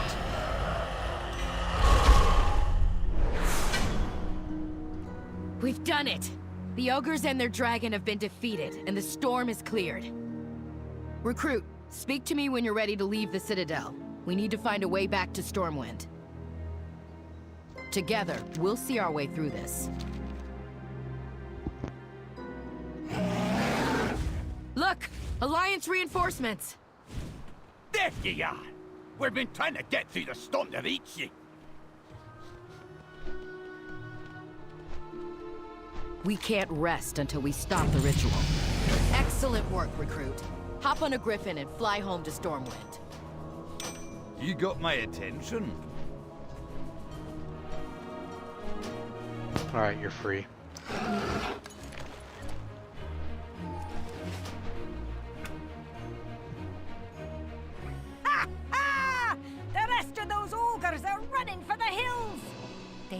never stood a chance. In time, the island will heal from their dark rituals.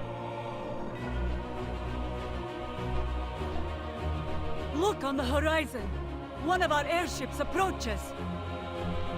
A true testament to the strength of the Alliance.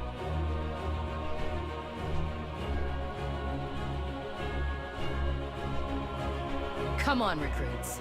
Let's go home.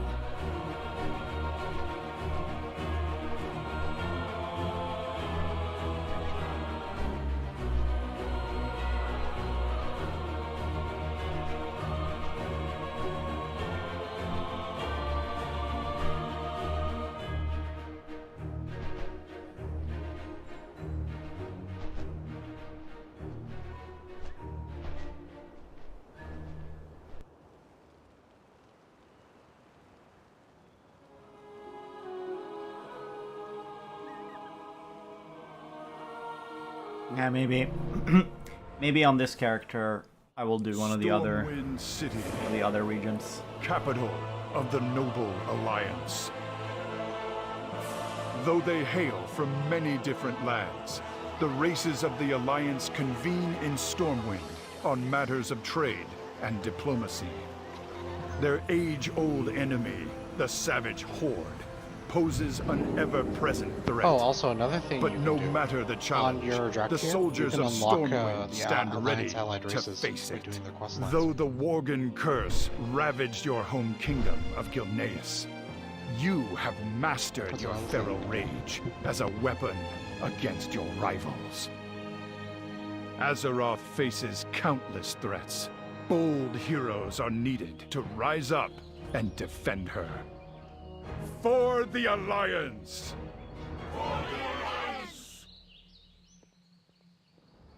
We've been through a lot together. Best of luck to you. We'll meet again. Feel free to explore the city with Lindy while I report to King Ren. I'll send word once we have our next mission.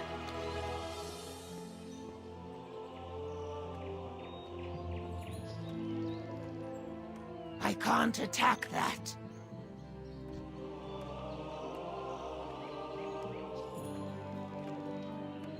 It's good to be back in Stormwind. Let's ask a guard how to get to the stables.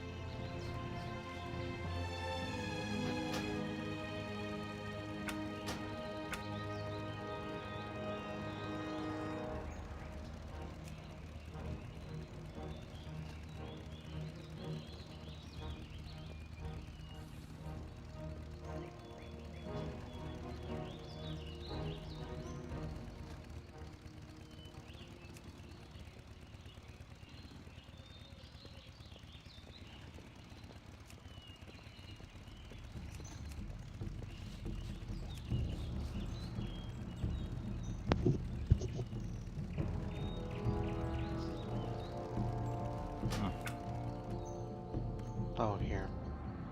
You can get around it by Need help? putting in the Light. Did you get directions? Wait, what am I doing? It's not. It's right. There you go.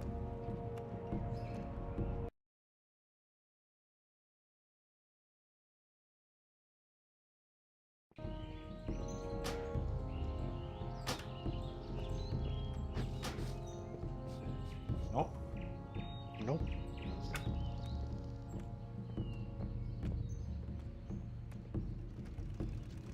Nothing compares to the Old Town. Here we come. Well, I mean, I just hope it goes away eventually. I mean, I can always delete this character and remake this character, right? If I want the Worgen monk without the tutorial island. Why Worgen monk though? Welcome to Storm. Well, Worgen because you have run to fast, say, and monk I because miss the I hustle and had not bustle of looked the at that city. class before. Okay. Because it did not exist when I played.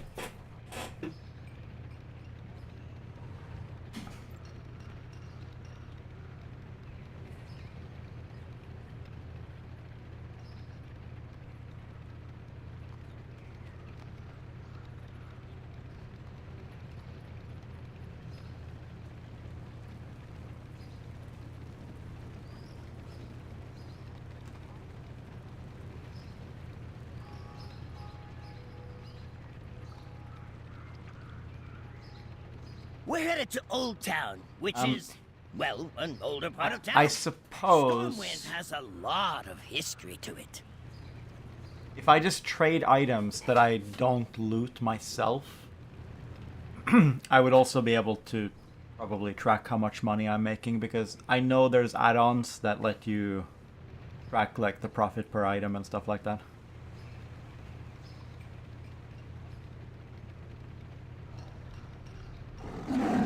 We're here.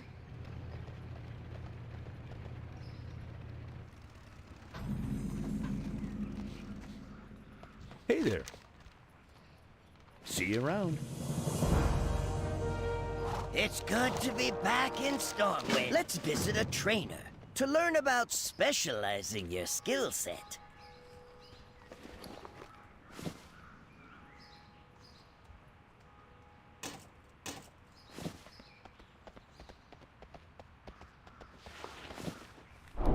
Oh, action bars. Oh, because I turned them on. I was gonna say they appeared, but no, yeah, of course they did.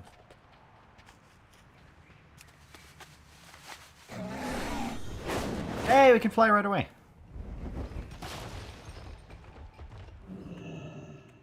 Yeah, flying is account-wide now.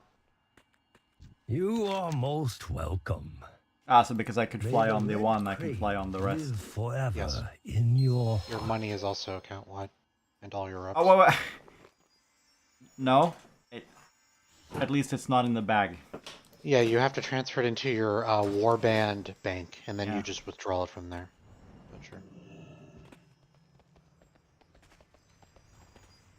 Yeah, yeah. But for my purposes, that's what I need it to not be. Yeah, combat specialist, blah blah blah. This is the one for combat, right?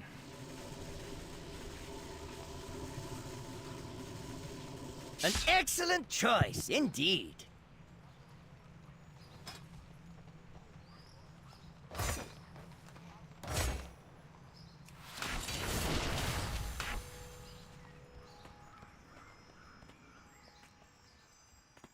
You have the eyes of one who has traveled much. Nothing compares to the power, to the pig and whistle. The first round's on me.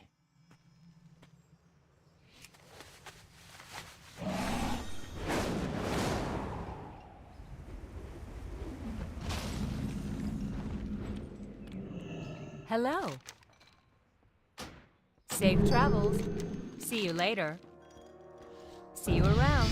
Heroes of the Alliance, the Dragon Isles have awakened and beckon the dragon flights home. Meet me in Stormwind, where I shall present the aspects invitation. I find this so funny. They're just like, okay, don't go to the Shadow Isles, okay? Go. I'm saying, you go to the embassy, and you'll meet Chromie, and Chromie can give you access to your other, the other timelines. If you want to do other expansion stories. I mean, not right now. Ah, there we go. Edit mode turned on.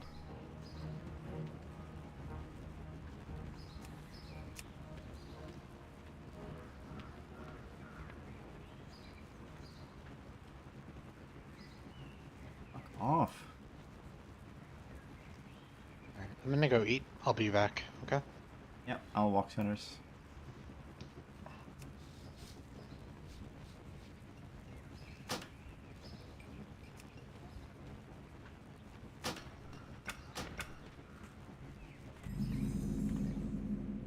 Alright, so this is now my auction house character, I guess. I need to buy some bags, but we'll buy that on the auction house, obviously. Well, it's my auction house character until I decide I want to play a monk. Maybe I should make a goblin for the auction house experience. Actually, no. This is just an experiment. It's just an experiment. Once I know I'm making money, I'll auction house on the Draktyr. Alright, we'll take a break here. Walk my dog, and we'll get the money. We'll start making money. We'll start making interest. Okay, we'll start making money from lending our liquidity out to the market.